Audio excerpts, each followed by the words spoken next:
Chapter 421. Heroes on board the airship Geronimo pursued the two fleeing pirate ships. They spared no effort, destroying the enemies at top speed and maximum output. After forcefully boarding the first pirate ship and seizing control, they chased the other fleeing ship and rammed it head-on.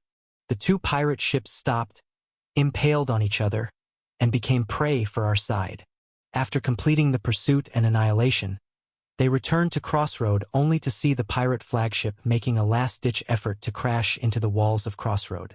There was no time to hesitate. Lucas shouted, "Ram it from the side!" Elias, the pilot of Geronimo and a member of the Silver Winter Merchant Guild, faithfully executed the order. Screeching, click, her hand pushed the engine's gear to the maximum and pressed the red ignition button, activating the rear thrusters boosters. Whoosh! The airship, moving at top speed, crashed into the side of the pirate ship just as it was about to hit the walls of Crossroad. Crack, crash, boom. The already battered pirate ship was utterly destroyed in midair. Its debris scattered in all directions. Watching this, Lucas let out a sigh of relief. Well done, Elias. It did feel good to hit them hard. Elias narrowed her eyes, inspecting the airship's control panel. Seems we pushed it too hard. Huh. Our output is decreasing. We're going to crash. True to her words, the airship was rapidly losing altitude. The heroes inside screamed as they plunged. Kualin, who had a fear of heights, was in tears and foam at the mouth before passing out. Struggling to regain control, Elias yelled, "We're going for an emergency landing. Hold on tight." The Geronimo spun wildly as it plummeted to the ground. Even amidst the chaos, Elias tried to soften the crash by steering towards a forest, aiming to land as gently as possible with the broad underside of the ship. Rumble! The shaking vessel landed in a cloud of dust in the southwest forest of Crossroad. After the impact settled, Lucas, with his hair disheveled, surveyed the inside of the airship. Everyone seems okay. That's good. Despite the horrific scene of most heroes knocked unconscious, Lucas said this. Considering the reckless stunt, it was a miracle no one died. A bit of unconsciousness, messy hair, and nausea were small prices to pay. We're okay, but what about Crossroad?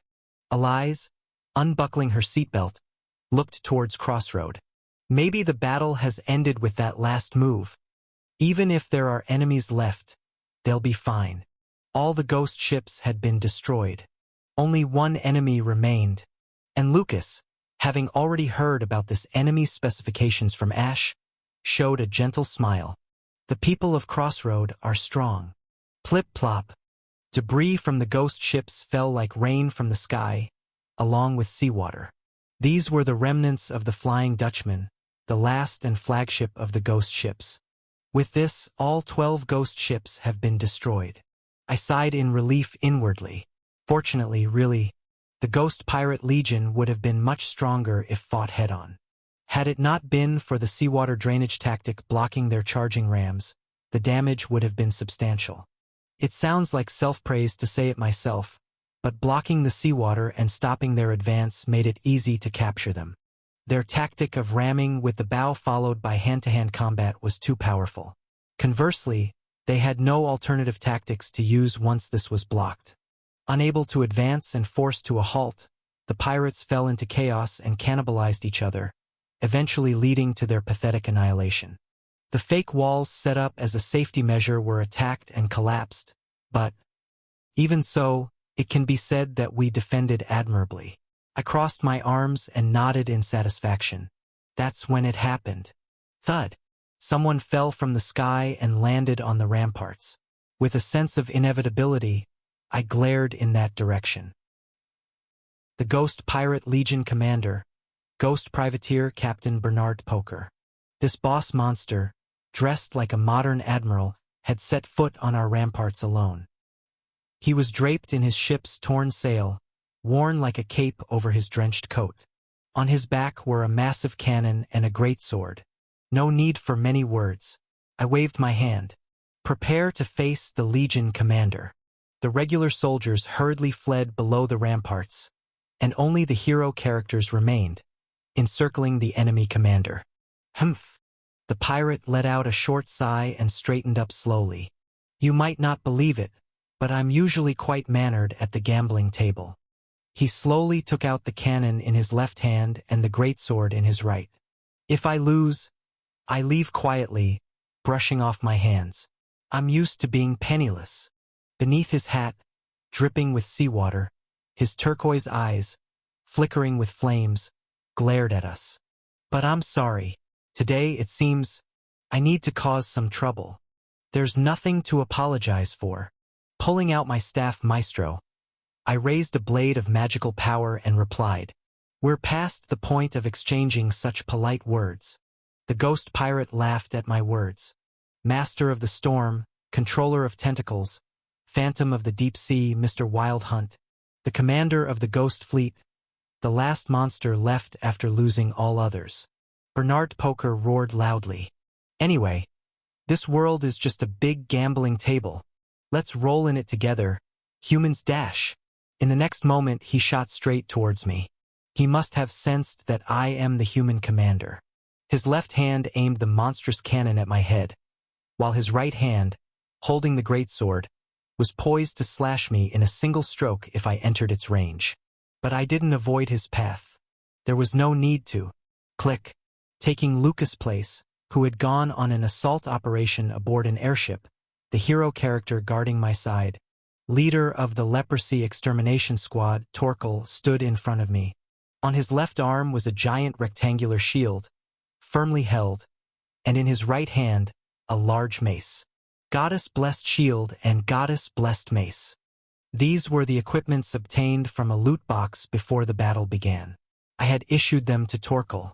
The equipment blessed by the goddess herself shone brilliantly in his hands. Torkel, seemingly burdened, flinched every time the equipment emitted dazzling light. No matter how I look at it, these don't seem like the right equipment for me, Your Highness.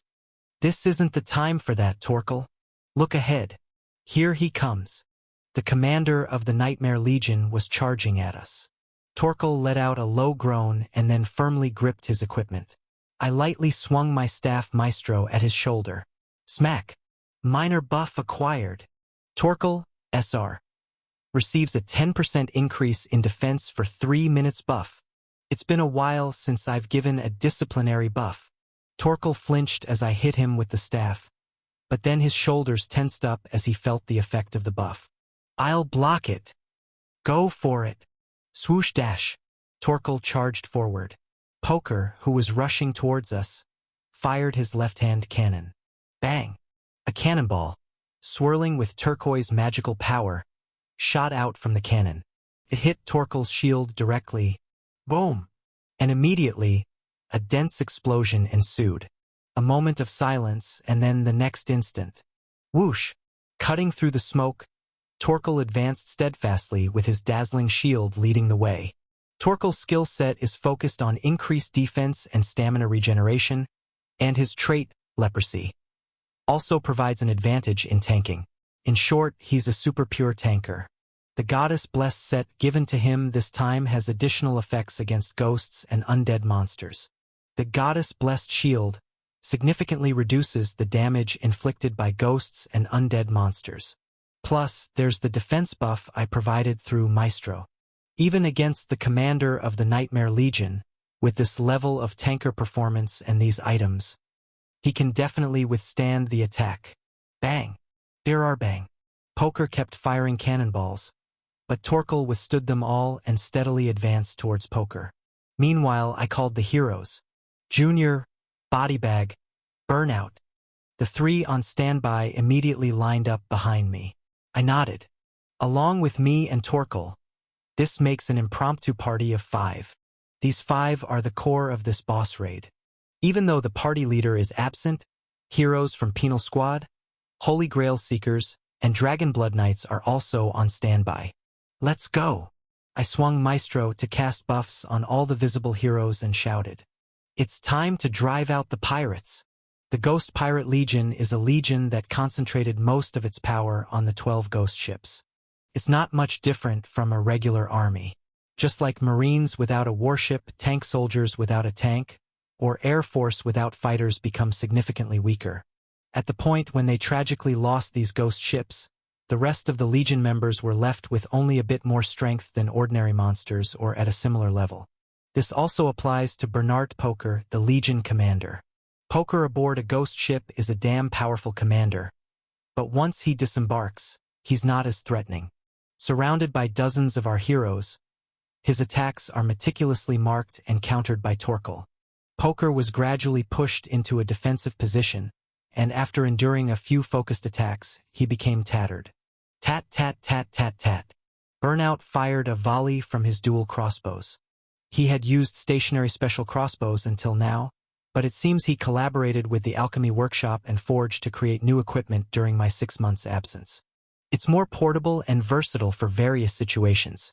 The bolts poured out, exploding and scattering flames in all directions. Initially, Poker deflected them with his greatsword or blocked them with his sailcloak, but soon he started to dodge, unable to bear them. Then, flash dash, boom, lightning, arg. For this pirate, always soaked in seawater, lightning is the worst kind of magic. Ha! Junior, pale from exertion, summoned another bolt of lightning. Flash, boom. The lightning, not far behind Jupiter's, struck Poker. He gritted his teeth and endured, but the damage was evident. Tat tat tat tat tat. Flash, flash dash. A barrage of explosive bolts followed by lightning strikes. Poker rolled around the narrow ramparts, narrowly evading the attacks. Even in this situation, his eyes were searching for an opportunity. One move to turn this situation around. But, having already lost all the ghost ships, he had no more stakes left to play. Snap! Poker, rolling on the ground, suddenly stopped moving. It was Bodybag who had captured him. Having received the artifact Magic Amplifier that temporarily boosts magical power, he successfully immobilized the commander of the Nightmare Legion for a moment by exerting maximum psychokinetic power. And that moment was enough. Tat tat tat tat tat. Flash. Flash dash. Cough. Burnout's explosive bolts and Junior's lightning swept over the body of the Ghost Pirate Legion commander. Not yet. Not yet dash. Even after taking such attacks, Poker still refused to give up. Shaking off the psychokinetic power, he took another step back. Click. There, aimed at him, was the muzzle of an automatic defense turret I had summoned in advance. Sure, this world is a big gambling table, but if all you know is all in, it's hard to call you a good gambler. I smiled wryly and pointed my index finger at him, mimicking the sound bang, as if shooting. You're just a shit gambler, Poker. Checkmate. The next moment, my turret unleashed a barrage of magical bullets, piercing Poker's body to shreds. Chapter 422. Even a typical monster would have lost its life long ago from such damage. But Bernard Poker was the commander of the Nightmare Legion. Furthermore, befitting his ghost category, he possessed the gimmick of being able to move for a few seconds even after receiving lethal damage. Kiki.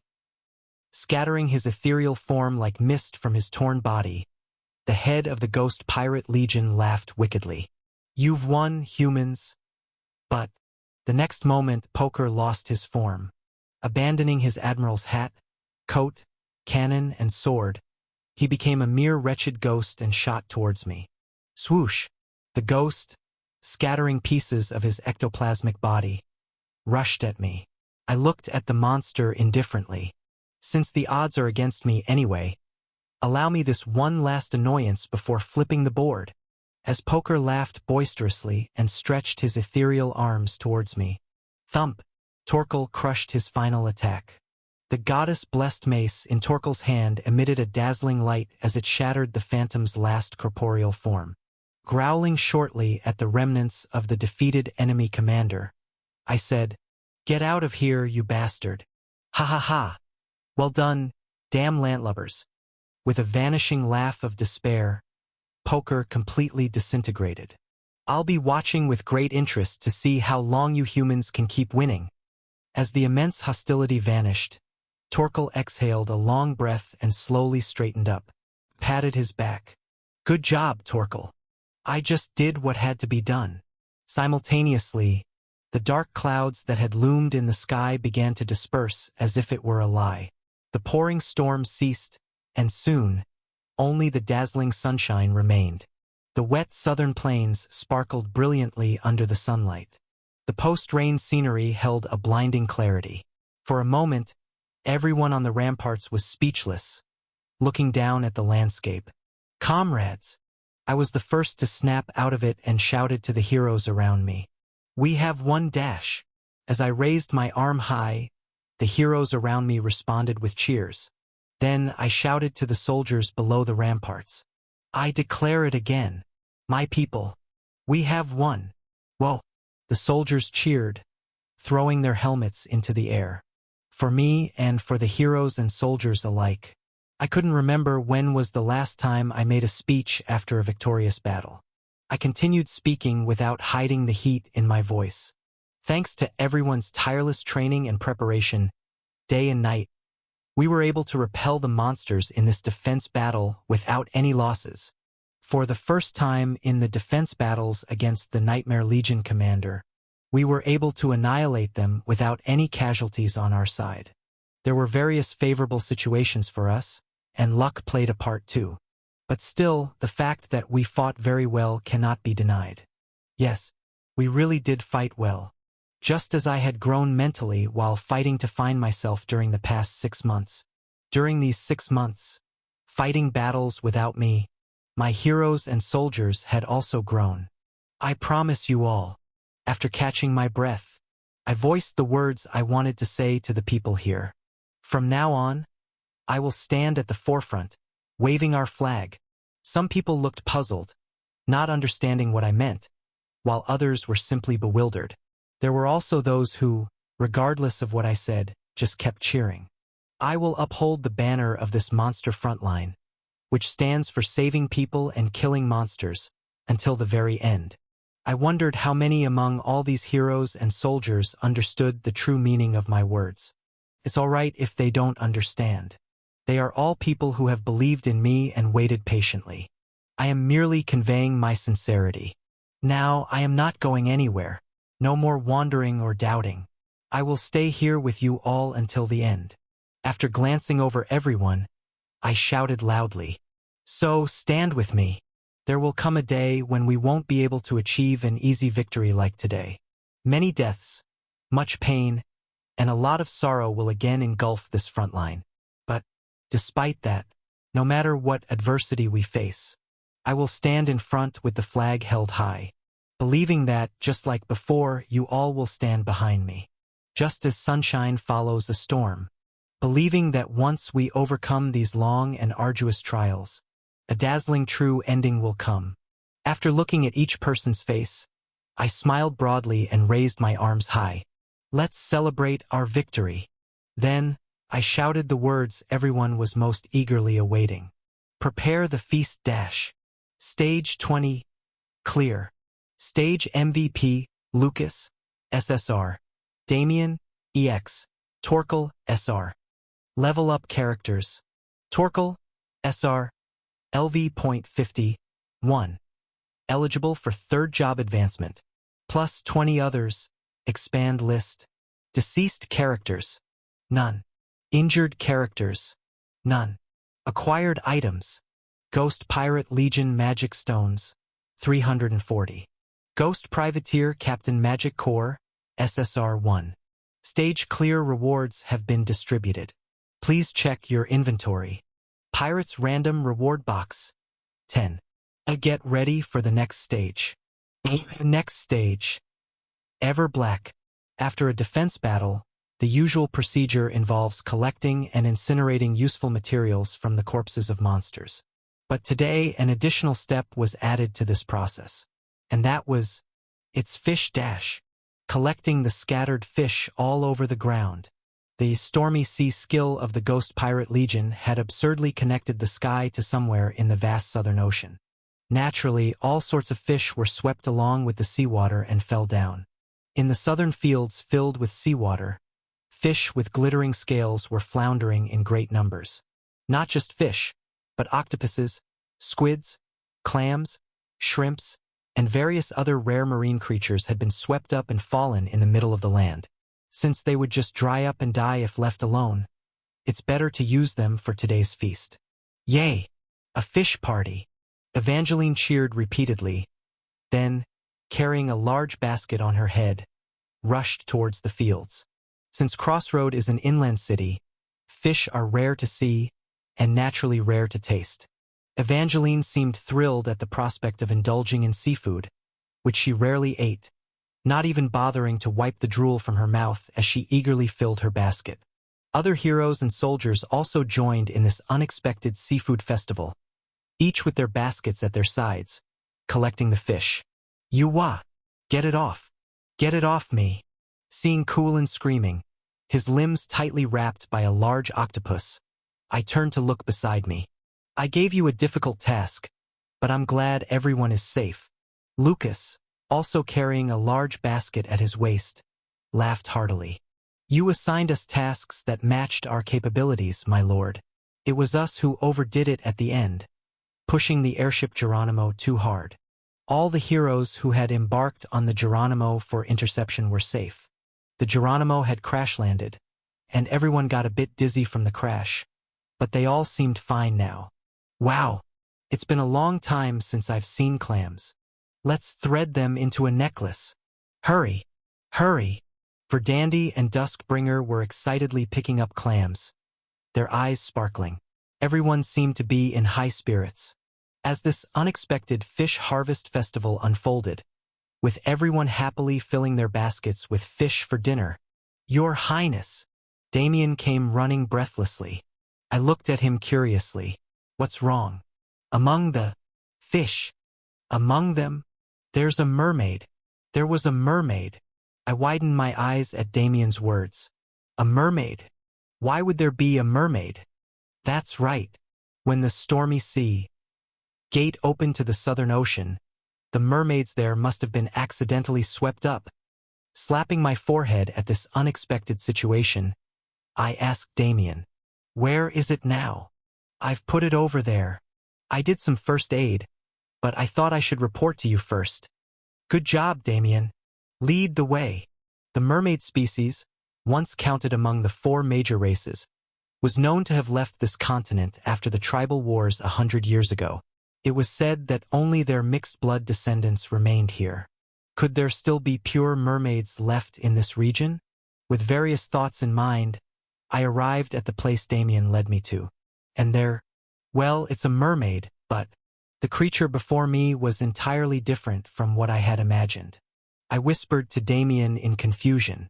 "Isn't a mermaid supposed to have a human upper body and a fish lower body? Why is it the other way around with this one?" I am sorry, Your Highness. This is my first time seeing a mermaid too." Damien, equally flustered, was sweating profusely. This mermaid, sitting arrogantly with its long brown legs crossed, was human from the legs down. The upper body was that of a fish, shimmering with scales. Its large, fishy eyes, struggling to breathe through its gills, suddenly turned and looked at me. "This is just a fish, not a mermaid. Is this the original form of the mermaid species? Where did my childhood dreams go? TSK. Get rid of your prejudices, Ash." Then, Duskbringer appeared behind me, her basket full of clams. She was walking in a funny manner, holding a large clam in her hand, resembling a playful otter. Mermaids in the sea take the form of fish, but they're shapeshifters who can adapt their bodies for convenience on land. So, they can transform? Yes, exactly. Depending on their level of mastery, the degree of transformation varies. This mermaid can change half of its body. So that means? It means it can switch the transforming part. This friend here can probably change its parts too. No sooner had she finished speaking than the mermaid's entire body began to glow blue. "Look, it's transforming. Haha, what do you think? Am I not quite knowledgeable? Wow. That's amazing." I watched this fascinating polymorph or shapeshifting with interest, and then, flash. The mermaid transformed into having its left half human and right half fish. Even after transforming, the mermaid struggled to maintain balance and flopped painfully on the ground. Both Duskbringer and I watched this scene in silence. What's this? That's when it happened. Wait a moment. I'll try communicating with them. Serenade, having heard the news, hurried over. Right? Serenade is a half-blood between a mermaid and a human. She might have a solution to this situation. Crouching in front of the mermaid, Serenade gestured with her hands in various shapes. The mermaid responded by mimicking the shapes with its one hand. What were they doing? Duskbringer, breaking open a large clam and nibbling on its contents, explained. Mermaids typically communicate through sign language. It's impossible to converse with voices underwater. Isn't it? Ah, that makes sense. In front of me, where the half-fish half-human and Serenade continued their hand-sign conversation, the mermaid suddenly slapped the ground with its fin as if realizing something and then, flash, transformed again. As the blue light faded, there appeared a typical fairy tale image of a merman, with a human upper body and a fish lower body. His bronze, muscular upper body was that of a warrior, and his typically blue mermaid hair was so dark it was almost black. Under thick eyebrows, his eyes shone like sapphires. Both the eyebrows and the lush beard growing under his chin were blue, and on his head was a crown made of pearls. Wait, a crown? Now able to use both hands, the merman fluently, so to speak, communicated in sign language, and after about a minute, Serenade introduced him to us. May I present, Your Highness? This gentleman is the last king of the mermaid species remaining on this continent. A hint of bewilderment mixed into Serenade's expression. King Poseidon 13. I was even more astonished upon hearing the name. Why is a mermaid king here of all places? Chapter 423. Mermaid King Poseidon 13. He is the king and chieftain leading the few remaining merfolk on this continent. This man, currently in the parlor of the Lord's mansion, occupying a portable bathtub, is receiving a hair arrangement from Ader. The once disheveled blue hair is quickly being braided into stylish dreadlocks.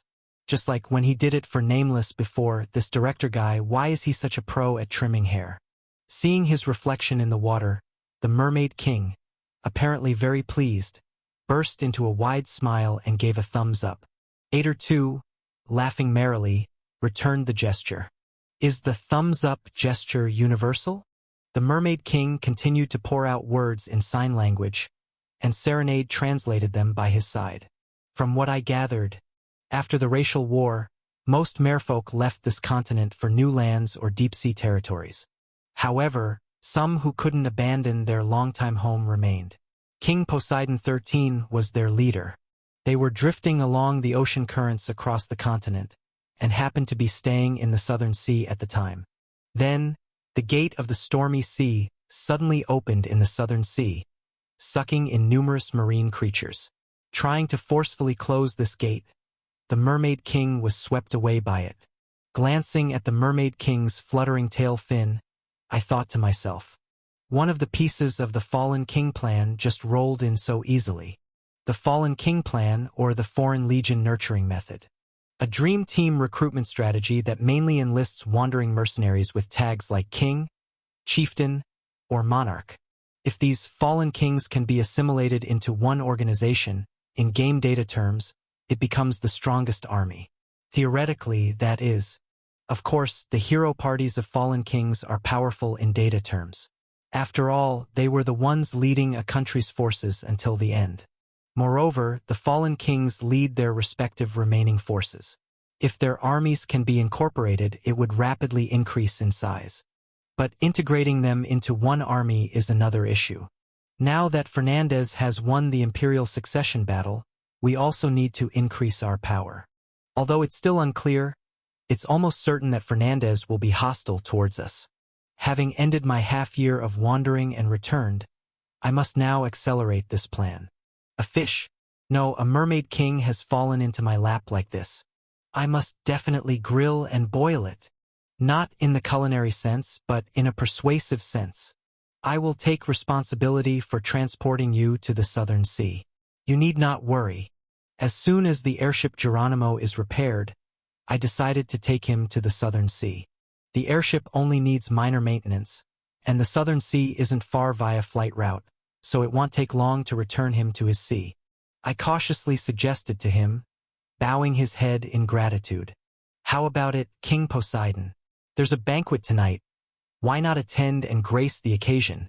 Upon my suggestion, King Poseidon readily nodded.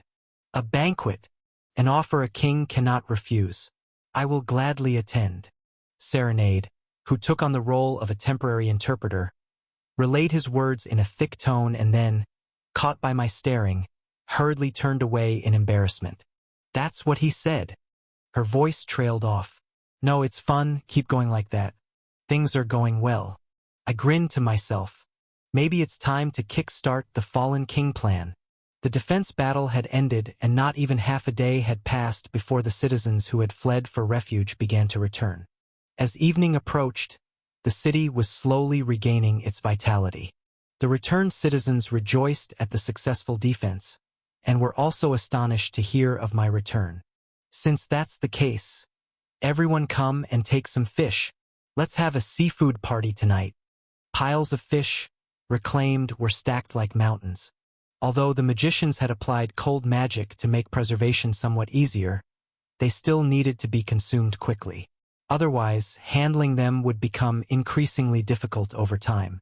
Not just chefs but also cooks and the returning citizens dove into the mountain of fish, preparing dishes for tonight's banquet. And now, here I am, standing in front of the fish. Senior, what about sashimi? Sashimi. Please give me sashimi. Lord's mansion, kitchen. Evangeline is pestering me fiercely right beside me. This kid. She must have been really looking forward to it since I mentioned sashimi, but now I've come to realize something. Squish. I have no talent for actual knife work. And obviously, I've never learned how to prepare sashimi. I thought it would be enough to just thinly slice the fish flesh, filleted, from basic preparations like removing innards, to skillfully separating flesh from bones without ruining it. I have no experience at all. I've never even gone fishing in my life. Eventually, my first attempt at preparing sashimi ended in utter failure. A poor fish was brutally mutilated, nothing more. Evangeline's gaze beside me is becoming increasingly suspicious. Damn it, this won't do. I have a culinary obligation to pass on the taste of sashimi to my junior. I gave up on using the knife directly and instead took out my staff maestro, summoning a magical blade. At least I'm more confident in controlling this. Hap! Crack! But the magical blade, once swung, split both the chopping board and table in half. Kayak! Senior, by any chance? With an even more suspicious look, Evangeline asked. Is the toast you made before the only thing you know how to cook? No, that's not it. Are you doubting me now? I can cook ramen quite well. Fried rice too. And am confident in kimchi stew. They're just things I can't make in this world. In the end, I gave up on direct knife work. I decided to switch to assistance cooking mode. So I shouted, Lucas, help me out. Just leave it to me, my lord. Lucas, who was standing by, rolled up his sleeves and walked up to me. Lucas drew the bestowed sword from his waist, forged a knife out of light, and then, hap! Boom! The blade of light hit the chopping board and exploded, reducing the new fish to dust without leaving a trace. Lucas furrowed his brow, looking at the blade of light in his hand. Cooking is difficult. Don't destroy it. Just slice the fish. Could it be that strike of will is automatically activated when he swings his sword? After Lucas put away the bestowed sword and took another kitchen knife, the result was much the same. With each strike, the fish was obliterated without a trace. After turning the fifth fish into mush, Lucas murmured with a serious face, I guess I'm not talented in cooking? It's okay. At least you have a definite talent for destruction with a sword. Out of the way. Step aside. Let me try. Evangeline pushed us aside and rolled up her sleeves. And a moment later, boom dash. Ayak! Kya! We three narrowly escaped from the exploding kitchen. Evangeline, who had boldly stepped forward, hesitated to put the knife into the fish, her hand trembling. When she finally brought the knife down awkwardly, the misaligned scales flew up. Panicked by the scales flying towards her face, Evangeline jumped back. And just like that, Unstoppable was activated. She crashed into the stove and hearth with the momentum of her leap, destroying everything. Boom!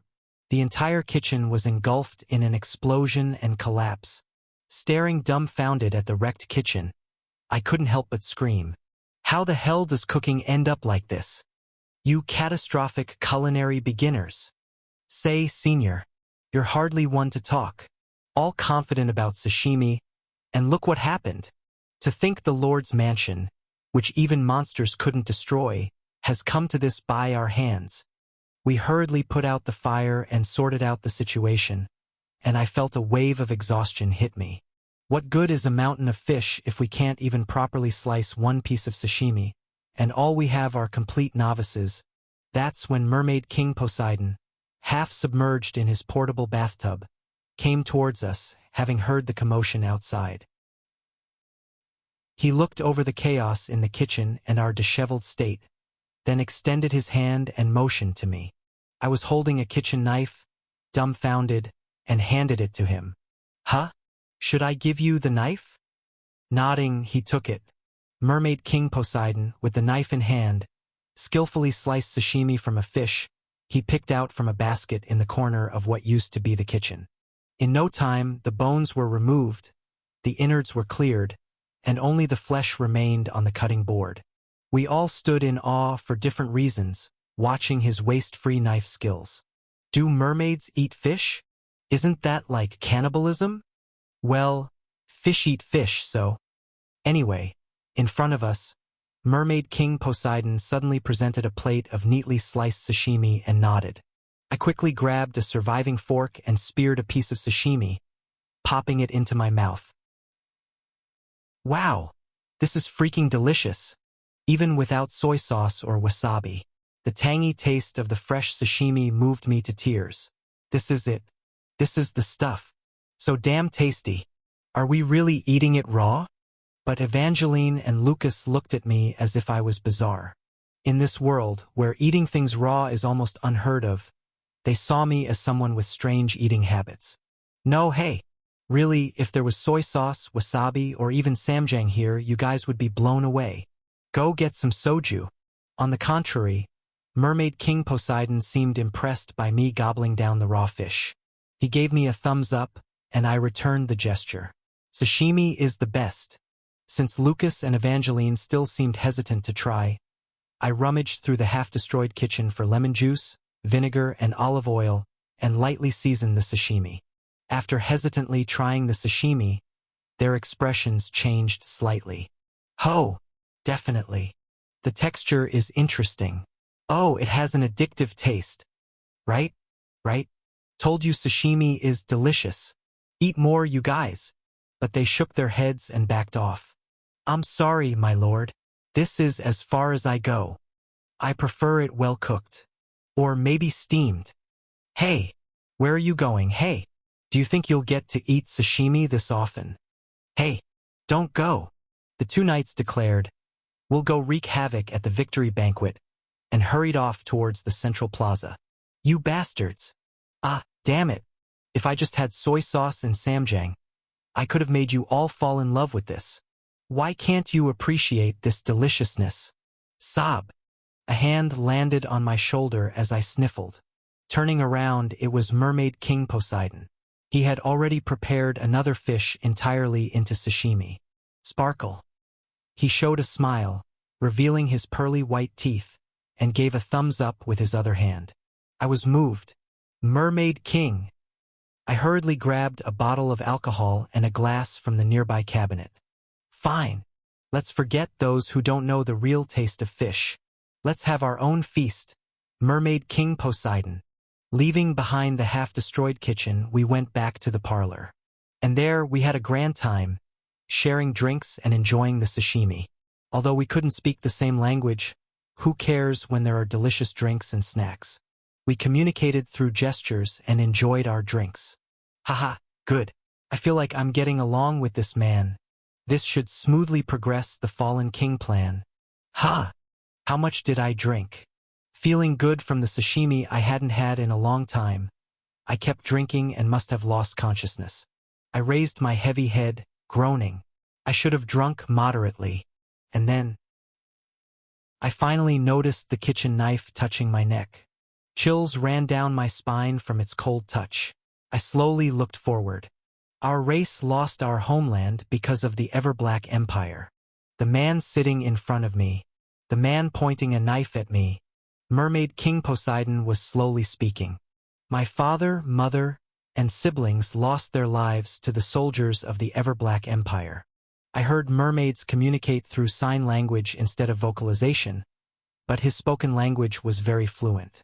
Was his earlier clumsy appearance all an act? Swallowing dryly, I looked around, but there was no one, not even the servants. Perhaps they all went to the central square for the banquet night?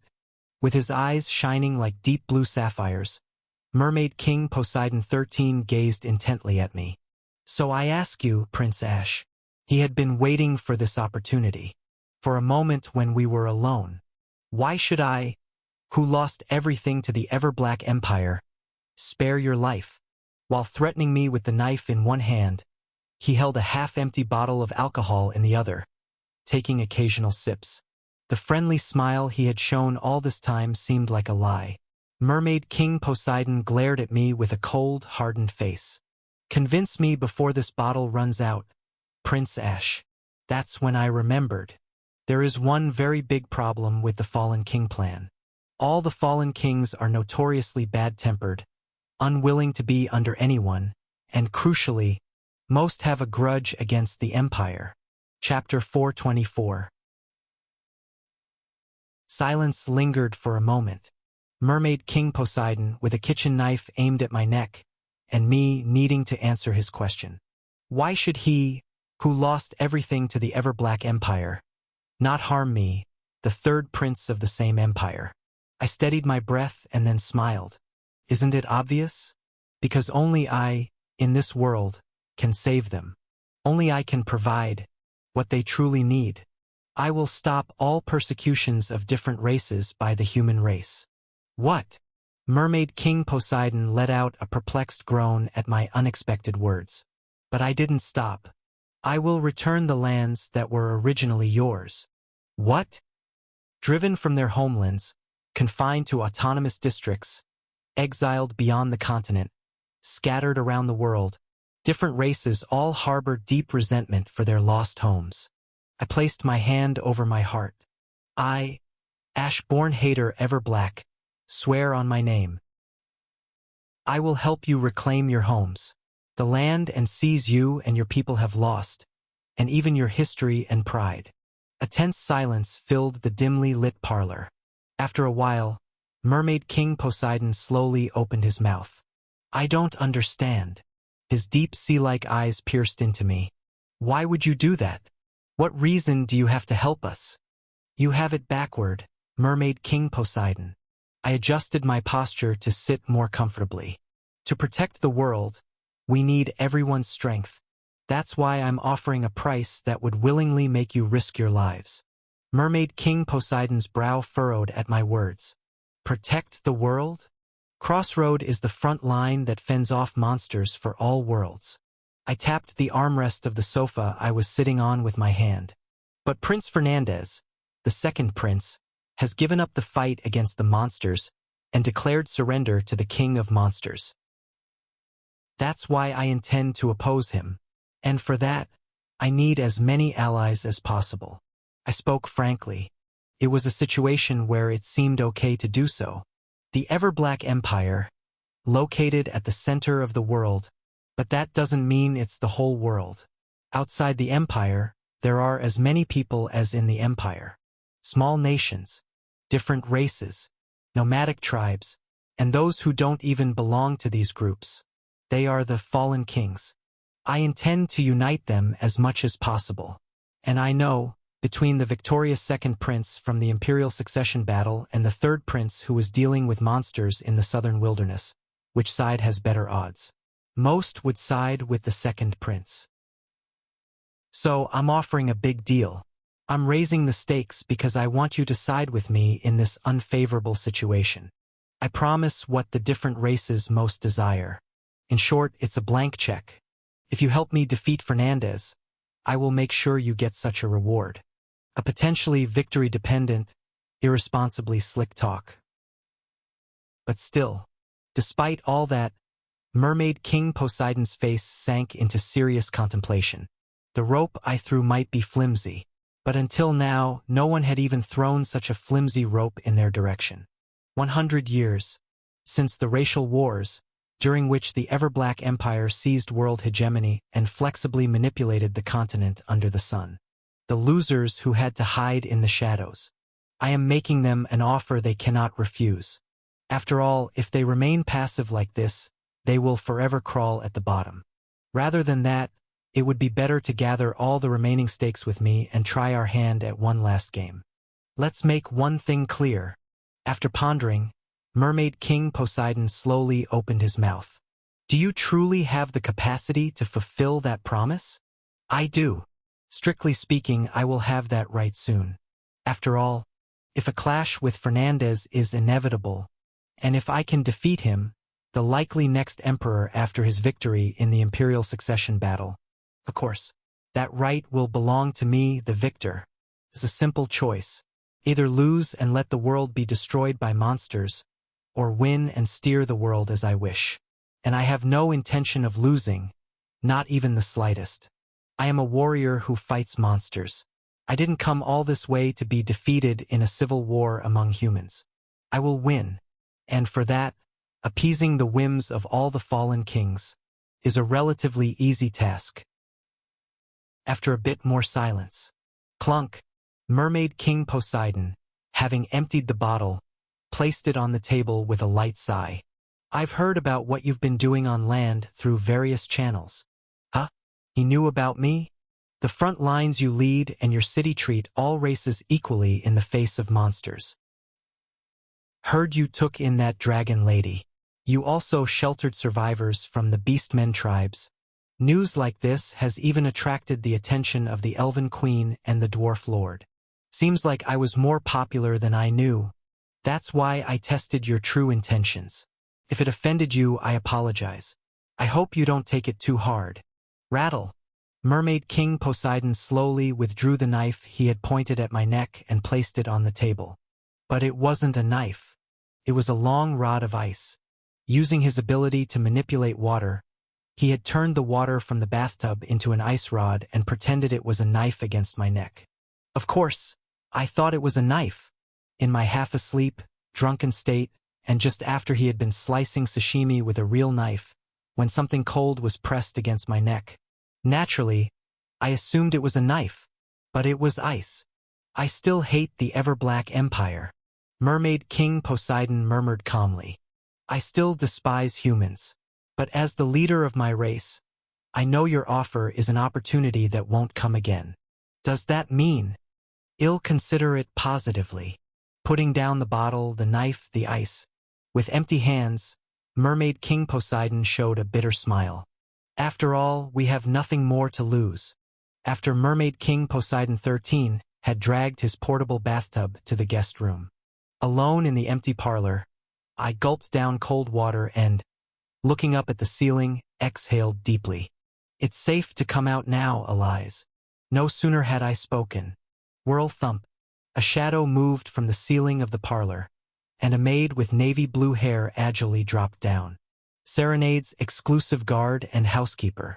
Sword Master Elias. Elias scanned the area where Mermaid King Poseidon had exited with sharp eyes. I was ready to intervene if the situation escalated, but it seems to have resolved amicably. So, I remained hidden. Well done. Serenade, having finished interpreting and returning to handle Merchant Guild affairs, left Elias to monitor Mermaid King Poseidon in case of an emergency. Our Merchant Guild has been trading with the remaining merfolk for some time. The blue coral I presented to you before was also acquired from them. Serenade earnestly cautioned me to be careful. I heard it from them back then. The current king of the merfolk is quite violent and emotional. Please be careful, Your Highness. I'll leave Elias here to monitor, just in case. So, although it seemed like I was having a royal showdown with Mermaid King Poseidon, in truth, I had the insurance of Elias.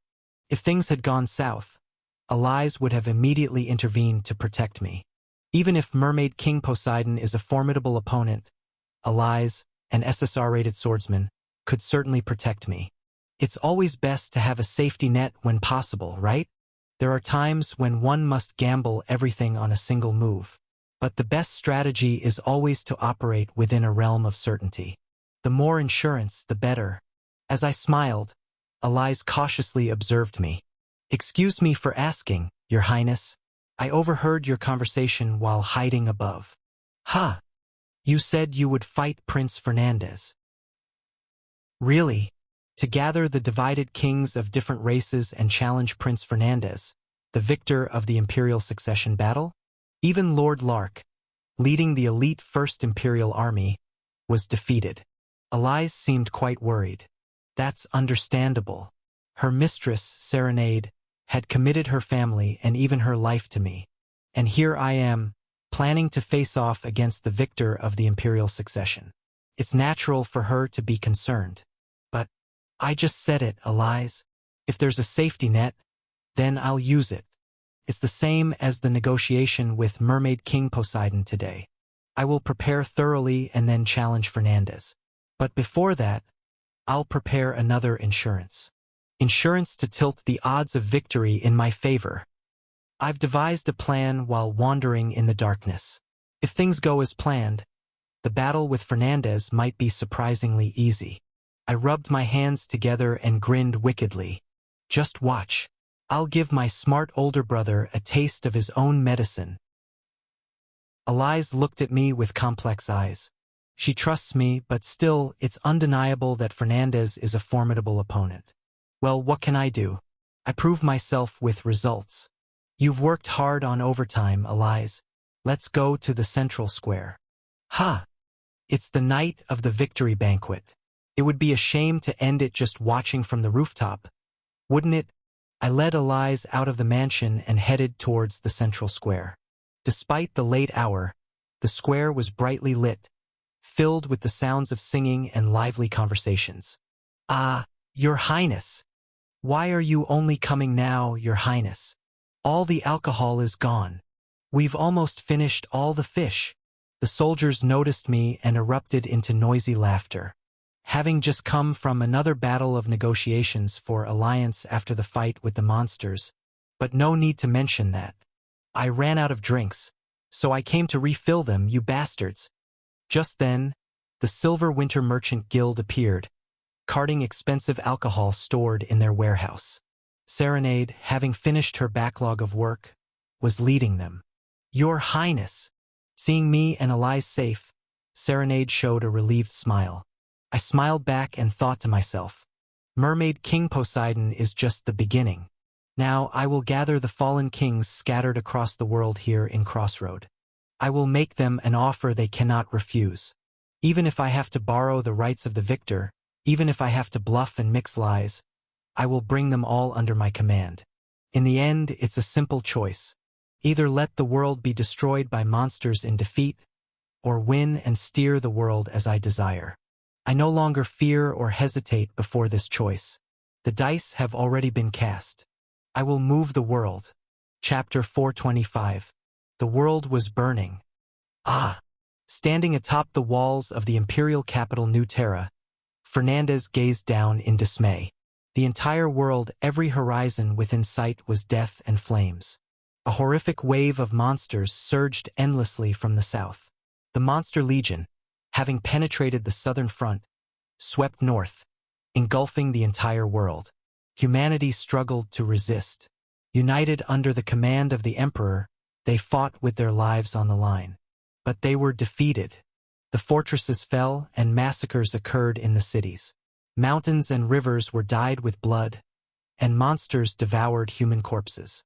The endlessly multiplying greenskins trampled over human cities. In the fields and valleys, werewolves hunted people. Those who fled to the sea met ghost pirates and were left stranded in the vast ocean. Those enchanted by succubi were hung alive and drained of their vitality. On top of the high piles of corpses, the black spider queen laid her new eggs. The bloodkin freely drank human blood and craved human flesh. Above this hell on earth, the plague spread endlessly.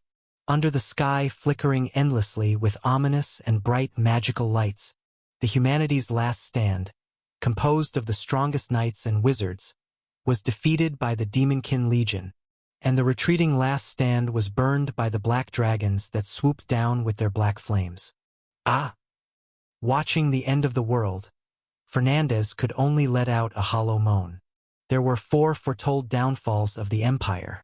Despite victories on the Dragon's Blood front, the Shadow front, and the Foreign Gods front, the final monster front was insurmountable.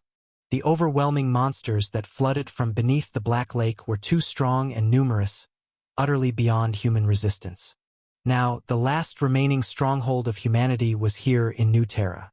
However, the final defense line spread across the walls of New Terra crumbled all too easily under the wave of monsters from all sides. Fight! Resist to the end.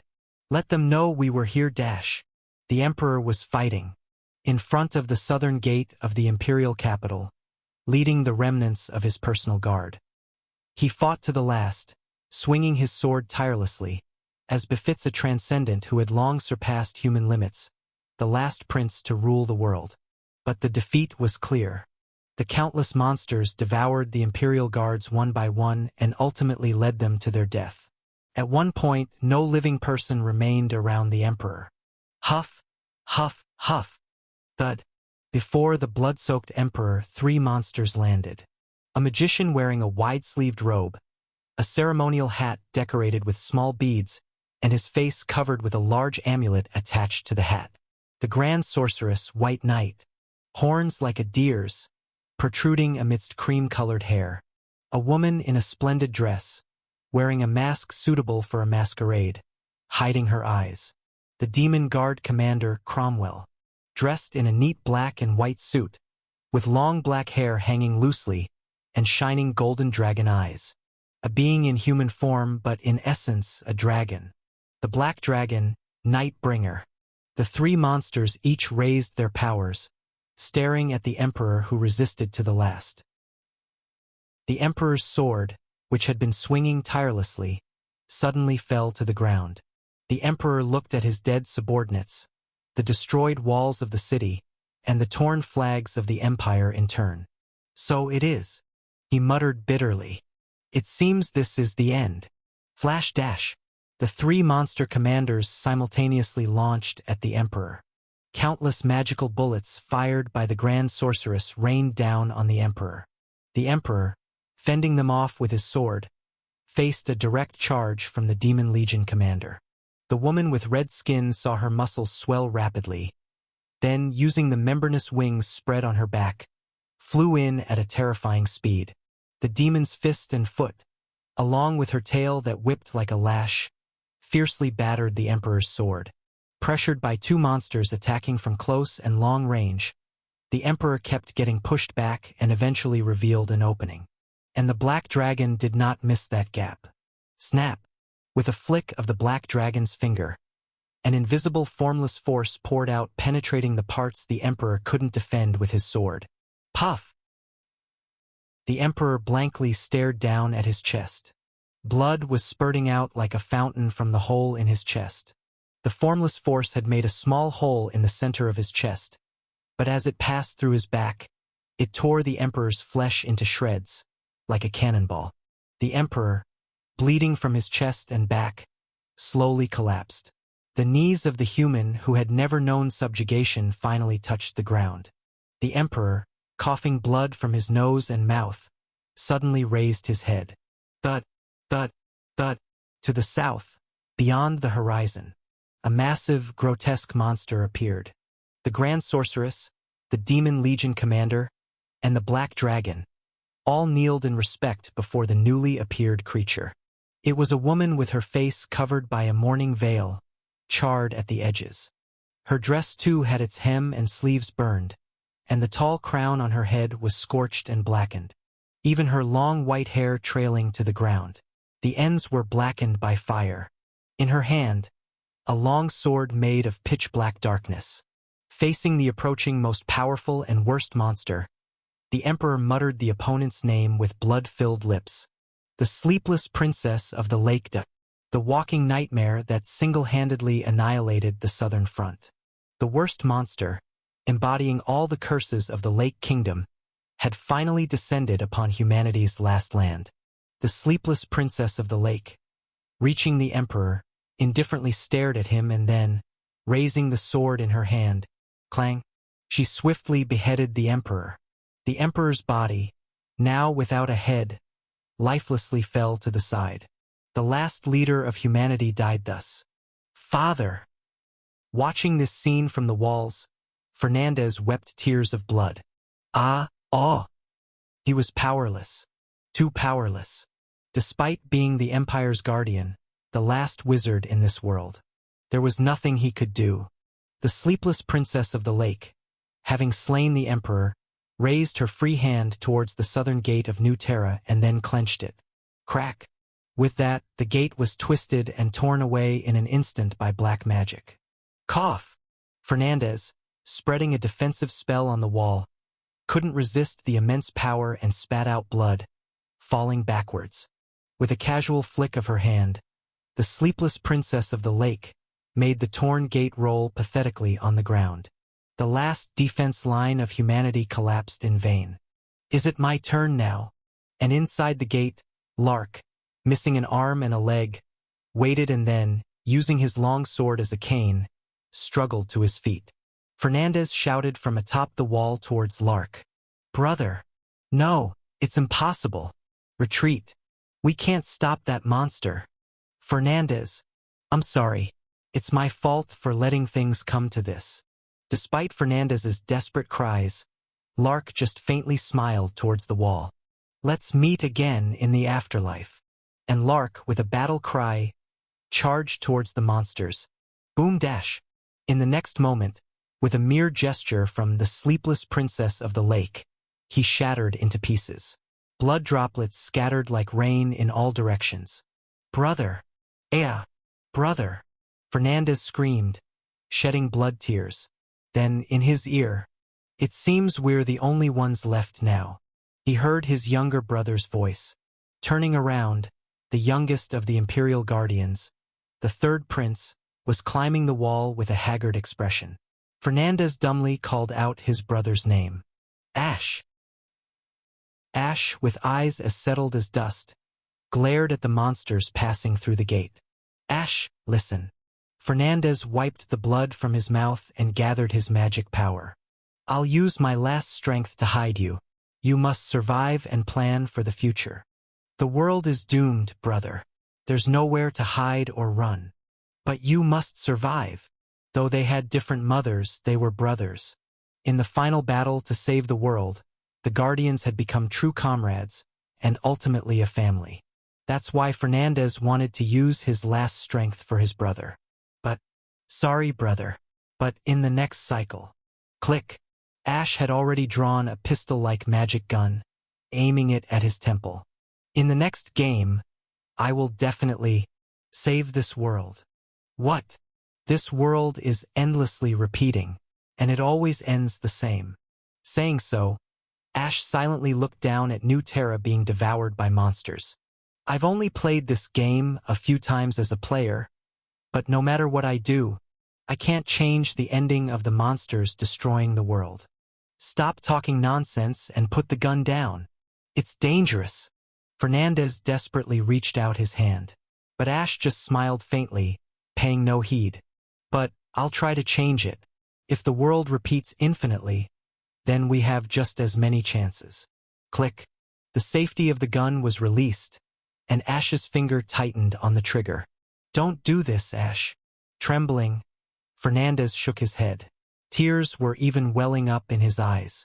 Don't leave me alone here. Please, Ash. If you die too, that can't happen. We brothers, the Guardians, must fight together. You know, brother? Ash chuckled. Even though you were an annoying, pompous freeloader, fighting together was somewhat fun. Ash. No dash. See you again, brother. As Fernandez ran towards Ash, Ash gently closed his eyes. I'll definitely protect you next time. Bang dash. Blood splattered in all directions. Ash's body, having committed suicide with the gun, fell forward. Fernandez stumbled a few steps, then fell to his knees and covered his mouth. In the end, all the fighting, all the struggle, all the sacrifice, it was all in vain. The Guardians had fallen, and the world would end. This was such an ending. Then, oh dear! Suddenly, a voice came from the side. I'm too late. Startled, Fernandez looked over to see a man with gray hair in a worn robe, flying through the sky and landing on the wall. The Empire's prophet Ader. He looked over Ash's body and sighed deeply. Player Ash has accepted defeat and ended his own life. It seems this cycle's battle is decided. Then, if that's the case, we too. A malevolent voice echoed through the air, and black shadows gathered in the empty sky, eventually taking human form. The malevolent lord who created and ruled all monsters. The Demon King, with a sneer, formed white cracks on his dark face as he smiled. Shall we move on to the next cycle's game? And all this scene. Fernandez watched in a daze, nothing else he could do. Chapter 426. The Demon King gazed intently at Ader and opened his mouth. This time, too, we didn't reach a conclusion satisfying to us all. Neither you nor I could save that person we each long for. Just when will we succeed? Ader silently listened to his adversary's words. The Demon King chuckled. Repeating this ordeal over and over, truly tiresome, but, well, I've always been good at enduring boredom. The Demon King extended a hand made of shadows towards Ader. But how much longer can you endure, Ader? Your soul has long exceeded its limits, and yet you continue this game, even going so far as to pass the player role to another, that kid named Ash. The Demon King looked down at Ash, who lay dead on the city walls, and clicked his tongue. This substitute player, really not up to par. Ash will do well, Ader asserted strongly. Better than me. He will do well. Kiki. Let's wait and see. Then the Demon King looked up at the sky and shouted. Let's start the next game. With that, the atmosphere began to ominously ripple. Fernandez blankly listened to the incomprehensible conversation, then suddenly noticed something amiss and looked up at the sky. And Fernandez saw it. In the now pitch-black night sky, densely packed like stars, countless eyes. Flash. A beam of light flashed among those eyes, falling from the sky and enveloping the Demon King. The light began to disintegrate the Demon King's body into fine particles. Even as his body disintegrated, the Demon King smiled leisurely. Then, see you in the next cycle, hero. Flash. Another beam of light fell upon Ader's head. Ader murmured bitterly. See you again, Demon King. The Demon King vanished first with a bizarre laugh. Finally coming to his senses, Fernandez stumbled forward. Prophet. Hearing his name called, Ader slowly turned around. Fernandez asked in confusion. What on earth? I don't understand any of this. Ash's words. Your words, it's all so confusing. There's a repetition of the world? Cycles? Game? What is this nonsense? You don't need to know, Fernandez. Ader sighed deeply. More precisely, even if you knew, nothing would change. This world is over, and you in the next cycle won't remember. What does that? Give up everything and embrace a peaceful end. That's the best advice I can offer. As he turned into particles, Ader murmured bitterly. I'm sorry for failing again. Wait, Prophet. Someday for sure. Prophet. Pro. As Fernandez's desperate calls fell on deaf ears, Ader, like the Demon King, completely disappeared. Looking at the empty spots where the Demon King and Ader had been, Fernandez wondered if he had seen a mirage. But it wasn't. The countless eyes still floated in the sky.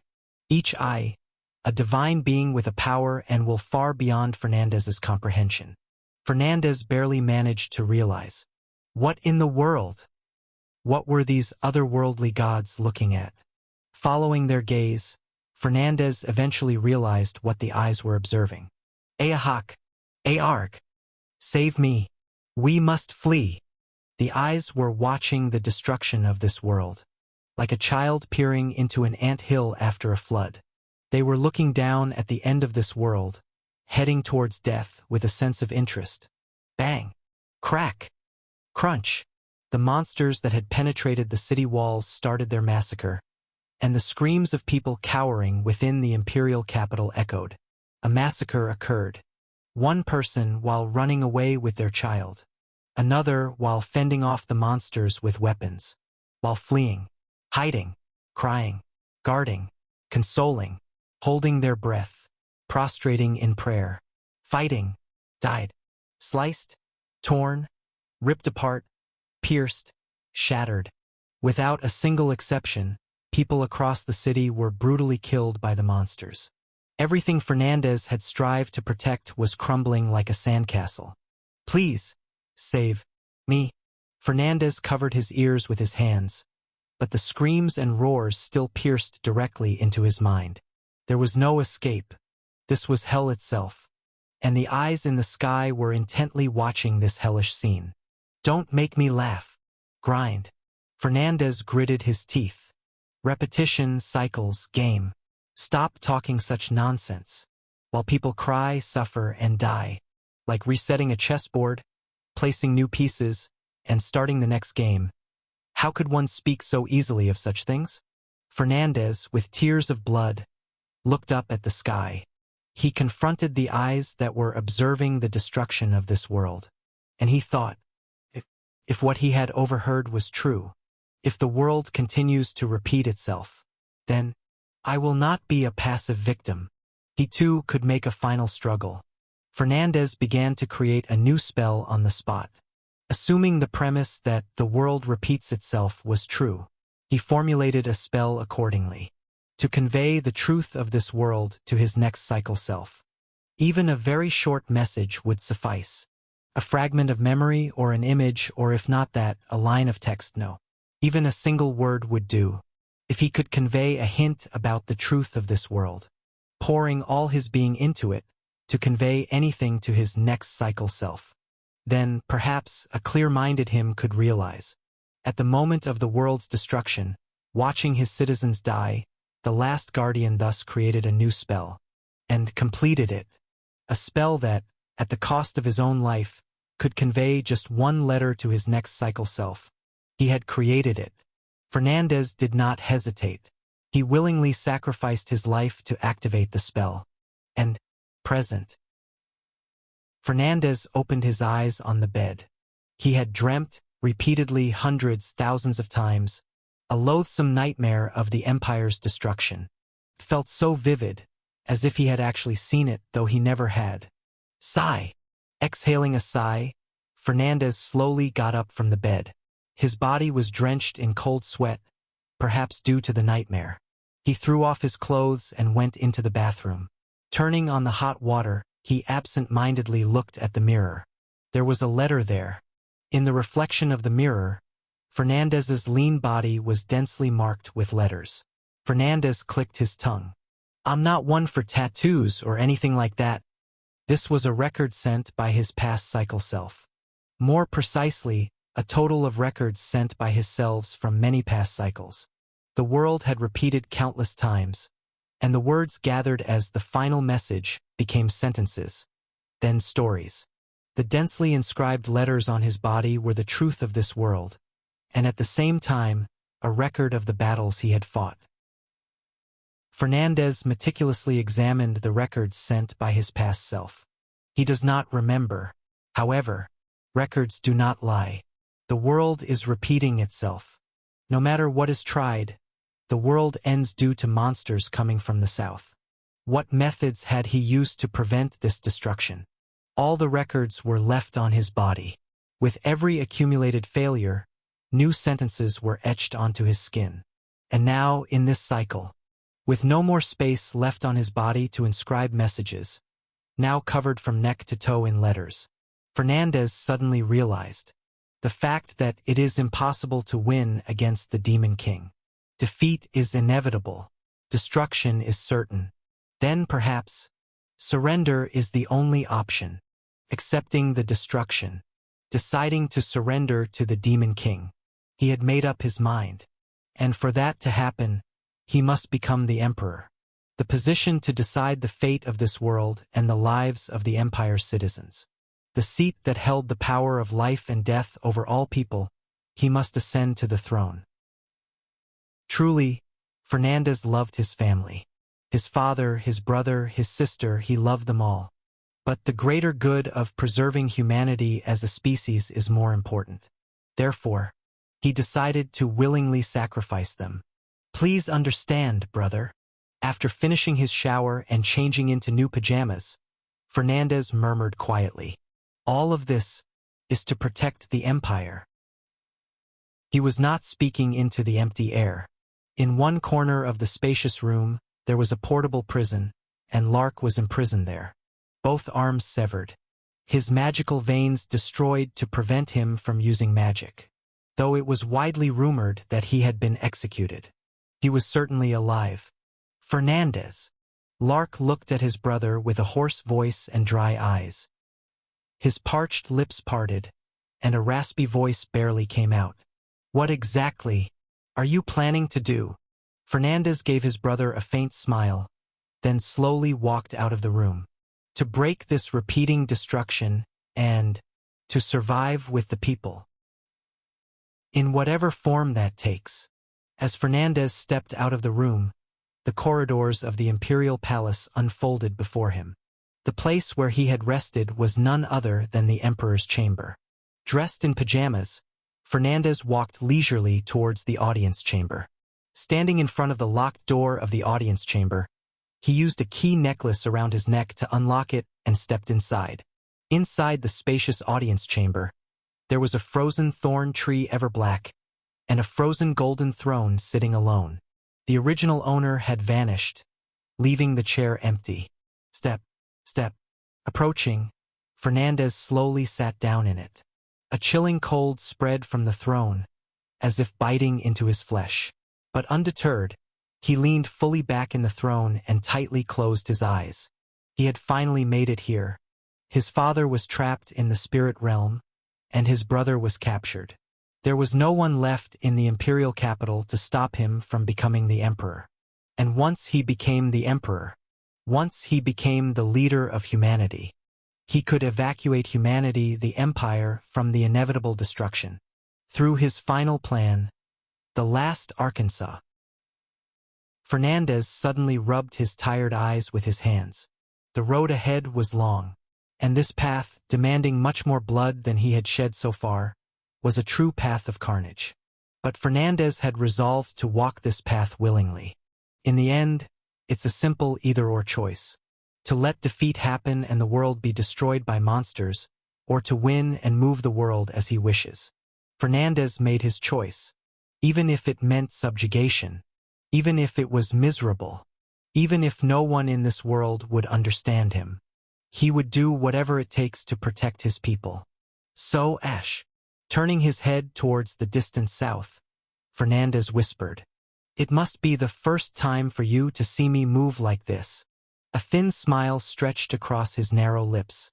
"How will you try to stop me?" Chapter 427. The struggle between Crown Prince Lark and Second Prince Fernandez had initially been sluggish. For Lark, Fernandez's Imperial Defense Forces were never the enemy. They were citizens of the same country, just temporarily divided. That's why he couldn't be cruel. He couldn't mercilessly kill them. On the other hand, Fernandez used every tactic to delay Lark's army. Fernandez had the Aegis Special Forces, experts in dirty operations. They didn't hesitate to use all kinds of traps, including taking civilians hostage to stall the enemy. They continuously harassed the rear and flanks of the First Legion, exploiting any vulnerabilities. Fernandez also had the Empire's finest army of mages, the Mage Corps. The mage known as Cold Wind, Reyna, who led the Mage Corps, relentlessly attacked the First Legion. Since Reyna herself originally came from the First Legion, she knew their strategies and weaknesses inside out. She constantly exploited the First Legion's vulnerabilities. In a direct confrontation, Lark and the First Legion were overwhelmingly strong. That's why Fernandez and his forces avoided frontal battles. After 1 or 2 months of stalemate, as the exhausting war dragged on past half a year, a sudden event changed the course of the war.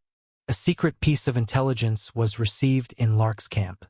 It was information that the Emperor, who had been detained in the palace, was planning an escape outside New Terra. Since escaping alone would be difficult under Fernandez's strict surveillance, the Emperor's side requested the First Legion's help. The seal, signature, and handwriting on the request were undoubtedly the Emperor's. However, Lark had an intuition that it was a deception. Fernandez was extremely skilled in deception. This too must be a trap. But if by chance it was the real Emperor, as the commander of the Imperial forces, a knight sworn to loyalty to the Emperor, and above all as his son, Lark couldn't ignore it. After much contemplation, Lark decided to go meet the Emperor alone. If it was the real Emperor, he could escort him out himself, and if it was a trap, he could escape without endangering others. And as expected, it was a trap. Specifically, not a trap for Lark, but a trap to attack the First Legion while Lark was away. The critical weakness of the First Legion was that everything hinged too much on its commander, Lark. Both in terms of military power and leadership, the First Legion had an overly imperial command structure. During the 3 days Lark was away from the camp, the First Legion faced a total offensive from the Imperial Defense Forces and the Mage Corps. With the commander and strongest swordsman Lark absent, and an unprecedentedly fierce total offensive involving all of the Imperial airships. Eventually, the First Legion suffered terrible losses and had to retreat. The unit was torn apart and scattered in all directions. However, the damage was severe but only a temporary defeat. The First Legion still had its core forces intact.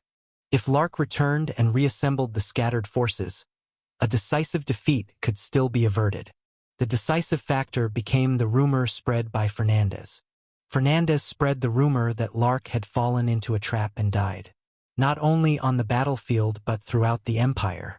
With the unit disbanded and the commander isolated, bad news spread in all directions.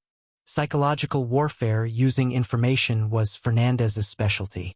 And Lark, while a competent warrior, lacked skills in this area. He had no way to counter. The defeat was real and the death was false. And the false rumors, intermingled with truth, gained credibility and spread widely. As he quietly recovered his strength, gathering the scattered forces one by one, Lark was dismayed. However, the situation of the army was too precarious to reveal himself and demonstrate his well-being, despite such rumors spreading. He had to continue moving in secret, and during this time, Fernandez fanned the flames of the rumor. The exaggerated rumor spread as if the battle for the throne had been conclusively settled. The rumor eventually reached the southern front and even the ears of Lark's wife and children. Third Prince Ash, who had promised to protect her, was missing. If Fernandez had truly won, their lives, no matter where they were, would be like candles in the wind. Preferring to die boldly by her husband's side rather than wait for news of his demise in a distant land, she decided to lead her 3 children to the battlefield. And there, they were captured by the waiting Fernandez. Fernandez brought his sister-in-law and 3 nieces and nephews directly to Lark's camp and urged him to surrender. From the beginning, Lark's will to fight was not strong. He was tormented by guilt for fighting against his own people and pained by the fact of being hostile towards his brother. He had suffered a great defeat, and now his wife and children were taken prisoner. He could no longer bear to see more bloodshed of his people. Eventually, Lark declared his surrender. It seems I was never meant to be the emperor from the start. Bound, Lark spoke to Fernandez. Rule the empire well, Fernandez. Of course, brother. Fernandez smiled slightly. But first, there's much to be done. Immediately after Lark's surrender, Fernandez used illusion magic to publicly execute Lark, his wife, and their 3 children by beheading. This brutal execution sparked widespread outrage. The remnants of the First Legion declared a rebellion in a bid for vengeance for Lark, and the noble families that had supported Lark also rose up. The old families who traditionally served the emperor, along with those dissatisfied with Fernandez or opposed to his methods. There was a collective uprising within the imperial capital. In a short time, they united, growing in size and strength. Fernandez crushed them one by one. It's quite convenient when the reactionaries expose themselves. The cruel spectacle of executing his brother's family was designed to provoke a reaction and then crush the united opposition with force. A blood purge occurred. Fernandez thoroughly trampled his enemies. He eradicated them root and branch, leaving no chance for a resurgence. Only after clearing a mountain of bodies did the battle for the throne come to an end. Lark lost his base of support and military strength. The few surviving nobles and remnants of the First Legion either died or were completely dispersed, fleeing the imperial capital in all directions. This grim scene, Lark could only watch helplessly as the loser. His arms were severed to prevent him from wielding a sword, and the magical veins in his body were completely destroyed. Don't worry, brother. With his brother imprisoned in a portable jail, Fernandez whispered affectionately. You, your wife, and your children are all people I wish to protect. I will definitely protect you. So, please stay calm for a little while. Fernandez's eyes, fiery red, were not looking at his brother but at some distant place. After all, everything will soon come to an end. Everything will soon come to an end. I hope so, Fernandez. The Emperor's chamber, trapped in a portable jail, with dull eyes staring into the darkness. Lark pondered his brother's words. Lark's only hope now was that, the only words from his brother he wanted to believe in, that this terrible situation would end in some form, and that he could find peace. Truly, he prayed for it. Imperial capital New Terra. Underground. Leaning on a staff, the middle-aged female officer, Reina, was supervising her subordinates. She was inspecting the progress of the subordinate mages who were engraving a magic circle before her, ensuring that the entire process was error-free. Shutdown protocol. A sacrificial magic circle that burns all humans within its range and uses that immense energy to magically embalm the entire area. Once activated, every human inside the circle would be annihilated, and the embalmed space would become impervious to external intrusion. This magic circle, which Fernandez and the Mage Corps had been installing in numerous cities and were now completing in the underground of the imperial capital, was nearing completion. The last arc. Reina, fully aware of Fernandez's plan to save humanity, smirked bitterly. Truly a mad scheme. But if what Fernandez had told her was true, this insane plan might be the last way to truly save humanity. Above all, she was a soldier. A soldier follows the orders of their superior. As a well-trained hunting dog, she faithfully executed the commands of the future emperor. That's all. All for the future of the ever-black empire. Repeating this now tiresome phrase to herself once more, Reina watched the completion of the magic circle. The battle for the throne had ended, and the magic circle was about to be completed. The last arc plan was soon to commence. Lieutenant Reina. That's when it happened. A subordinate mage ran up frantically, shouting almost like a scream. Disaster! A disaster has occurred. What's all the fuss about? What's happened? The northern sector of the magic circle. Reina's brows furrowed deeply at the following words. It's been damaged. No, destroyed. Destroyed? What do you mean? Was there an accident? No. It was a deliberate attack. It's like explosives were used. The ground where the magic circle was drawn has collapsed. Reina's lips twisted in frustration. What is this nonsense? Just as the magic is about to be completed, this happens, and it wasn't the end. Lieutenant Reina. Disaster. Urgent news, Lieutenant Reina. Following the initial report, one after another, reports of damage to the magic circle poured in from all directions. While calmly assessing the extent of the damage, Reyna clenched her teeth in anger. The shutdown protocol was being installed on a large scale, enough to encompass the entire imperial capital. Therefore, the security for the entire magic circle was inevitably sparse. And some unidentified group had persistently exploited this vulnerability, attacking the magic circle. Who could it be? Simultaneously and clearly planned, this attack caused significant damage to the magic circle. At this rate, the schedule and plan would suffer a significant setback. Reyna was bewildered. Hadn't they completely rooted out the forces opposed to Fernandez in the imperial capital just recently? Yet, such an organized movement now poured cold water on their plans. Who could it be? Reyna muttered in despair. Which bastard, no, which bastards, are interfering with our plan? A young woman in a black dress, holding a black parasol, walked along the main streets of the imperial capital. Despite being dressed in mourning attire, the woman's expression was bright. Carrying a small box in her arms, she walked lightly, heading towards the canals of the imperial capital. At the harbor where the inner sea met, stood a large building. Large, yet deserted and tranquil. Silver Winter Trading Company. Originally one of the busiest places in the imperial capital, it had long been emptied of people and goods, now desolate. The woman approaching the building knocked lightly on the door. Knock knock. Soon the door opened, revealing an elegantly bearded old man. Sorry, madam. The Silver Winter Company is currently suspended due to the war situation. The old man politely explained the current situation while bowing to the woman.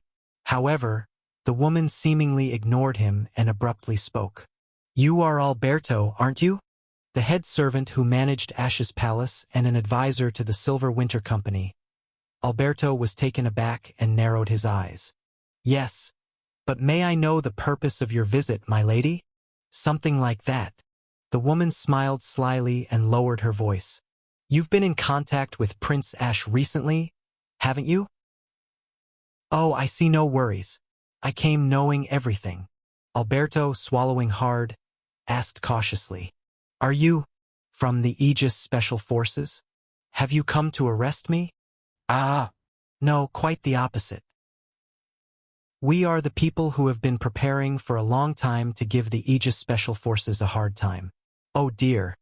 You have no idea how much trouble we went through destroying that magic circle this time. The woman, speaking in riddles, heaved the small box she was carrying forward with a grunt. Forget it, just take this box. And later, if you happen to see Prince Ash, please convey this to him. Yes? Tell him it's a gift from the past. He will understand. Still dazed, Alberto took the box. The woman, smiling contently, clapped her hands lightly and then turned around gracefully. She started walking away again. As Alberto stood dumbfounded, holding the box and watching the woman's retreating back, he asked urgently, Who are you? Who are all of you? Exactly. The woman suddenly stopped in her tracks, turned slightly towards Alberto, and smiled mischievously. We are the underground operatives who truly exist in this imperial capital. Then Alberto realized who the woman was. The very person Ash, in his wild younger days, was rumored to have scandalously involved with, the first noble lady whom Ash, the playboy, had seduced. A secret organization prepared since Prince Ash was 15. Solely for him. Pulling down her black hat to cover her face, the woman smirked playfully. We are known as the Jilted Women. Chapter 428. After the defense battle ended, and the victory banquet was held the very next day, the Mermaid King, King Poseidon XIII, left immediately. It was partly because he had been unexpectedly caught in an unforeseen situation, and he seemed eager to discuss the matter I had proposed with his people. He says he hopes we can meet again soon. Serenade, standing beside the Mermaid King, translated his sign language for me. Why pretend you can't talk when you can? I broke out in a cold sweat. He's not comfortable with land-based communication, and merfolk voices have an enchanting power, so he prefers to use sign language, is what he says. Seemingly catching my puzzled look, the Mermaid King explained, through Serenade's translation. I blinked in surprise. Alright. Originally, merfolk used their enchanting songs to manipulate human minds and cause shipwrecks. It must be that kind of ability. Thinking back, during our conversation yesterday, he might have tried to enchant me to extract my true intentions. Thanks to my passive skill, unyielding commander, I was oblivious to such enchantment attempts. Well, at least my sincerity got through, I guess. The Mermaid King gave me a big smile and a double thumbs up. I shrugged and returned the gesture. Serenade agreed to take responsibility for escorting the Mermaid King back. We had initially planned to transport him by airship, and it was Serenade who had been in contact with the remnants of the merfolk anyway. Then, I shall take my leave, Your Highness. Okay, take care. Yes, King Poseidon 13 also sends his regards. Ah, that was for me. Sweating from her interpretation efforts, Serenade led the way to the airship. With a final thumbs up, the Mermaid King was carried onto the airship in a portable bathtub. Farewell. I hope you return with good news. Waving goodbye, I lowered my hand and looked around at my subordinates. Let's get moving, too. As much as I'd like to bask in the glory of our victory a bit longer, the outside world is moving at a breakneck pace. We need to act quickly. According to the Fallen King's plan, we need to send envoys to various kings and chieftains of different races. Just like the Mermaid King, I need to extend my invitation to the other kings. The envoys for each king had already been selected. Strangely, or perhaps inevitably, among my subordinates, heroes related to each of these fallen kings were positioned. Just dress them up nicely, put gifts in their hands, and send them off. I'm not sure about the response, but at least they'll listen. But before that, we'll conquer the Mage Tower.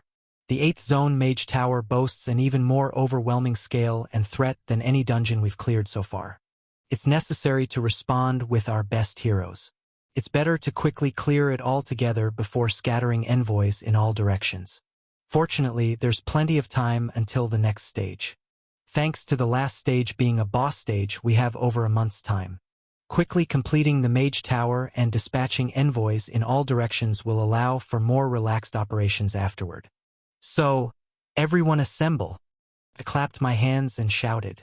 We're diving into the dungeon first thing tomorrow morning. Today we will have the briefing. So I want every hero in the First Army to gather at the Lord's Mansion by lunchtime today. Thus, around lunchtime, all the heroes had gathered at the Lord's Mansion.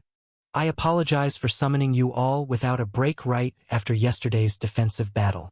Having Ader serve tea and coffee, I began the briefing about the upcoming expedition. However, given the urgency of the current world situation, we too need to respond quickly. I paused midway through my speech. It was because the faces of the heroes sitting around looked utterly exhausted. They all appeared to be suffering from a hangover. Seriously? How much did you guys drink last night? Junior, representing the group, offered an excuse. Well, since you returned, and we defeated a Legion commander-level enemy. It was all good news. And with all the seafood dishes, the drinks just flowed. Ugh! She stopped talking and suddenly coughed up blood. You want a drink when you're in that state? I mean, I also drank quite a bit yesterday. Looking around at my zombie-like party members groaning in hangover pain. I would like to give you a few more days to rest, but we don't have the luxury of time. We are diving into the dungeon first thing tomorrow morning. I declared resolutely. The heroes all made gloomy faces, but I gave them a sly smile. Besides, this dungeon might have almost no combat, so there's no need to be in perfect condition. The hero's eyes widened at the mention of almost no combat. I tapped the chalkboard with my stick. We will be tackling the 8th Zone Mage Tower this time. It feels like it was just yesterday when we first entered Zone 1 and got lost. Now, we've reached the Mage Tower, the representative dungeon of Zone 8. Lost in these brief reflections, I pointed my stick towards the elves sitting in the corner of the reception room. The path to here has already been cleared by Verdandi and the Holy Grail Seekers. Yay! Then Verdandi and the elves waved their hands around as if to show off. These rodent-like elves, who even cure hangovers with nuts, were now drinking some sort of decoction similar to sangwa tea with plenty of nuts to sober up. So, the Holy Grail Seekers will take the lead in guiding us. Holy Grail Seekers. In this mage tower, you'll find the Holy Grail you've been longing for. So lead the way enthusiastically. Leave it to us, Prince Ash. Verdandus' eyes sparkled as he clenched his fist. The other 4 elves nodded vigorously. Good.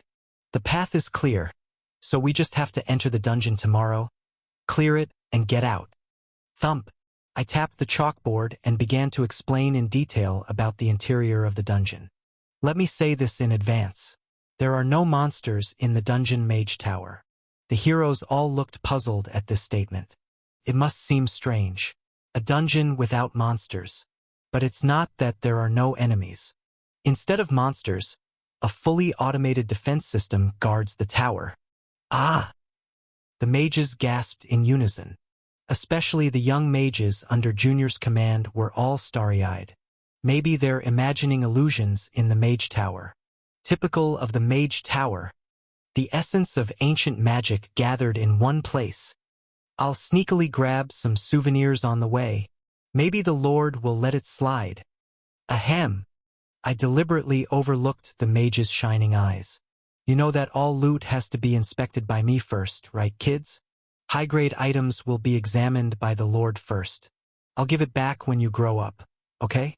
It's the same principle as parents taking their children's New Year's money. I'll grow it well and return it to you. Anything you pick up, give it to me first. Anyway, I continued with the explanation. The Mage Tower is, in short, a puzzle gimmick dungeon. The structure is the same as other dungeons, with dungeon rooms connected in a series, but instead of monsters, each room presents a puzzle. Solve it and you're through. Success in solving it, you get a reward and move on to the next room. Fail to solve it, the defense system will do its best to kill the intruder. What was it, in terms of setting, the Wizard's Tower is a space for all magicians, so it provides a fitting reward to those who pass the trial. Thus, you receive a reward for passing the trial. Puzzle. But if you fail, you'll be mercilessly beaten up in this kind of dungeon. Of course, like a typical dungeon, you can also solve it through combat.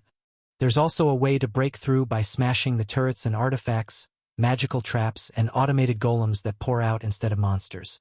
In fact, in the game, many users just overpowered their way through with brute force.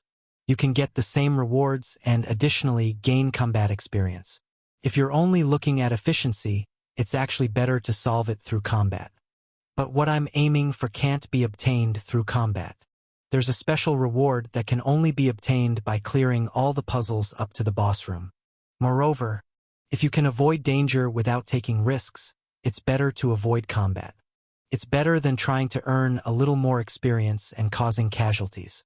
After conveying this content, I looked around at the heroes and said, "So, rest well today, sober up by tomorrow morning, and let's meet here again." "Got it." "Yes, Dash." They all responded loudly. Then Lucas, who was sitting in the front, raised his hand. I pointed at him with my staff. "Got a question, model student?" "Yes, my lord." Lucas asked cautiously. "Just by listening, it seems there's hardly any combat. Or if there is, it's expected to be minimal. Is there a reason to deploy so many people?" As Lucas pointed out, the current lounge is filled with all the First Army heroes. It's a sizable group, dozens of heroes. If it's a non-combat-oriented dungeon, there's certainly no need to employ so many. It would be better to move with a smaller group. I smiled bitterly. Because there's always a just in case. We have to be prepared in case we fail to clear a puzzle. And most importantly, we need to be cautious about someone who might be holed up in the deepest part of the Wizard's Tower. I decided not to tell the heroes about this someone. It seemed like it would only increase their anxiety. Instead, I clapped my hands loudly and said, "Well, that's enough for the meeting. How about we all have lunch together and cure our hangovers?" At this, everyone cheered. Especially the drinkers started taking out bottles of alcohol they had hidden, saying you cure a hangover with alcohol. These crazy guys. Just quietly eat your meal. After lunch and disbanding the heroes, I teleported to the lake kingdom below. Arriving at the base camp, I distributed fish dishes to the people there. Oh ho! It's been a long time since I've had sea fish cuisine. I'll enjoy it. I bribed Kelly Bay, who was delighted, with alcohol to accompany the meal. And then, click, I pulled out 2 magic cores. The Goblin God King's magic core and the Ghost Captain's magic core. They were the magic cores of 2 Nightmare Legion commanders. As soon as I put these out, flames flickered in Kellybay's round eyes. Finally, you've brought these out. I've been waiting for just this. I've roughly decided what to use them for. I ordered Kelly Bay to make equipment out of these 2 magic cores. Kelly Bay, making sounds like, oh ho dash, quickly noted down my request. A sly smile flickered around his bushy mustache. The Nightmare Slayer guarantees power equivalent to its danger. Hehe. I'm looking forward to what these 2 can do. Please take good care of it, Master Craftsman. Kelly Bay thumped his chest confidently. I just smirked, knowing full well the dwarf grandfather's skills were completely guaranteed. After finishing the equipment request, I intended to meet Nameless, but she was nowhere to be seen. Coco the Severer had returned, so I handed her a fish dish and asked about Nameless' whereabouts. Coco then showed a strange smile. Nameless has realized that her destiny is ripening. What? The time is coming. The time is coming, hehe. After uttering these incomprehensible words, she took the fish dish and disappeared into her workshop. I frowned in dissatisfaction. What's coming? I had finished everything at the base camp. I stepped out of the base camp. There was another place I needed to visit. Whoosh! I raised a blue flame torch and walked alone in the darkness. How long had I walked? The space I was looking for finally appeared. The area where the aqueducts between Zone 5 and Zone 6 connect. A space where water leaking from broken pipes seeped into the torn stone walls. Around this narrow passage, where clear water flowed unusually, nameless grass and moss grew lushly. And next to this waterway, there was a finely tilled plot of earth. It looked as if seeds had been planted in this soil, but nothing had sprouted yet. As I quietly looked down at this plot of earth, Ash! A voice rang in my ears. Turning around, there stood Verdandi with a bewildered expression, accompanied by members of her Holy Grail Seekers. How did you? This place was the base of the Holy Grail Seekers. These elves were living separately here, not in the base camp. I opened my mouth with a bitter smile. I came to talk, Verdandi. Chapter 429. Verdandi and I sat silently in front of the stream. Should I call it the residence of the Holy Grail Seekers? Or a hideout? Anyway, it was right beside that place. How long had we been quietly watching the babbling brook? Verdandi spoke up awkwardly. How did you know to come here? I've known for a while that you've been staying here. I keep track of where all my party members are. In case of battle, I need to know where everyone is. More than how I knew to come. You must be more curious about why I came. I gave Verdandi a faint smile. She awkwardly scratched the back of her head. The reason I sought out Verdandi quietly today. It was to talk about the Holy Grail we were about to find. I hesitated a bit, but then gathered my courage and spoke. Verdandi. Yes. The Holy Grail certainly exists, but it might be a bit different from what you're thinking. The reason Verdandi is searching for the Holy Grail. It's to use the immense regenerative magic within the Grail to resurrect the dead World Tree, and to revive the World Tree, and activate the ancient magic it holds, to rebuild the Elf Kingdom.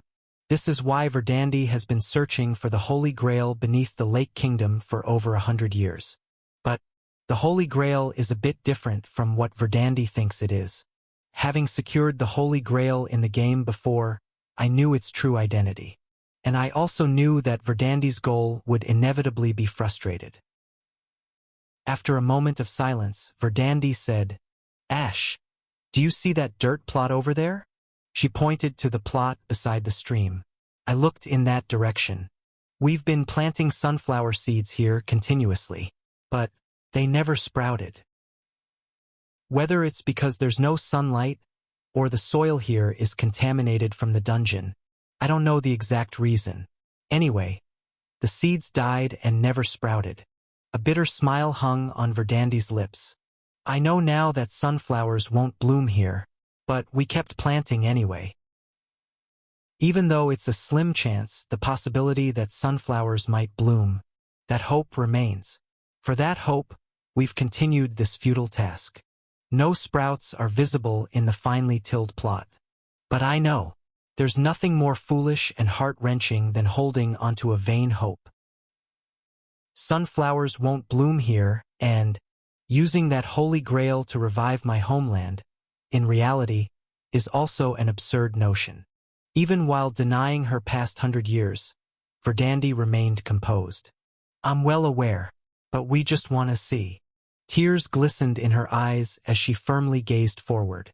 The true identity of what we've been searching for over a century. The result of our futile efforts. After quietly listening to her, I gently asked, "What about after that? What can we do?" Verdandi shrugged. "We've done our best so far. We'll shake it off and start searching for another way. To save her homeland, searching for a holy grail that might not even exist.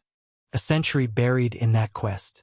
Verdandi had long accepted that the holy grail they finally find might be entirely different from what she sought. And then, again, to save the Elven Kingdom, she will continue her new fight, searching for another way. "Verdandi, you are strong," I uttered without realizing. In fact, I found her a bit admirable. I too started this fight to convey a word of encouragement to that child lying in the hospital bed. But, just imagine, if that encouragement meant nothing, if it brought no change, how frustrating would that be? Yet, despite this, Verdandi declared she would continue to fight and search for the next method. Whether this was due to the responsibility she bore as a member of the Elven royal family, the unique temperament of the long-lived elves, or her own strong will, I'm not sure. However, I thought I should learn from her attitude. Life doesn't end with the fulfillment or failure of a wish. We must continue to fight until the end of our lives. Verdandi smiled broadly at me. "Thank you for helping me find the Holy Grail, Ash.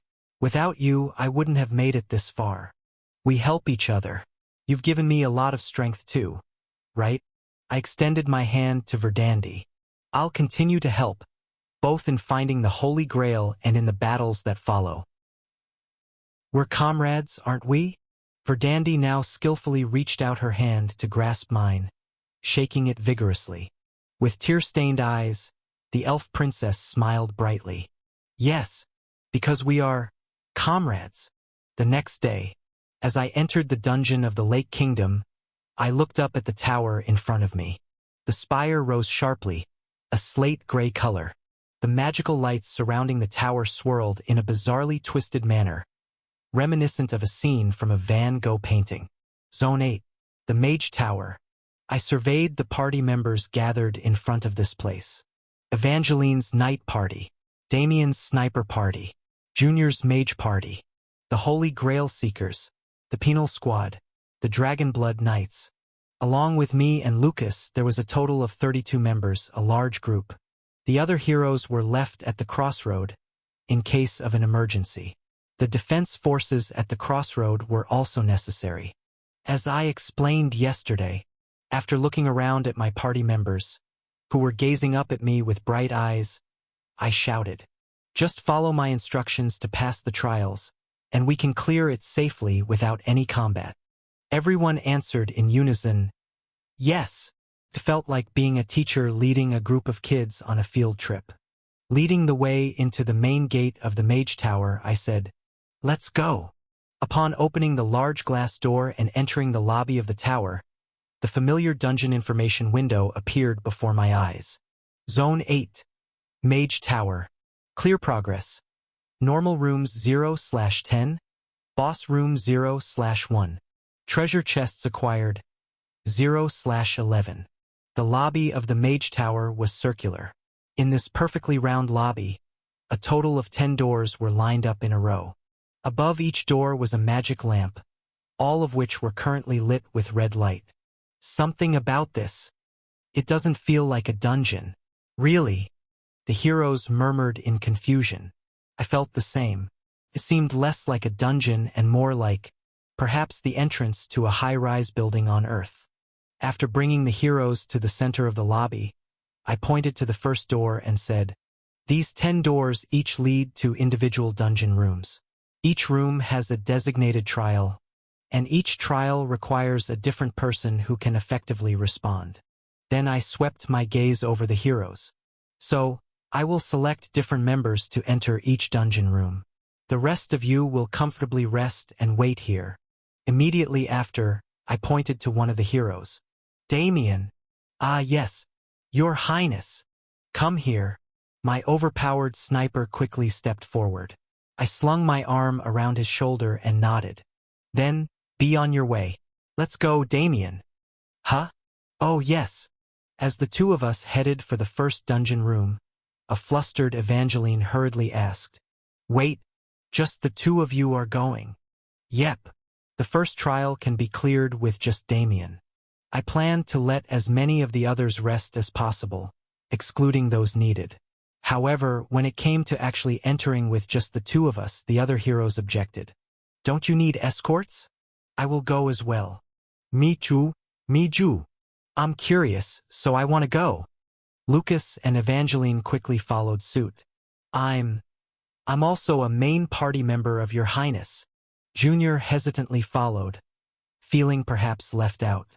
"Ash, may I accompany you too?" "What? Are all of you going?" "Then myself will also join. If it has come to this, let's just have all party leaders join." Verdandi, Duskbringer, and Coolin all hurriedly followed. I nodded happily. "Fine, follow along.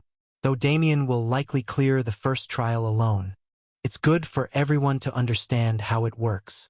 So, along with each party leader, we all entered the first dungeon room. We walked down a long, dim corridor. I wasn't tense, but the other heroes were unnecessarily cautious, gripping their weapons tightly. "Guys, there's no combat if we don't fail the trial." After walking through the corridor for a while, a brightly lit room suddenly appeared before us. On each wall of the bright room, large murals were drawn. They were pictures of magicians building a tower. However, interestingly, the two pictures were almost identical. Two identical murals? What do they mean? Amid the puzzled heroes, I chuckled and looked at Damien. "Damien." "Yes, Your Highness. What do you think? Are these two murals really the same?" Then Damien immediately shook his head. No. "They are similar, but these two, they are different." "That's right. The first trial of this Mage Tower was Mage Tower Room 1. Wave 1. Find the differences between the two presented pictures. It's a spot the difference game. In the center of the room were paintballs and a slingshot. I pointed to them and instructed Damien. The left wall is the original and the right wall is the comparison. Mark the differences with these paintballs. Nodding, Damien loaded the slingshot with a paintball and precisely shot it at the right wall. Thwack! Thwack! Thwack! With each paintball Damien shot hitting the mural, the heroes groaned. "No way! A different leaf decoration in the hair? How did you find that? How could you tell the direction of the eyes is different? Who could distinguish between white and beige clothing colors?" Everyone complained about the impossible difficulty, but we had Damien on our side. After Damien hit 10 paintballs, the mural started to rumble. Then, Kogong! The wall with the mural sank downwards, revealing a new mural behind it. Mage Tower Room 1. Wave 2. Find the differences between the two presented pictures. Evangeline broke out in a cold sweat. "It's not over? If it ended that easily, would it be a Zone 8 dungeon?" The mural became even more complex and elaborate. And was it just my imagination? Or did the figures in the mural seem to glare at us? It depicted magicians conducting experiments inside a completed tower. They were seemingly grafting branches with magic. Damien calmly launched the slingshot again. Thwack! Thwack! Thwack! Kogong! Once again, the wall descended, revealing a new mural behind it. This mural was much more complex, detailed, and larger in size. Something feels like the difficulty has escalated compared to the game, but no matter how complex or enlarged the picture became, it was futile. We had a clairvoyant on our side. Damien, without blinking an eye, kept firing the slingshot. After solving a total of 5 different spot-the-difference waves, Mage Tower Room 1. Clear. The clearance announcement displayed. Kurururur. Chulk. Dulkruk. This time, the wall in front split open, and along with a misty fog, a large treasure chest appeared. Standing in front of the chest, I grinned mischievously. Just like this, okay? I was calmly smiling, but the heroes looked pale. They were looking not at the treasure chest, but behind it. Curious, I turned around too. Ah! Right behind the chest, there were dozens of Mage Tower cannons loaded with various attack spells, and dozens of defensive golems in a stance ready to burst forth. If Damien had been wrong, these would have tried to kill us.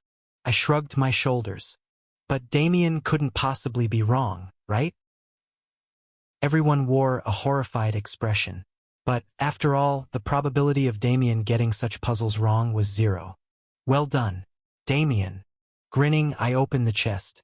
This item is for you. Flash. Golden light burst forth from the open chest. Eventually, the golden light condensed into one, transforming into a sharply shaped rifle. Chapter 430. The item that emerged from the chest was a magic gun, resembling an assault rifle from Earth. Venom Fong, SSR. The magic gun, Venom Fong. It's a rare magic gun that basically enchants bullets with poison properties. But what's more unique is its magazine capacity. A staggering 60-round magic gun. Considering most of the magic guns Damien used had around 10 rounds, this was an insane magazine capacity. Of course, its damage is on the lower side. Poison enchantment with 60 rounds. As you can guess, it's not primarily a damage-dealing weapon. Its purpose is to rapidly fire a large number of rounds, inflicting poison status on enemies with its overwhelming magazine capacity and rate of fire. Magic guns are a unique weapon category, but this one is exceptionally bizarre. But it's still fundamentally a magic gun. Despite its lower damage, it has sufficient lethality. Given that most of Damien's magic guns were either for long-range sniping or close-range suppression, this medium-range control magic gun would be an excellent choice. Wow! Damien's mouth dropped open as he took the magic gun. I was hoping for a magic gun like this. Thank you, Your Highness. I'll use it well. Hehe. Good. Make the most of it. Though I handed over the equipment as if I knew all along, I was the most surprised. No way, an SSR-grade item right off the bat?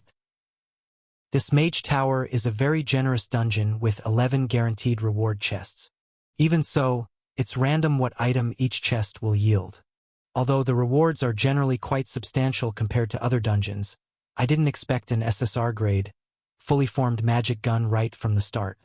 After handing the magic gun to Damien and looking at the other heroes, I saw greed flickering in their eyes. Oh dear. Evangeline jumped up, exclaiming, "Senior, is the item distributed to the person who contributes the most in breaking the trial?" Eh? Oh, not necessarily. We first consider who needs the equipment. But you do consider contribution, right? Yes. We somewhat take it into account. Awesome. Evangeline rolled up her sleeves and shouted, "The new armor is mine." Ah! She still had her hopes set on the armor. The other heroes also seemed to overflow with desire for the new equipment. They all shouted enthusiastically and rushed out of the first dungeon room. Well, they have to come with me anyway. Exiting the first dungeon room and returning to the lobby, I noticed that the color of the magic lights in the first corridor had changed from red to green. It seems the color changes upon clearing. All right, let's break them all like this. Whoa! Perhaps motivated by witnessing Damien get a good piece of equipment, everyone's enthusiasm visibly increased. Knowing what each trial puzzle entailed, I repeatedly reorganized members and entered the dungeon rooms. The second trial, a maze puzzle. a puzzle of escaping a complexly intertwined labyrinth, where subtle flows of magic provided hints. The catch, however, was that among these magic flows, there were traps as well. The key was to discern the true magic flow leading to the exit. Naturally, this trial involved the magicians. Junior and the young magicians huddled together, groaning and discussing as they navigated the maze. Junior seemed to figure out most of the answers right away, but for the sake of the younger magician's development, she allowed a bit of wandering. "Sorry, Your Highness. I could have cleared it myself, but no need to apologize. It's important to foster growth in the juniors. So, although it took a bit of time, we cleared it safely." The third trial, connecting beams of light. A puzzle where light shot from the entrance had to be guided to the finish line by manipulating mirrors placed around the room. While everyone was busy adjusting the direction of the light beams, suddenly a rumbling sound occurred, and the trial was cleared. Wondering what happened, I saw Lucas standing at the finish line, wielding his bestowed sword. I thought shooting the light at the finish line might work, so I used my sword to create light. It worked, just like that. It was unbelievable, but any means to pass the trial meant it was cleared. From here, the approach to solving puzzles started to get a bit weird. Most puzzles involved delicate manipulation of magic or required keen senses, observation, or intuition. Wah! My heroes began to brute force their way through. The fourth trial, a complex magical mechanism puzzle where a giant clock had to be set to a specific time. Evangeline ignored the mechanism and forcibly turned the hour, minute, and second hands of the clock using her strength. "Kogong, clear." I gaped in shock. Shouldn't it be impossible to clear it like this? Ehehe. This trial is quite flexible. Eventually, other martial heroes rushed in and started solving the puzzles in their own unique ways. Even though the puzzles seemed to be intended to be more delicate and complex, they were being solved in a straightforward, forceful manner. The fifth trial, a puzzle involving freezing falling stone walls at the right time with ice magic to advance. Dragon Punch. Bandit King Kick Dash. Duskbringer and Kulin destroyed the falling stone walls with their fists and feet. Stone fragments scattered in all directions, some hitting and falling off my head. What is this? Watching this, Evangeline nodded happily. If you're physically incapable, you have to work harder with your brain. If you have absolute strength, there's no need for brains. Why is the Mage Tower succumbing to physical force? The sixth trial, avoiding various traps on the floor using levitation magic. When Verdandi threw her blinking dagger and teleported, the trial was cleared instantly. The cerebral gimmicks were crumbling before our heroes, who had maxed out their strength and agility stats. I was worried that the tower's defense systems might activate due to the unconventional approach, but as long as the clearing conditions were met, the tower didn't intervene. What a game with absolute freedom.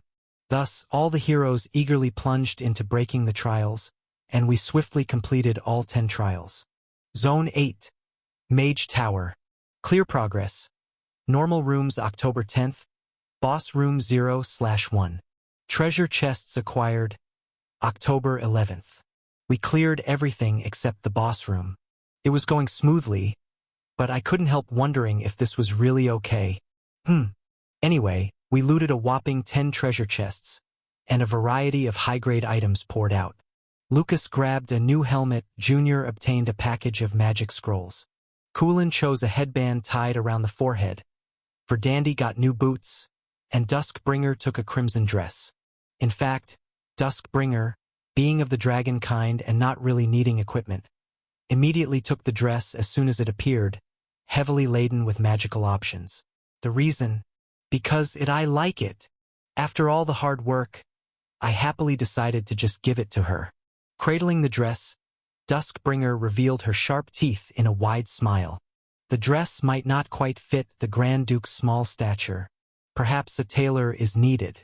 Anyway, as everyone was picking out their equipment, the armor Evangeline had been eagerly waiting for did not appear. Why?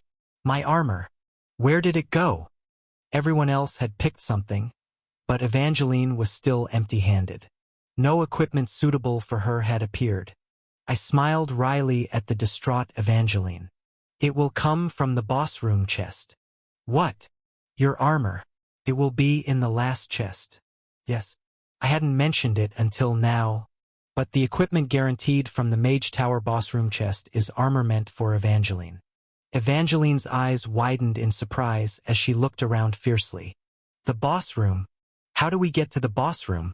Currently, all 10 magic lights connected to the lobby had turned green. There was no apparent path to the boss room, leaving everyone puzzled. We needed to clear the boss in the boss room to complete the dungeon. But this mage tower was a bit different. Here it comes. As I looked up and spoke, everyone followed my gaze upward. A round-shaped magical elevator was slowly descending, floating in mid-air. Click. Sss. The elevator landed softly, and magical light flashed from it. I stepped onto the elevator first, turned around, and gestured. There won't be any combat, so those who want to follow, come. The rest can rest. After a brief discussion among the heroes, only the party leaders decided to follow me, while the rest stayed in the lobby. Once everyone who was coming had boarded the elevator, I pressed the switch. Then the magical elevator began to rise into the air again. If we hadn't cleared the previous trials and had to fight the defense systems, there would have been combat in the boss room too. As we ascended to the boss room, I explained briefly. But we, in a strange way, have cleared the trials. So, there won't be any combat in the boss room. Instead, a special event will occur, and the boss monster will become an interactable NPC. What I was aiming for was this special reward, an interactable NPC. This way, the Mage Tower is quite a unique dungeon. The Holy Grail, Verdandi cautiously asked. Is it up there? I nodded silently. Verdandi swallowed hard and clenched her fists. Kogong. The elevator stopped. We, who had risen from the first floor to the top floor in one go, cautiously stepped onto the top floor. The structure of the top floor was simple. The area where the elevator operated, a short corridor, and a glass door at the end of the corridor. And as if sensing our arrival, click, the glass door automatically opened. A dense magical aura, almost suffocating, wafted through the opened gap. The heroes, who had been chatting in a relaxed atmosphere, instantly stiffened their faces. Shall we go? For Evangeline's new armor, Verdandi's Holy Grail, and I led the way towards the open door, to meet the owner of this mage tower. Even though I knew there would be no battle, an overwhelming and pure magical power flowed from inside, causing a tingling sensation in my stomach. Step, step. As we entered, what unfolded inside the glass door was an unexpected sight. Trees. The top floor of the Mage Tower was covered with stems from various trees. The complexly intertwined vegetation all differed in type. The heroes looked around, bewildered. This place, is it a greenhouse? All kinds of plants can be grown here with the equipment provided. Why would a Mage Tower be growing trees? That's when it happened. Welcome, you who have passed my trials. A mechanical yet feminine voice resounded. It's been hundreds of years since someone visited this place. Everyone was startled and raised their weapons towards the direction of the voice, except for me, who had been waiting for her arrival. From the densely overgrown bushes, she slowly emerged.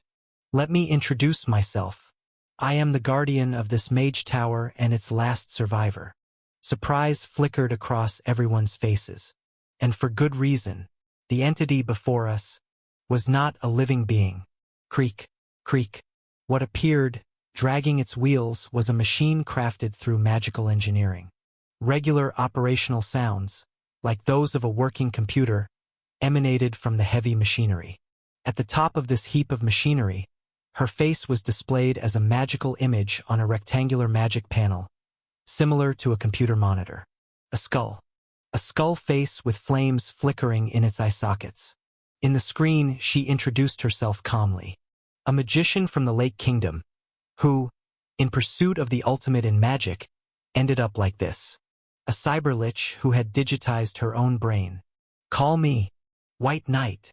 She was the third-ranked commander of the Nightmare Legion. White Knight herself. Chapter 431. White Knight is a lich. A lich refers to a wizard who has achieved immortality by turning themselves into an undead. These mad wizards, who plunge themselves into the abyss of the dead to avoid death, each have their own reasons for becoming a lich. Some do it out of a straightforward fear of death, while others for the perverse reason of gaining more powerful dark magic. White Knight's reason for becoming a lich was simple. There was still much to research. Born in the Lake Kingdom, she was a wizard who dedicated her life to magic research, but met her demise before seeing its end. To see the end of her research, she turned herself into an undead lich. The problem came afterward. About a decade after she became a lich, the entire Lake Kingdom sank beneath the lake. Not being alive, and thus unable to receive the curse of eternal life, White Knight continued her magic research below the Lake Kingdom as a lich for 500 years. However, even the flesh of the undead is not immortal. Her skeletal body began to disintegrate over time. So, 300 years after becoming a lich, White Knight began searching for a new body. At first, using Eastern sorcery, she transferred her consciousness into the body of a Jiangshi zombie. Though this new body was strong enough, White Knight realized the physical limitations of a corporeal form. Even if I transfer to a new body, it will eventually disintegrate. I need a way to preserve my mind without the need to transfer. Thus, White Knight began researching how to digitize her ego and sustain it within a magical mechanical device. After a long time, her research succeeded. White Knight managed to digitalize her consciousness and upload it into the machine system of the Magic Tower. If a wizard who pursues immortality becomes a lich, then she, having digitized herself into a machine, was still a lich. Hence, White Knight still referred to herself as a lich, and the game players called her a cyber lich. After explaining her past in detail, the White Knight who is acting as a commander of the Nightmare Legion outside is not me. White Knight continued as she led us to the rooftop garden of the Magic Tower. To be precise, she shares the same ego as me, but she's another me who turned against me. What the hell does that mean? Seeing that we all had the same perplexed expression, White Knight grimaced within the magic panel. I couldn't fathom how a skull could make such an expression. I digitized my consciousness and placed it into a machine. Meanwhile, I ordered the physical me, who had been continuing this research, to commit suicide. When White Knight uploaded her consciousness into the machine, 2 White Knights were created in this world. The material world White Knight, who remained in the Jiangshi body and continued her research. The digital world White Knight, who had achieved the immortal mind she desired. To maintain her uniqueness and as pre-agreed, the digital world White Knight commanded the material world White Knight to commit suicide. But the other me refused to die. The material world White Knight refused death. On reflection, it was inevitable. A lich is one who flees death to seek immortality. Even if another me persists in the digital world, there's no reason for me to die in reality. At that moment, we became separate entities. That's how the other me, who refused suicide, left the Magic Tower, killed all the ancient wizards revived by the Demon King, and even rose to the head of the Demon King's Wizard Legion. I knew all these stories, having read the game-setting book. The rest of my companions still seemed to be having a hard time grasping it. Their faces a mix of confusion and understanding. I clapped my hands. Simply put, this lich's mind split in 2. One is the good person here, and the other is the bad guy we need to kill. Okay? Evangeline's face lit up. Wow, that suddenly makes it much easier to understand. It's not that simple. White Knight sighed softly from within the panel. No. Actually, that pretty much sums it up. That's what I'm about to request of you. The wheeled mechanical device stopped and turned to face us. Then the lich spoke from the panel. Please, kill the other me. Great Sorceress White Knight, ranked 3rd in the Nightmare Legion hierarchy. She asked us to kill someone who was once the same being as her. This cyber lich was making a request to us. We couldn't kill each other. We knew each other's moves too well. That's why I need help from someone else. If you do this for me, I'll grant you one wish, whatever it may be. Of course, I will provide whatever assistance I can. Anyway, naturally, all the commanders of the Nightmare Legion must be defeated. If we can get help from the skull in this machine along the way, we should gladly accept it. But out of pure curiosity, I asked, "Can I ask why?" Why do you so desperately want to kill the other you? Perhaps because I am also Ash, a duplicated and added entity. I was curious about her intention to kill another version of herself. White Knight looked intently at me and said, "If you look into a mirror and the reflection moves differently than you," she began, "wouldn't that be extremely unsettling? How would you feel if you encountered an entity exactly like yourself while walking down the street? There's something called a doppelganger, an old superstition that seeing someone who looks exactly like you brings bad luck. I wonder if there's an instinctual aversion to another being like oneself in everyone. I need to be unique. If there's another me to replace me, there's no need for me to exist, right? So, I have no choice but to kill the other me who is just like me." I shrugged and nodded emphatically. "We'll take the job. But in return, I want a promise of full cooperation." "Don't worry about that. Just tell me what you need." "Great. Then, first," I pointed to a large chest in the corner of the garden. "Please open that treasure chest." Shiny and flashy, the chest, emitting an expensive aura, looked luxurious at first glance and was locked with several complex mechanisms. In response to my request, White Knight readily agreed. "Of course, you've cleared this magic tower, so you have the right to open that chest." Click, clang. Almost simultaneously with her words, the chest began to open. Emitting smoke like dry ice, a dazzling golden light spread from the open chest. SSR. I slowly walked up to the chest and took out its contents. They were a pair of silver bracelets and a pair of anklets. Holding them, I approached Evangeline and gave her a sly smile. "These are yours, Evangeline." "Eh? Oh, does that mean this is—" Evangeline hesitantly accepted the bracelets and anklets. "Armor, you say?" I nodded at Evangeline's puzzled expression. Then, Evangeline, looking intrigued yet hesitant, quickly stripped off her existing armor and slipped on the bracelets and anklets on her wrists and ankles. "How can this possibly serve as armor?" "Whoa!" Before Evangeline could finish her sentence, it happened. Swish, swish, swish. Starting from the bracelets and anklets, scales sprouted, forming a white armor that began to cover her entire body. Clank, clang, click dash. In an instant, a full-body silver-white armor tailored to Evangeline's physique was completed.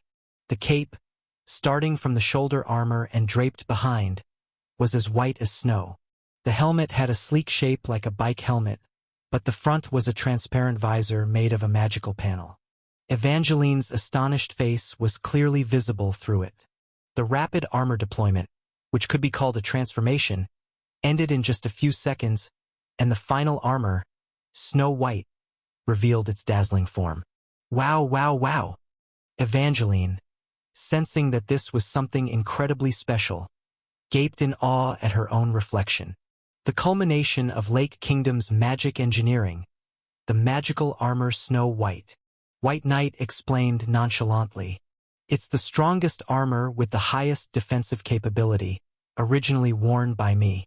Before I completed my research, I couldn't die, so I consolidated all the techniques I could use to protect myself.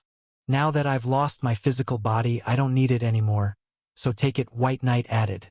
"Amazing!" Evangeline muttered in awe, examining the gauntlets that meticulously covered even her fingertips. I nodded approvingly, looking at Evangeline, who had finally completed her item setup.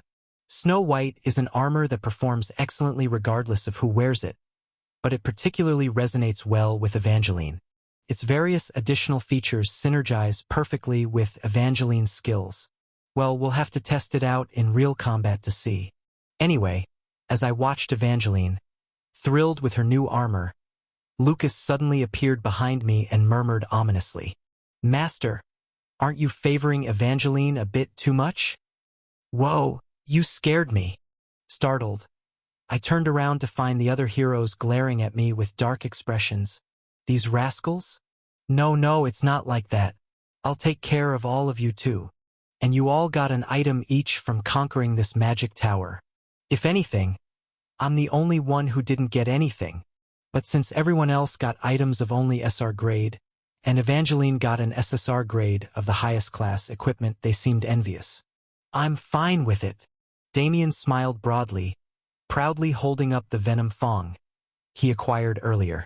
"Well, yours is also an SSR grade item."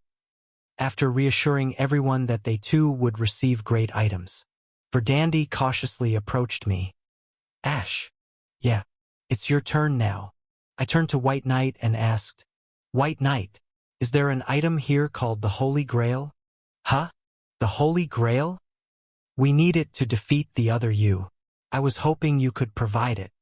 After a moment of contemplation, White Knight exclaimed in realization and moved the mechanical device towards the interior of the garden.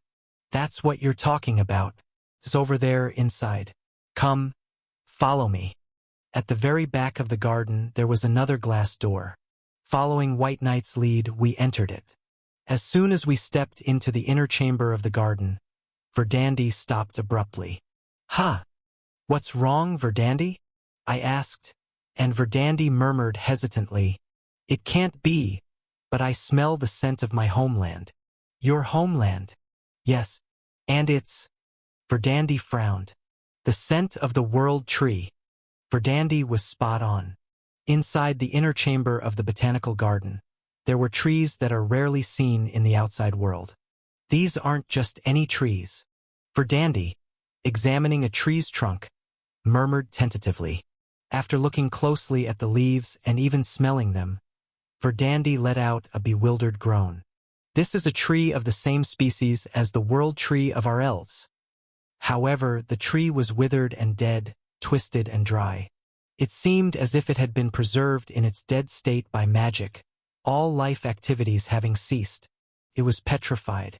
"I'd rather not remember," Coolin growled, glaring at the red leaves of a maple tree beside it. This is the same species as the cursed maple tree of our Leaf Clan tribe." The maple tree was also dried up, as if mummified.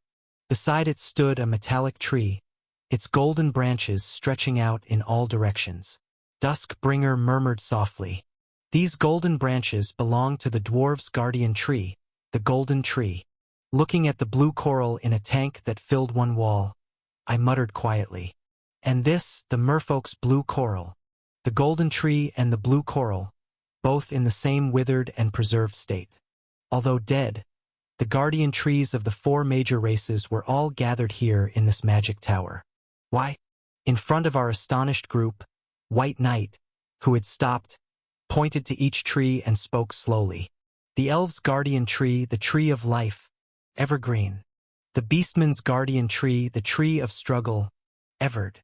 The dwarves' guardian tree, the tree of wealth, evergold. The merfolk's guardian tree, the tree of circulation, everblue." Finally, she pulled out a black tree branch.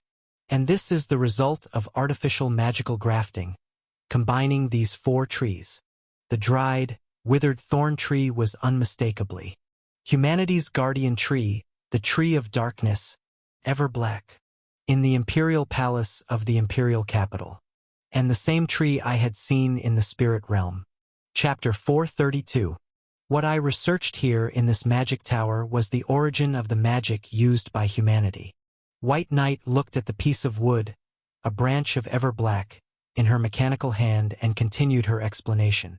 The guardian tree of humanity, ever-black, which brought the miracle of magic to humanity. My research was to unravel how it operates. The miracle of abilities like magic. It can be used only with the help of the guardian tree of that race, which connects to the spirit world and draws out the power of the soul. I remembered the roots of Everblack stretching into the spirit realm. Perhaps they were like a power transmission tower or a frequency antenna, drawing power from the spirit realm and delivering it to the physical world. In the distant past, there were many more guardian trees. But ancient races waged wars to burn and kill each other's trees, and in the end, only 5 trees remained on the surface.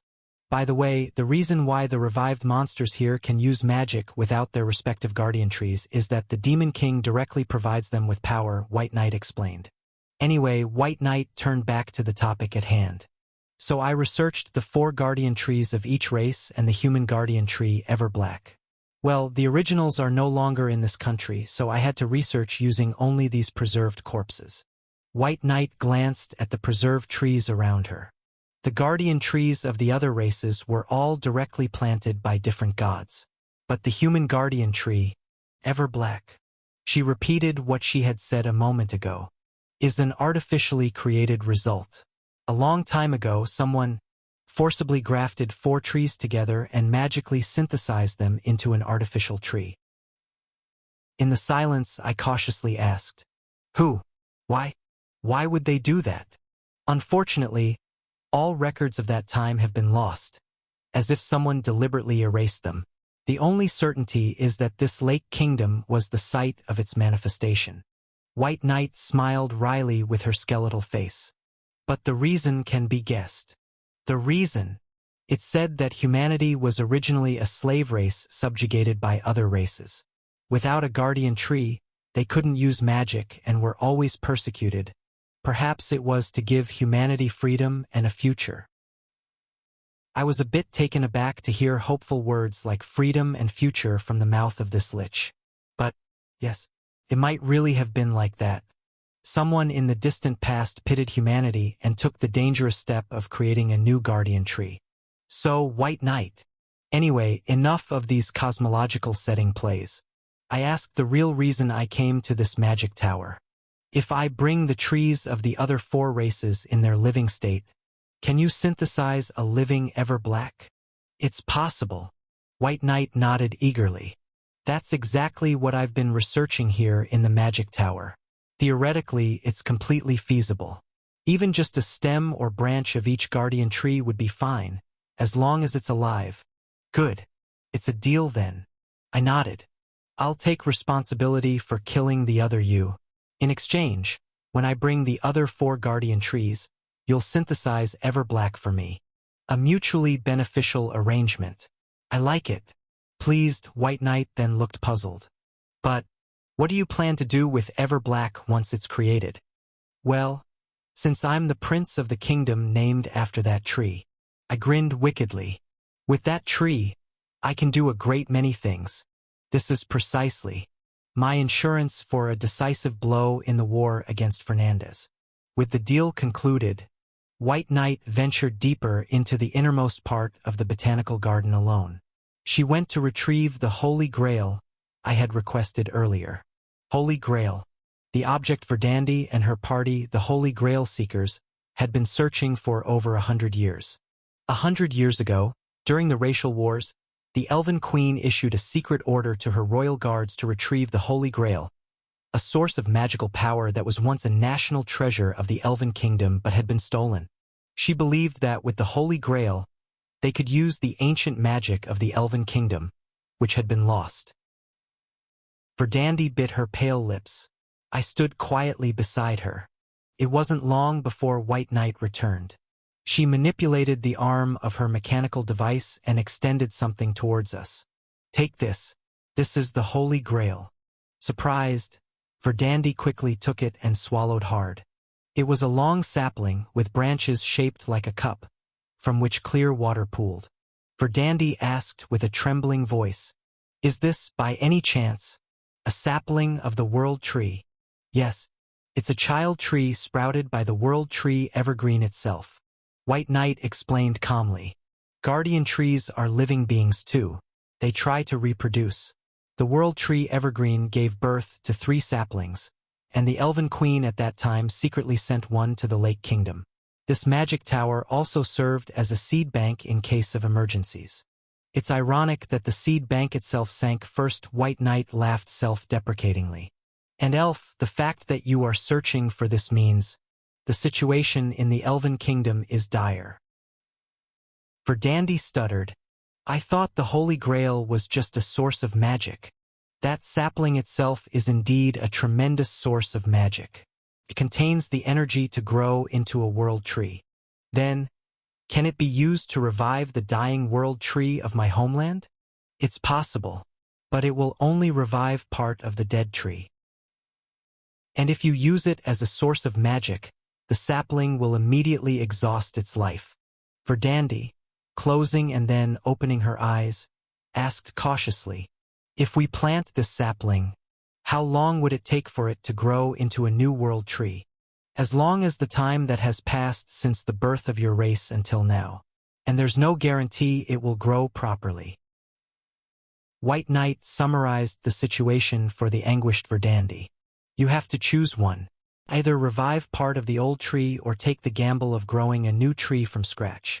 It's not my decision to make. Verdandi looked at me and then bowed her head.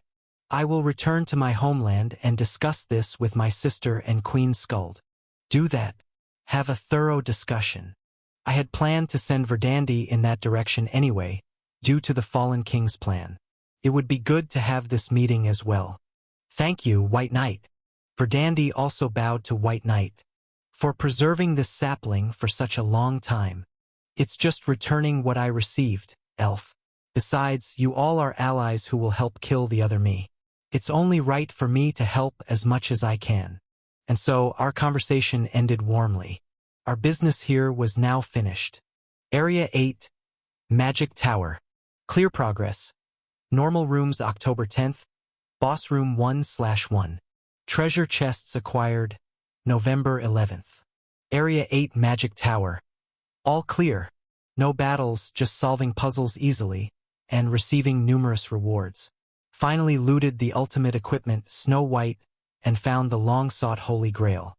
Moreover, Everblack will become the biggest variable in the battle with Fernandez. I've even secured the NPC who will synthesize it.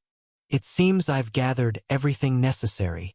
Looking around at the heroes, I smiled slyly. Shall we head back now? Free exploration ended. Level up characters. None. Deceased or injured characters. None. Equipment acquired. Snow White SSR. Armor. Venom Fong. SSR. Magic Gun. +9 other types. Expand list. Items acquired. World Tree Sapling EX. Event item. Magic Goblin Room Key. Clearing the dungeon activated the teleport gate in the first floor lobby of the Magic Tower. Now, if there's business here, this gate can be used for travel. Flash. I returned comfortably using this gate. Everyone worked hard today. Rest up and... I faced Verdandi and the Holy Grail Seekers, who had followed me to Crossroad. From tomorrow, let's seriously discuss what lies ahead. Verdandi nodded firmly with a tense face. I gave her a bright smile. Finally, the time has come to put into practice the Fallen King plan, the method for cultivating the team of terror. Back in my room in the mansion, I pulled out the plan I had written beforehand and began to organize it once more. Sending messengers to the Fallen Kings in various places to build an alliance. To the elves, Verdandi. To the beastmen, Kuilin. To the dwarves, Kelly Bay. To the merfolk, Serenade. To dispatch messengers like this to the 4 major non-human races. And then to the minor nations and nobles of the south. Those who had come as reinforcements to Crossroad in the past. I planned to send Duskbringer to them. During my 6-month absence, most of the First Imperial Army had withdrawn from the Bringer Duchy, and the war between the two countries had fizzled out. Duskbringer seems to have regained quite a bit of control within the Bringer Duchy. I'm not exactly sure why she continues to support me here without returning. In any case, if the Dragon Queen who survived the war with Everblack steps forward, it should be possible to bring together some power from the various minor nations in the south and west. And the north? Maybe I'll ask Yun for a favor. The Aryan Kingdom, which now holds the real power in the north. The second princess, Yun. I'm not sure of her exact intentions, but she stayed as a guest in Crossroad and helped with the defense. She should help me to some extent. I will send her as a messenger to the north. Lastly, the real fallen kings hidden in various places. I turned my head and looked at the hotel building rising high on one side of the city. The magical construction technology derived from the defense tower construction is really efficient. The completion date is already in sight. With the completion of the hotel, I should soon hold an event to lure in the rest of the fallen kings. The event name, perhaps Casino Royal. It was about time the tourist city plan I've been preparing since the first year started yielding results. Sigh. After finishing the writing, I lifted the pen from the plan. The names of numerous fallen kings I had identified during my 742 rounds of the game were written in rows on the plan. Of course, not all these people will easily come under my command just because they're asked. The center of this world is the Everblack Empire, and Fernandez holds its imperial capital. I'm significantly behind in terms of power. However, I precisely know what each of them wants, and I have the capability to grant it to each one. Even if it means making a few empty promises for now, I will make them an offer they cannot refuse. To choose me over Fernandez, even if it means boasting and lying, mixing in empty promises and bluffs, I will bring them all under my command. Let's go head-to-head, second brother. And then, after defeating Fernandez, I will mobilize the gathered strength of humanity to conquer the Lake Kingdom, to subdue the Demon King in one fell swoop. I smirked. It appeared. The path to clear victory. Undoubtedly. Chapter 433. No, I thought I saw it. The path to clear victory. But from the next day I encountered difficulties. I don't want to go. I don't want to meet my son.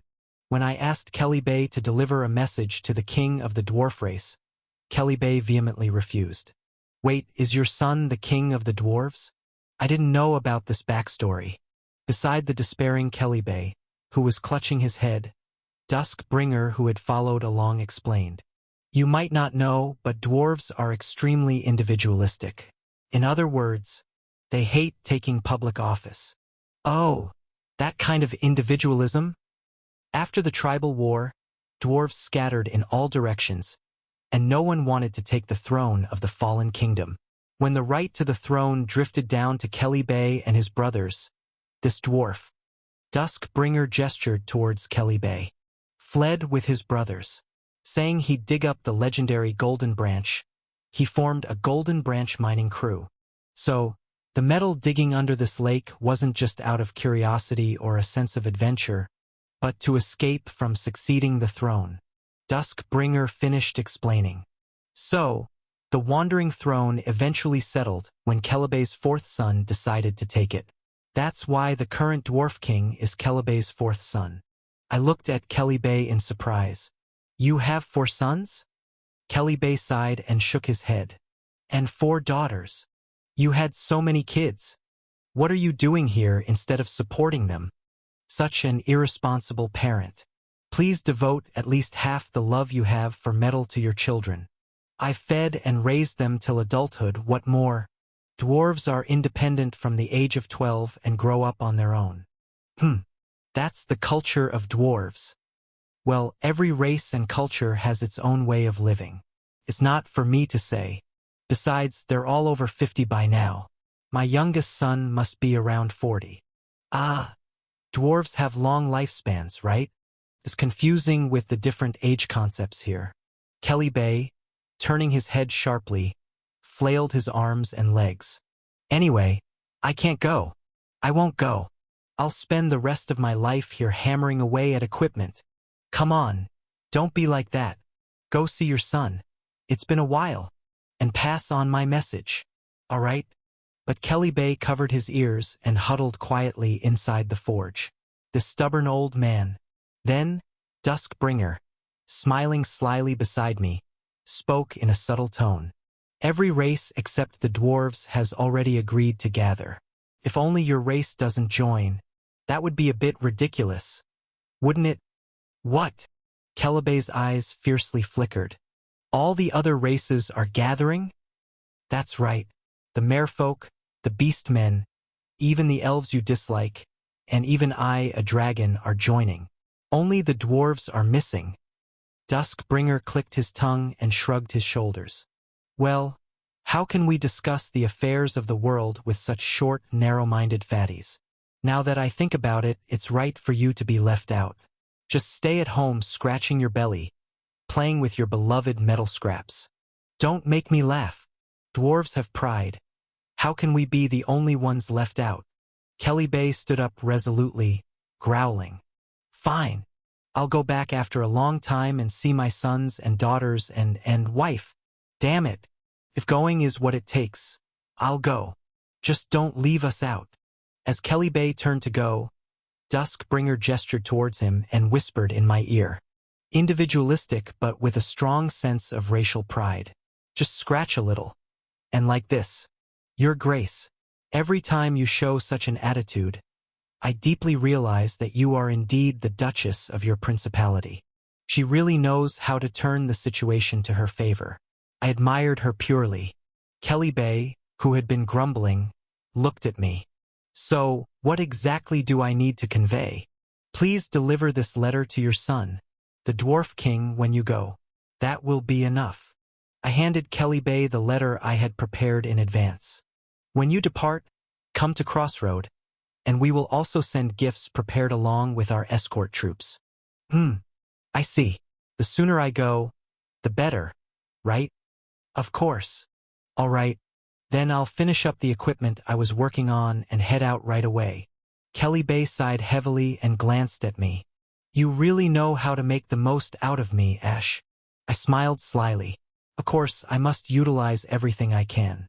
Coolin was already preparing to leave. Leaving right away, Coolin? You can take it easy. Hee. There's a saying, strike while the iron is hot, right? And I have many places to visit. Coolin tied his boot laces and sprang up his large body. The beast tribes are scattered all over the world. As you know, not just wolves, but bears, tigers, foxes, and others. I hummed in response to Coolin's explanation. Then there's no one who can be called the king of the entire race. How can we gather the collective will of the race? There are chieftains in each tribe. I plan to visit and persuade them one by one. Oh, persuasion? How? Coolin then grinned and raised his fist. Ah, that kind of persuasion? A punch can be quicker than 100 words. That's how we beastmen are. Just leave it to me, but it might take some time. Coolin nodded gravely. And I'll stop by my homeland and bring back part of that maple tree. Don't worry and wait for me. I'll wait and trust you, Coolin. Hee. Seems like we've built quite a trust between us. Of course. You're a man I can trust to have my back. Speaking sincerely, Coolin raised his thick red eyebrows in a silent smile. He quickly packed his bag and left with only the members of the penal squad. He's unexpectedly efficient in his actions. The figure of Coolin, walking away with his silver leather cloak fluttering, looked truly like a king, thanks to his imposing stature. Not a bandit king anymore. I smiled to myself. Maybe I should call him the Beast King. And right after Coolin left. Where did he go? Yoon appeared a beat too late. She rushed out so hastily that she was in her pajamas, and her distinctive ivory hair was wildly tousled. She had leaped out swiftly, even riding the northern wolf, which she hadn't used during her stay in Crossroad. Yoon looked around fiercely, and I asked her dryly, "Who are you looking for, Yoon?" Coolin. He said he'd move with me while he's on the road. That's why Coolin left in such a hurry. Did he flee because Yoon was too much for him? Since it wasn't something I could hide, I told her Coolin had left just a moment ago. Yoon ground her teeth in frustration. Ah, really? Ever since I left home, I've been getting dumped by men. Damn it. Being one of those cold men myself, I laughed awkwardly. Now that it's come to this, I'll follow him out of spite. I'm going to, Lord Ash. Right now? But I thought the people from the Northern Kingdom were leaving in a few days. I learned something after being rejected by you. Yoon growled fiercely. A man's heart is like a reed. If you don't grasp it in time, it just drifts away. You think I'll keep losing? Me, Yoon Ariane. That's not my style. So, I'm leaving first. Tell my subordinates to follow quickly. Whoosh! The wolf Yun was riding quickly followed the direction Kuolin had left in. I waved my hand in that direction and shouted, "Please convey the message well to the northern kingdoms too, and do well with Kuolin, whatever that might be. Kuolin is oddly popular, and Yun seems to be oddly rejected, so their romance seems challenging. But that's for them to figure out." Verdandi had finished preparing to lead the Holy Grail seekers on their departure. Wow! She was not in her usual tight adventurer's outfit, but in a traditional elf ceremonial dress, which made me utter a surprised sound. Dressed in a flowing green gown and wearing elaborate decorations on her long ears, Verdandi held the sapling of the world tree in her arms and smiled at me. My outfit feels awkward, doesn't it? It's 100-year-old style, so it might seem outdated. No, Verdandi. It suits you very well. Somehow, I had only seen her as a warrior until now, but like this, she really looks like an elven princess. I plan to visit both the Elven Autonomous District and my homeland. I dressed carefully for the occasion. Verdandi, though embarrassed, seemed to like her outfit. The glass ornaments on her forehead sparkled. Along with the 3 teardrop marks, she gave a smiling glance. So, as Lord Ash's envoy, what should I convey to my queen? Give her this letter, and my gifts for your race. I've put them on the backs of these creatures. After handing her the letter, I signaled and 5 animals, which had been grazing around Crossroad, approached. They were deer as large as horses. Verdandi asked with a surprised look, "What are these?" When the Elven Queen visited Crossroad, she left these, saying you should ride them when you return. Verdandi, at a loss for words, stroked the deer's neck. The deer let out a soft sound, enjoying the elven's touch. "Don't be too tense, Verdandi. Your sister is probably more ready to accept you than you think." "I hope so." Verdandi climbed onto one of the deer first. The other Holy Grail seekers also mounted the other deer. "I'll be back, Lord Ash. Take care, Verdandi." I waved my hand. "I'll be waiting for good news." "Yes, absolutely." With a final bow, Verdandi drove the deer forward. Kleep-clop, kleep-clop, kleep-clop. The 5 deer, carrying 5 elves, quickly disappeared into the distance. I watched their backs quietly, hoping that Verdandi would bring back a favorable answer from the Elven Queen, and that the 2 of them could reconcile amicably. "I appreciate your reliance on me, Ash," the person who had stayed by my side while sending off the other envoys. Now it was time for Duskbringer to depart. Her 4 personal knights and a series of troops were busy loading carriages and horses, preparing for departure. Beside them, she smirked and then looked at me intently. "Even so, isn't it too much to leave most of the small nations in the south and west to me? I can only apologize for the inconvenience, Your Grace." I entrusted Duskbringer with the task of liaising with most of the small neighboring nations. There was no one more suitable for this job than her, who had reigned as the Queen of the Bringer Duchy for many years. While not as much as the imperial homeland, the Bringer Duchy also wielded considerable influence in the south and west. Hee. Well, all right. After all, my fate is already tied to this southern front. And to you. And Duskbringer happily accepted the role. Despite being a queen herself, she chose to act as my envoy, the commander of the southern front. I hesitated a bit before asking. "It feels awkward to ask this myself, Your Grace, but why are you helping me to this extent?" Duskbringer then made a playful expression with her youthful face. "When everyone in this world, and my own country, had abandoned me, it was you and your city that extended a hand to me." She answered in an unexpectedly serious tone. "Whether it's a favor or a grudge, I repay it twofold. That is the way of the dragon." Chapter 434. Whether it's a favor or a grudge, I repay it twofold. That is the way of the dragon. Following this, Duskbringer shrugged her shoulders. "Well, and whether it's Traha, Lark, or Fernandez, they all were busy trying to devour my country. Whichever of the 3 seizes the empire, it's only a loss for my country." Duskbringer stretched out her little finger and lightly poked my chest. It means that you have to be the one to make a move. Ha ha. I appreciate the honesty in this part. Immediately after, Duskbringer's expression hardened slightly. And, yes. No, never mind. She seemed about to say something but faltered. Forget it. It wasn't anything important. No, what is it? Why start speaking ominously and then stop? Don't be so impatient, child. You will understand in time. Soon enough. Duskbringer, revealing her sharp teeth in a grin, swiftly kicked off the ground and climbed atop her horse. Then, without a word of farewell, she just waved her hand and departed with her subordinates. I silently watched the people of the Bringer Duchy leaving in a rush. They had been here for quite a long time. Maybe that's why their departure seemed so unfamiliar. They will all return. I had to believe and wait. Well, with that, most of the emissaries have left.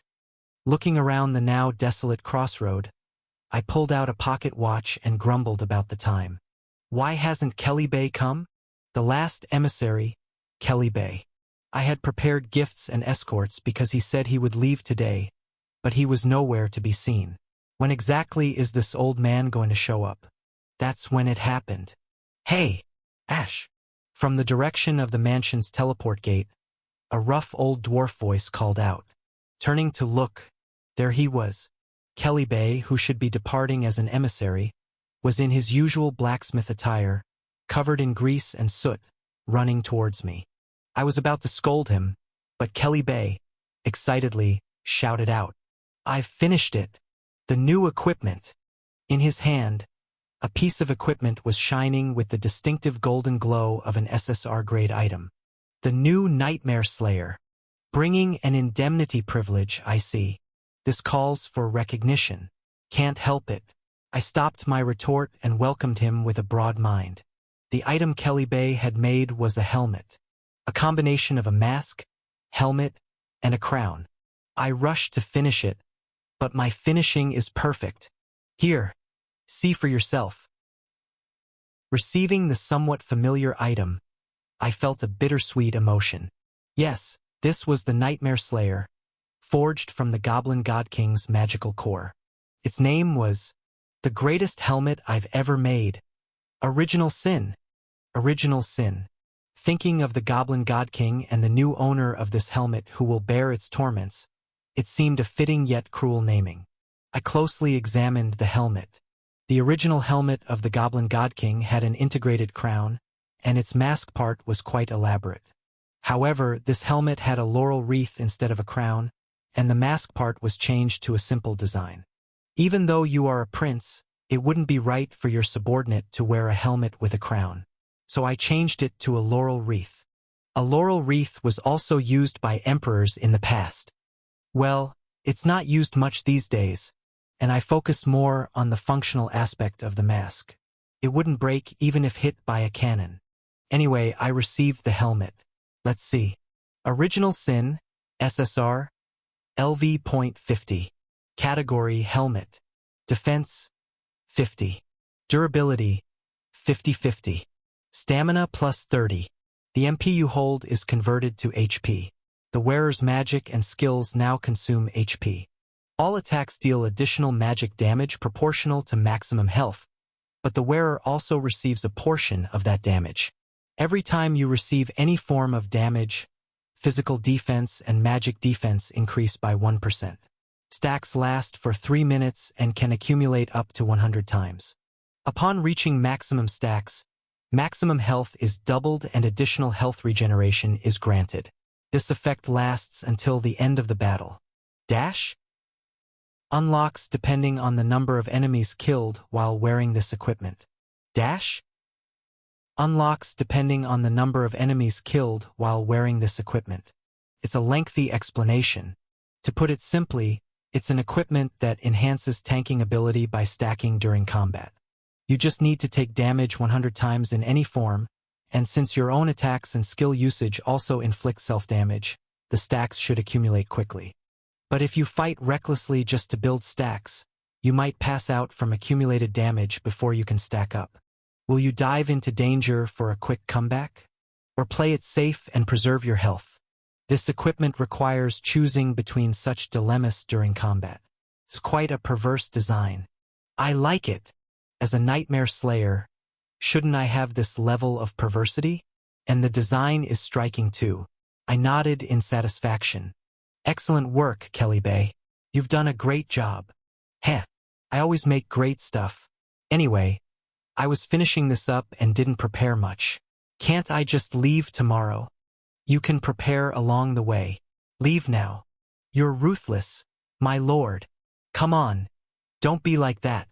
I forcibly grabbed the grumbling Kelly Bay and ordered him to wash up at the lord's mansion. After he hastily washed and dressed in clothes I had prepared, I put him in the carriage that was waiting. The gift I'm sending is loaded in the carriage behind. Please deliver the letter well, and convey my words too. All right. Thanks for seeing me off. I'll be back. Kelly Bay, grumbling but obediently sitting in the carriage, looked back at me and exclaimed, "Ah! Also my assistant Hannibal. He has something to say to you." Hannibal? Yes, I brought him here, so talk to him. Turning around, I saw the shaggy-haired boy, the spirit enchanter Hannibal, standing awkwardly. I thought he came to see off Kelly Bay, but it seems he has business with me too. Anyway, have a good trip. Yes, sir. Have a safe journey. After Kelly Bay and the escort troops left, I waved my hand and turned around. Hannibal had already approached me. Crouching in front of the boy, I smiled gently. Hannibal, what do you want to tell me? Yes, your highness, it's about. Hannibal hesitated, took a deep breath, then puffed out his chest and said, I think I need to talk about my origins. Origins? I looked at him with curious eyes. After finishing the conversation with Hannibal, in Crossroads City Center, emptied of those who had departed, I strolled leisurely, heading towards a facility located in one corner of the city, the temple. At its entrance, as always, was a big man with an inverted helmet, grooming himself. I called his name. Torkel. Ah, your highness. Torkel, turning his body slowly, bowed to me. Have you come? What brings you today? I have a task for you. I handed a new helmet to Torkel, who was slowly blinking within his helmet. Take this, your new equipment. This is... Torkel flinched as he took the helmet. It was clearly not ordinary equipment at a glance.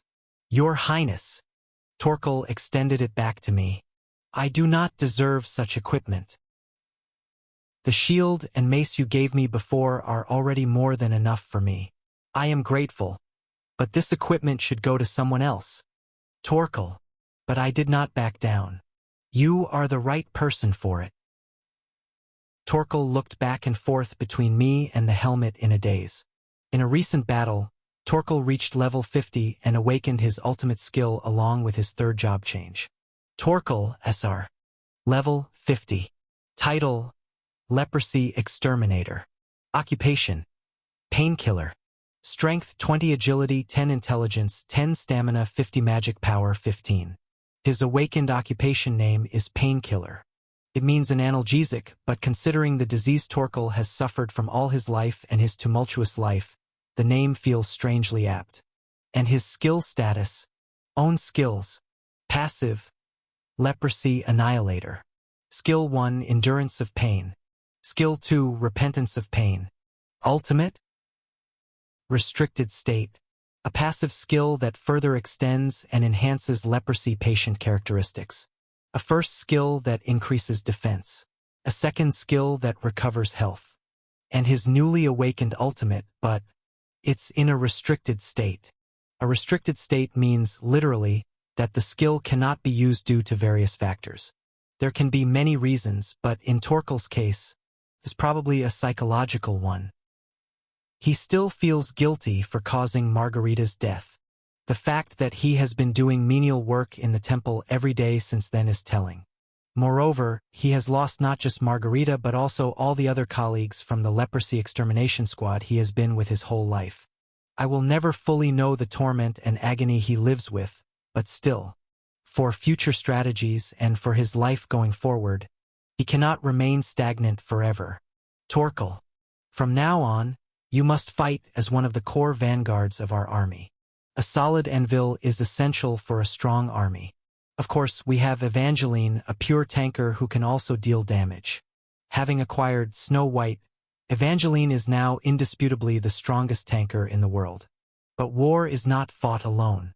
A strong subtanker to form the anvil with is desperately needed, and Torkel can certainly fulfill that role. Take it. I'll make you new armor soon too. Torkel eventually accepted the helmet, but he was still hesitant. Your Highness, Torkel was about to say something after a long hesitation. That's when it happened. Hello there. Suddenly, a wavering voice was heard. Surprised, we turned around to see a tall man swaggering towards the temple entrance. This is the Crossroad Temple, right? Yes. The man had an appearance that could only be described as such. Late 30s? Early 40s? Around that age. In a shabby priest's outfit with greasy, unkempt hair. His eyes were bleary, his beard untrimmed and dirty, and a burnt-out cigarette but was in his mouth. The man in such attire staggered to the front of the temple, exhaled a long breath, and flung the backpack he was carrying against the temple wall. Bibles and other contents spilled out of the backpack. Wow, that was damn tough. Isn't Crossroad way too far? Seeing this unfamiliar man walking around so casually, I asked in confusion. Who are you? Haven't you heard? The man pulled out a cigarette pack from his pocket, saw that it was empty, threw it to the ground, and while chewing on the remaining butt, introduced himself to me. I'm Zenes, dispatched from the Central Church. I've been newly appointed as the priest here in Crossroad. Then he formed a circle with his fingers, winked, and smiled. Looking forward to your generous donations, my lord. Chapter 435. Serenade adjusted her glasses on the bridge of her nose as she read the documents to me. Name Zenes. Age 38. A heresy inquisitor affiliated with the goddess religion's Central Church. This is the Silver Winter Merchant Guild's Crossroad branch. Just yesterday, who had returned from escorting the Mermaid King, I asked Serenade to look up information on Zenes. And within a day, Serenade had gathered the data and was informing me. Since switching to information trade as her main business, she had become incredibly fast. I tilted my head in confusion. Heresy Inquisition? Does the goddess religion engage in such activities? No, basically, while the goddess religion is the state religion of the empire, it doesn't persecute other religions. The term heresy inquisitor here means a combatant. The title sounds menacing, but he's just a shoulder for the church. Every organization needs to use force sometimes. Is he skilled? He entered the order as a heresy inquisitor at 18 and has not failed a mission in 20 years. He has also made achievements as a healing priest. That sounds pretty elite, doesn't it? Why would he be dispatched to such a remote place? My suspicion deepened. With the Imperial throne battle unfolding in the Imperial capital and my impending clash with Fernandez, if a new priest dispatched by the Central Church to this region is of such elite caliber, is he one of Fernandez's dogs? Just then, Serenade, stuttering slightly, read the next piece of information. But it seems he was subjected to a punishment akin to excommunication. Excommunication? Yes, he hasn't been excommunicated thanks to his past merits, but he was demoted to an ordinary priest and sentenced to lifelong service without rank. The assignment to Crossroad might be a continuation of this punishment. That's the analysis. I blinked in surprise and asked, what did he do to deserve that? Well, that's... Serenade hesitated, her face turning slightly red, and then answered. While he was dispatched abroad for proselytizing, he ended up impregnating a princess of that country. Generally, priests of the goddess religion are allowed to marry. But this is a different issue. A priest sent for proselytizing falling for a foreign princess and impregnating her This incident escalated from a mere religious issue to a diplomatic problem between the empire and that country. After hearing the whole story, I thought to myself, is he crazy? This is honestly impressive. He really made a scene. Serenade continued to explain to me. The incident happened 10 years ago, and since then, he has been an ordinary priest, being sent from one undesirable location to another for 10 years. Even now, he is only acting as a priest. His position is still that of an ordinary priest. And the princess who was impregnated?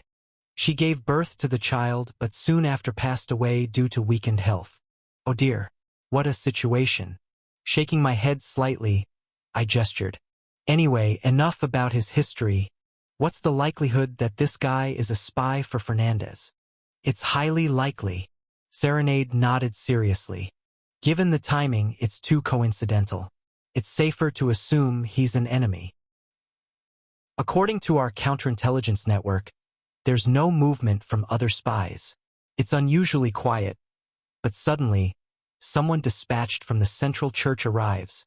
It would be foolish not to be wary, especially since the goddess religion has historically used priests as spies. Don't take your eyes off him. Always keep a close watch. Praising Serenade for her efforts, I stood up and smiled slyly. Well, whether he's a spy or not, we can just work him to death on the battlefield, right? Upon checking through the system, Zenes was an SSR-grade hero, possessing skills that could heal allies on the field. Whether he's a spy or not, he can be used. In either case, he was going to be thoroughly utilized, just like Margarita had been. I suddenly missed Margarita. Unlike Zenes, who caused tremendous trouble, she simply got posted to this remote place and devotedly healed people, breaking her back in the process. Zenes, this wouldn't be right for you. I smiled bitterly. Your predecessor's shadow looms too large. Even if Zenes were just a devout priest and not a spy, he would inevitably be compared to Margarita. Under the shadow of the former, esteemed administrator, how would the new priest prove his worth? It was something to observe from now on. Ah, taking a bath feels great. Humming a tune, Zenes emerged from the temple's bathroom. Oh, it's been a while since I've thoroughly cleaned myself. Lucky for me, Crossroad has abundant water. Even after washing his hair and shaving, there was an unmistakable uncle-like air about Zenes. The towel around his neck, his hunched back, his wide, shuffling steps. Most of all, the smell of cigarettes on his body, which seemed not to wash off. Below, he wore shorts, and above, a crumpled shirt. As Zenes was returning to his room, he ran into Torkel, who was cleaning. Torkel had just finished cleaning the hallway and was moving to clean the bathroom with his cleaning tools. Zenes cheerfully waved his hand. Hard at work, I see. Oh, you're a temple staff member.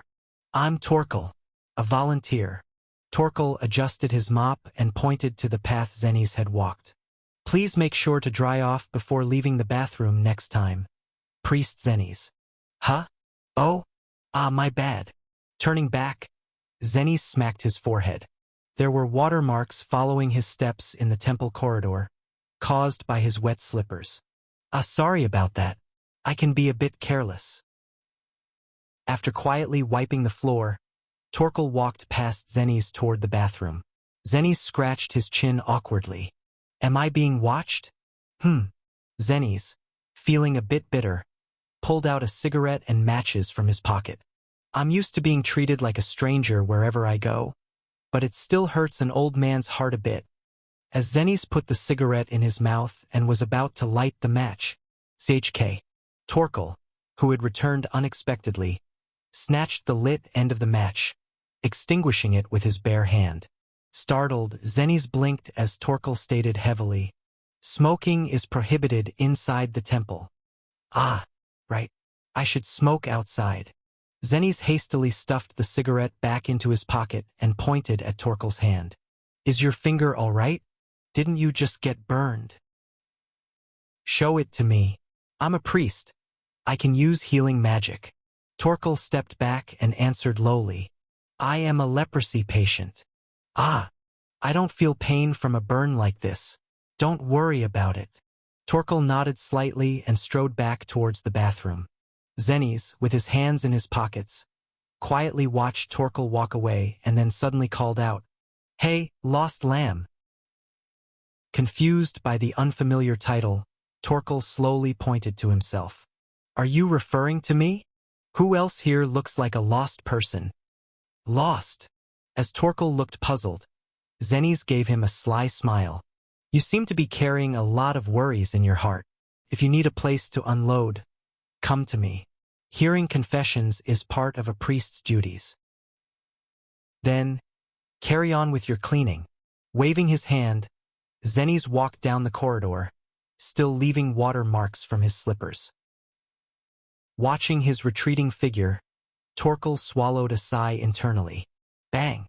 The temple's main door burst open, and Bodybag rushed in with a desperate look on his face. Gasping for breath, Bodybag shouted, "Huff! Huff! Any priest? Is there any priest here? It's urgent." Unfortunately, the Crossroad Temple was currently facing a severe staff shortage, with all other priests away on visits. Damien was also absent. Zennies was the only priest present. Zennies, sensing the urgency, stepped forward and asked Bodybag, "What's the matter?" "Huff! Huff! Miss Lily. She's suddenly in pain." "Okay, young elf friend. I don't know who Miss Lily is or what her ailment is. It would help if you could provide some personal details and the affected area." Prompted by Zennies' words, Bodybag stammered out, "Miss Lily is pregnant, but she suddenly started having abdominal pain." "Right? Say it like that. Where is she now?" "At the alchemist's workshop. Unfortunately, even with the location, I have no idea where that is. Can you guide me?" But Bodybag was too breathless from his hurried arrival. Zennies shook his head slightly. "Never mind. Elf friend, you catch your breath here." "Ah, there, volunteer friend." Zennies gestured, and Torkel pointed to himself in bewilderment. Zennies nodded. "Guide me, please. It's urgent. Alchemist's workshop. Lily's private room." "Ugh! Ugh!" Lily was clutching her swollen belly in agony. Beside her, Burnout and other alchemists were helplessly trying to care for her. "Make way, make way! The priest has arrived." Pushing through the crowd, Zennies and Torkel had just arrived and entered the room. "What's all this fuss? The patient is in pain, don't make it worse. Everyone, please step outside for now," Zennies shouted, clearing the alchemists out of the room. Now only Lily, Zennies, Burnout, and Torkel, in case physical assistance was needed, remained in the room. Checking Lily's belly, Zennies asked cautiously, "How many months pregnant are you?" "Over 8 months." "And the father?" "He's dead." Lily clenched her teeth and corrected herself. "No, he's missing." "Ah, what a coincidence. The mother of my child left right after giving birth too." As Zennies placed his hand on Lily's belly and infused it with holy power, he grinned. "Lots of tips I could give as a single dad to a single mom, but let me ask again. What race is the baby's father?" Finally understanding the intent of the question, Lily answered laboriously, "An elf." "I thought as much. This is labor pain common in interracial pregnancies with half-elf offspring, often referred to as half-blood pain." Zennies shrugged nonchalantly. "You'll experience periodic pain like this until the baby is born. Pregnancy is hard enough without unexplained pain, right? It's rough. Childbirth is never easy." Is he mocking her? As Lily looked at him incredulously, Zennies removed his hand. "But Tata, Dr. Zennies here has treated this half-blood condition before, so I can heal it just like magic." "What? Heal what?" Mid-sentence, Lily blinked in surprise. It was true. The pain in her belly had lessened, almost like a lie. Half-blood babies have high magical sensitivity, leading to excessive accumulation of magic power. The problem is that this interferes with the mother's magical aura, causing severe pain. We just need to gently dissolve that. "Ah." Babies naturally struggle with controlling their strength. Given the level of pain in your belly, the baby seems to have a fair bit of magical talent. Huh? Congratulations in advance. Thank you? Lily, flustered, cautiously sat up. Zennies continued. This might happen every 1 to 2 weeks from now on, so don't hesitate to call me if your belly hurts. I'll teach you some deep breathing techniques to try when it does. Now, take a deep breath in. Zennies covered Lily's belly with a cloth and taught her the deep breathing method. After watching Lily practice a few times, Zennies stood up. That's it for today's work. Everyone can disperse now. Opening the door widely, Zennies called out to the alchemists waiting outside with worried faces, signaling that the situation was over. He then turned back to Lily. Come to think of it, I haven't introduced myself. I'm Zennies, the new priest of Crossroad. We'll be seeing each other quite often. Lily. Ah, thank you for your help. I should be the one thanking you, really. Let's keep our spirits up until you give birth. Zennies clenched his fist and cheered, then turned to Torkel. Let's head back, Torkel. You have to finish cleaning, and I need to find a corner to sneak off and smoke my unfinished cigarette. Torkel looked at Zennies with newfound curiosity. It was hard to gauge him as a person, but as a healing priest, his skills seemed not bad. A single mom who can't use her legs, giving birth to a half-blood child. Leaving the alchemist's workshop, Zennies clicked his tongue bitterly. That young lady's road ahead looks tough. Chapter 436. Many heroes were dispatched as lions according to my fallen king plan, and at this slightly empty moment at Crossroad. Starting with the new high priest, Zennies, unexpected other guests began to arrive. Do-do-do-do-dash. North gate of Crossroad. Standing in front of the open gate, I quietly watched a series of troops rushing from afar. Defeated army.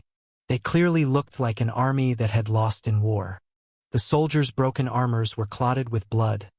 Their equipment was damaged, and their injured horses limped. But their eyes, still shining brightly.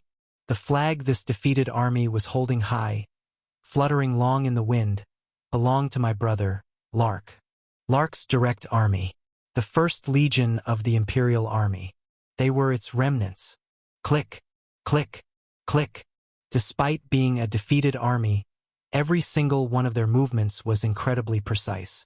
One knight stepped forward in front of this group lined up at the north gate of Crossroad. He was a fierce-looking old knight with scars all over his body like tattoos. One of his eyes seemed blinded, unfocused, and glaringly white. The old knight dismounted with a heavy motion and bowed deeply to me. I greet Prince Ash. I am Metallic, the commander of the 1st Cavalry Knight Division of the 1st Legion of the Imperial Army. Nice to meet you, Metallic. Metallic gave another polite bow, and I lightly nodded in return. Metallic continued. I believe you know why we have come here. It's not hard to guess. With the widespread news of Lark's execution, the fact that the remnants of the army he led did not surrender to Fernandez but came to me. It means they have not given up yet and are looking for another to fight alongside. The question is whether I can live up to your expectations. His Highness Lark said. Metallic looked at me with a fierce gaze. If anything happened to him, he ordered the remaining army to be led to Prince Ash, to entrust you with the command of the army. His Highness said you are the only one who can stand against His Highness Fernandez. Therefore, I believe you can easily fulfill my humble expectations. What are your expectations of me? Metallic replied immediately. Revenge. An eye for an eye, a tooth for a tooth, death for death. A requiem for His Highness Lark. Revenge for him. My purpose and expectation are only that. In other words, killing Fernandez is the goal of this old knight. You've come at the right time, Metallic. I stepped aside in silence and pointed to the open north gate. Heal your injuries and recover. We'll soon be heading back to the battlefield. Metallic bowed deeply again and then remounted his horse, leading his army into Crossroad.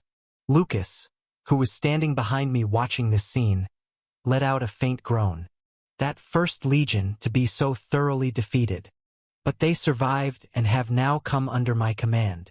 Although defeated and reduced in size, it's still the first legion of the Imperial Army, considered the elite of the elite. The training level of ordinary soldiers is extremely high, and more importantly, they are skilled in warfare against humans. Considering that most of Crossroads soldiers are adept at fighting monsters but inexperienced in fighting other humans, their joining is very timely. I'll be able to hear about the tactics Fernandez uses on the battlefield. They will be useful in many ways. And with their joining, the existing barracks finally reached their capacity limit. The construction of new barracks is urgent. I should put in a request right away. And then, another new guest arrived. While I was out to meet the First Legion, I decided to drop by the Mercenary Guild, where a noisy ruckus was coming from inside. I turned to Lucas and shrugged my shoulders. Is it some kind of drinking party? It sounds more like a fight. As I opened the door and stepped inside, it was a sight to behold. Catch him! Kill that bastard! The mercenaries were entangled with each other, grabbing by the collar and punching. Looking at the chaotic scene of the brawl, I clicked my tongue. Looks good, that's how mercenaries should play. But when a few, agitated, started pulling out their blades, I shouted loudly, "That's enough!" The mercenaries, recognizing me, hurriedly lowered their weapons in surprise, still glaring at each other and breathing heavily. Entering the Mercenary Guild, I frowned. Aren't you here wanting to be employed in this city? But if you cause such trouble even before being employed, how can you be useful? Why did you fight? Let's hear the reason. Then one of the mercenaries, still holding a blade and breathing heavily, pointed inside the guild and shouted, "That woman! She invited people to play poker, and then she swept the whole game. Hey, drawing a sword over that? When you play poker, sometimes you win, sometimes you lose. But, the next words even made me shut up. Isn't 20 consecutive wins a bit strange? How can she keep getting 4 of a kinds, full houses, straights every time she draws? That woman must be cheating." I turned my gaze in the direction the mercenary was pointing. There she was, sitting there, at the central table of the guild, overturned, amidst scattered playing cards and dice, sitting nonchalantly with her legs crossed, a woman dressed in a fedora, suit and coat, SR grade. Behind the woman, a purple hue flickered. Recognizing her rank, attire, and especially through the playing cards, I chuckled. A big shot has arrived. Creak. Pulling a chair to sit in front of her, I gestured at her. "Miss Violet, aren't you the famous gambler?" At the mention of her name, the woman Violet slightly tipped her fedora and looked at me. Well-maintained long hair of a light violet hue. Eyes showing under the brim of her hat, a deep violet color. A woman of violet like violets, thus called Violet. But she is more famous for her nicknames. Miss Gamble, Miss Fortune, Miss Hold'em, a genius of gambling, wreaking havoc in the gambling world, devouring her opponents. I came to this city because I heard there was a casino. Violet shrugged nonchalantly. They told me it's still under construction, so I ended up venting my frustration here. She must have been so eager to gamble that she came early upon hearing about the not yet opened casino. It's fine to vent, to gamble, to wait for the casino to open, but I gestured towards the ruined table. You shouldn't cheat. Give back the money to this poor mercenary friend right now. Why should I do that? I played fair and square, according to the rules of poker. Violet smirked. I just happened to be lucky to get good hands, and this unfortunate friend coincidentally unluckily kept getting bad ones. To overturn the results of a fair game, even if you are the lord of the city, you have no right to do that. Right? I don't have that right. I too smirked in return. If that game was truly fair, that is. What? Care to play a round of poker with me? I righted the overturned table and gathered the scattered cards into one deck, extending it towards her. If I win, you give the money back to that guy. Violet scoffed as if the idea was preposterous. Ha! And if I win, I'll give you whatever you want. For starters, 100 times the money that guy lost. Let's start with that as the bet. Everyone was startled when I suddenly proposed such a large amount, especially Lucas, who stood behind me, almost dropping his jaw. But I don't gamble without a chance of winning. I smiled leisurely and gestured to Violet. What? Getting cold feet? Afraid your true colors might show. You're too full of bluster, Lord. Violet, twisting her lips in a smile, snatched the deck of cards from my hand. Fine, let's have a game. But you must keep your word. I always keep my word. The poker in this world is similar to Earth's Texas Hold'em. Each player gets 2 private cards, and 5 community cards are laid on the table. The goal is to make the strongest possible hand using 5 of the 7 cards. Flick, flick, flick. She shuffled the cards smoothly and dealt 2 to me, 2 to herself, and then laid out 5 in the center. And as I picked up my cards, King. From beneath her fedora, Violet's purple eyes flashed as she activated a spell. A purple magical flow spread across the area, beginning to distort reality like a mirage. This was the power behind the gambler, or rather, the cheat Violet's winning streak. Illusion domain. Violet zone. The entire area turned into her mental domination zone, making it impossible for people to distinguish between reality and her illusion. In this zone, she manipulated the outcomes as she pleased. However, my passive skill, Unyielding Commander, completely nullifies mental status abnormalities.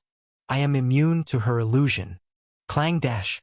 Violet zone couldn't even fully deploy before being nullified. The others in the mercenary guild didn't even realize what had happened. But Violet and I clearly knew that we had just exchanged blows, and that I had overwhelmingly won. Wah! What? Violet, who had maintained a poker face until then, looked utterly baffled, her mouth slightly agape. How can this be? My zone? It didn't work? Done with your tricks? I smiled leisurely, picking up and checking my hand. There are all kinds of people in the world. Among them, some are immune to your shallow tricks. Pretty good hand. Should we raise the stakes? After checking my cards and the community cards, I grinned. On top of the earlier amount, let's bet this city's budget for a year. What can you bet more, Violet? Seems fair to balance the scales of the bet. Violet tightly closed her eyes, then flipped over her 2 cards and pushed them forward. I concede. The game ended anticlimactically. Here, the money I took from that man. Admitting defeat suits you. I took the purse Violet handed over and threw it to the mercenary who had been wielding a blade earlier. He quickly caught it and bowed deeply to me. As I stood up, Violet asked hesitantly, "What was your hand?" "Huh? What was your hand to make you so confident?" I flicked my fingers, showing my 2 private cards. Violet examined them and her eyes widened in surprise. "What is this?" Violet, who had kicked her chair back and stood up, yelled at me.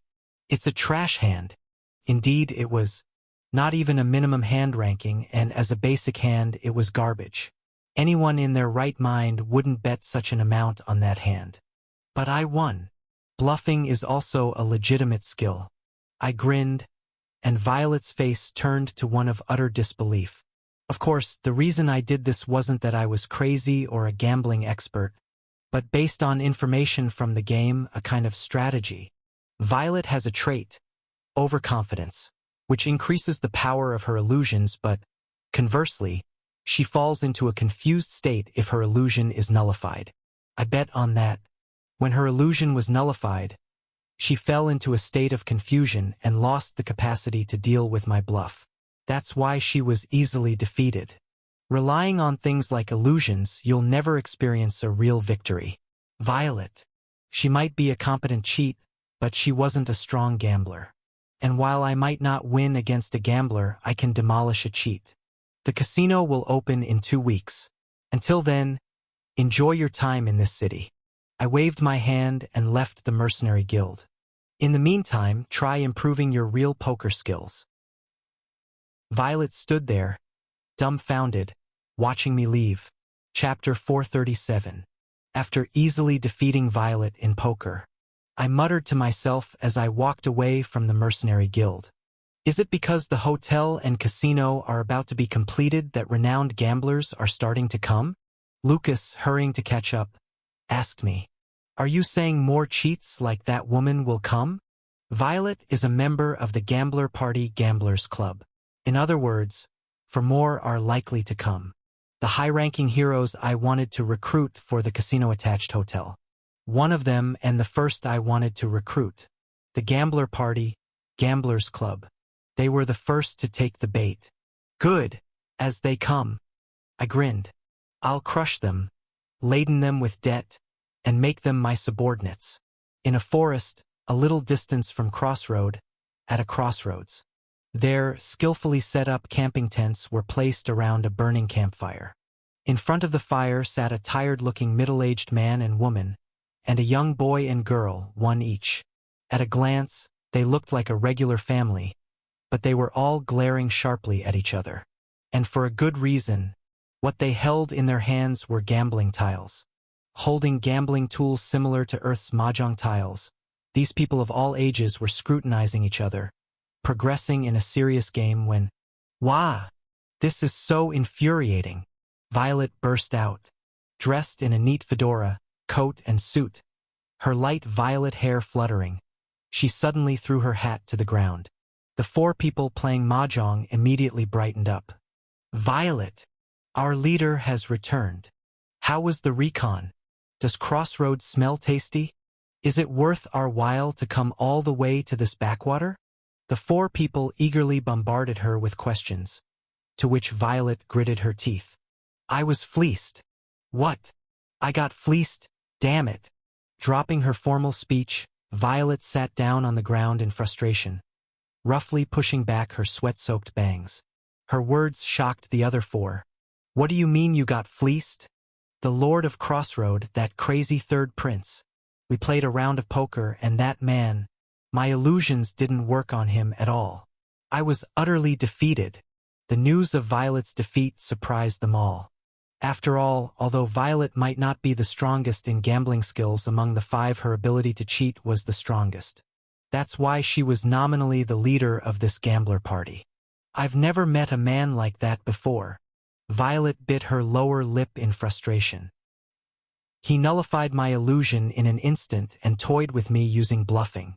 It was like he sliced open my belly and exposed my insides. Ah, damn embarrassing." Violet, lying sprawled on the ground, screamed and flailed her arms and legs. The other four, looking down at her, turned serious. We came here thinking we could easily rob this rural city's casino. If they made Violet like this, they're not ordinary, are they? Isn't this serious? Should we just run away? We can't do that." The last to speak was the youngest among them, a girl with a red cloak, her hood pulled low. "We've come too far to give up now." As the girl spoke, the other gamblers fell silent. She continued quietly, "I don't know how Violet's illusion was dispelled, but our force skills are still effective. If we five join forces, we can toy with any opponent. That's why we formed the Gamblers Club." The girl, murmuring softly, glanced at Violet. "Right, Violet?" As the girl sought agreement, Violet suddenly sprang up. "Yes, of course. I might not know alone, but you. And if we move together, we can take down anyone. Then it's decided. Come on, get up." Violet hastily stood and picked up the trilby hat she had thrown on the ground, placing it back on her head. The girl smiled thinly and gestured with her chin. "Now, Violet, as the leader, command us to re-engage with vigor." Okay." Violet, after gauging the girl's reaction, raised her arms high. "All right, let's go. Gamblers Club. We'll repay this humiliation. That man, no, that city. Let's clean them out." Violet, looking again for the girl's approval, saw her nod. Violet grinned. "When the five of us gather, we can even rob the Empire's central bank. A countryside city like this is nothing." Hearing this, the other gamblers laughed and packed their belongings. A middle-aged man, lime. A middle-aged woman, orange. a boy Cobalt, a girl Scarlet, and the leader Violet. These 5 gamblers, each using a color as their nickname, were the Gambler Party Gamblers Club. Checking their respective skills, the 5 gamblers started heading towards Crossroad. Like all gamblers, aiming for a big score. The day after Violet was defeated by me, the 5 gamblers of the Gamblers Club came to my mansion. I didn't expect you to come directly? Lead them to the parlor. Are you sure it's okay, my lord? Lucas sweated coldly. They are professional con artists. Do you really want to get involved with them? A con artist is still just a human. My main enemy is monsters. What they're aiming for from me is just money. Monsters aim for our lives. Compared to them, how harmless are these con artists? Considering their shallow goals, their small measure, there's no reason to be afraid. They're just toys for me to play with. As I entered the parlor, the 5 gamblers all bowed to me in unison. Their ages varied widely. I was very rude yesterday, Prince Ash. As I sat on the main sofa in the parlor, Violet stepped forward and spoke. Having lived abroad, I never thought that a member of the royal family would govern such a remote city. Please understand with a generous heart. Her tone changed, probably because she was in front of royalty. Don't worry, Miss Violet. And this time you've brought friends. Yes, my beloved parents and siblings. I smirked at them, bowing again in front of me. A family setup, huh? Do they think I'd believe that, you con artists? From what I experienced yesterday, Your Highness is quite good at poker. I'm as good as anyone else. Actually, just an average level. You also had a high reputation for enjoying leisure in the imperial capital. Well, I partied as much as others. And you're even building a luxury hotel with a casino in the city. It seems your affection for this isn't ordinary. Ash, in his wild days, was said to have lived crazily in alcohol and gambling. Essentially saying, you're a gambling addict, so you're building a casino in this countryside. That was the implication. Violet gauged my reaction. I gestured with my hand. Stop beating around the bush and get to the point. Miss Violet. Won't you be bored until the casino is completed, Your Highness? Violet pointed to her colleagues. How about you enjoy a little game with us until then?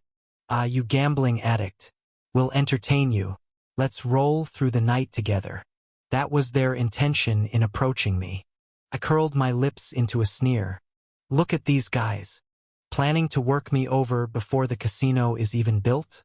Trying to strip the wallet of a prince? Sure. Just what I wanted.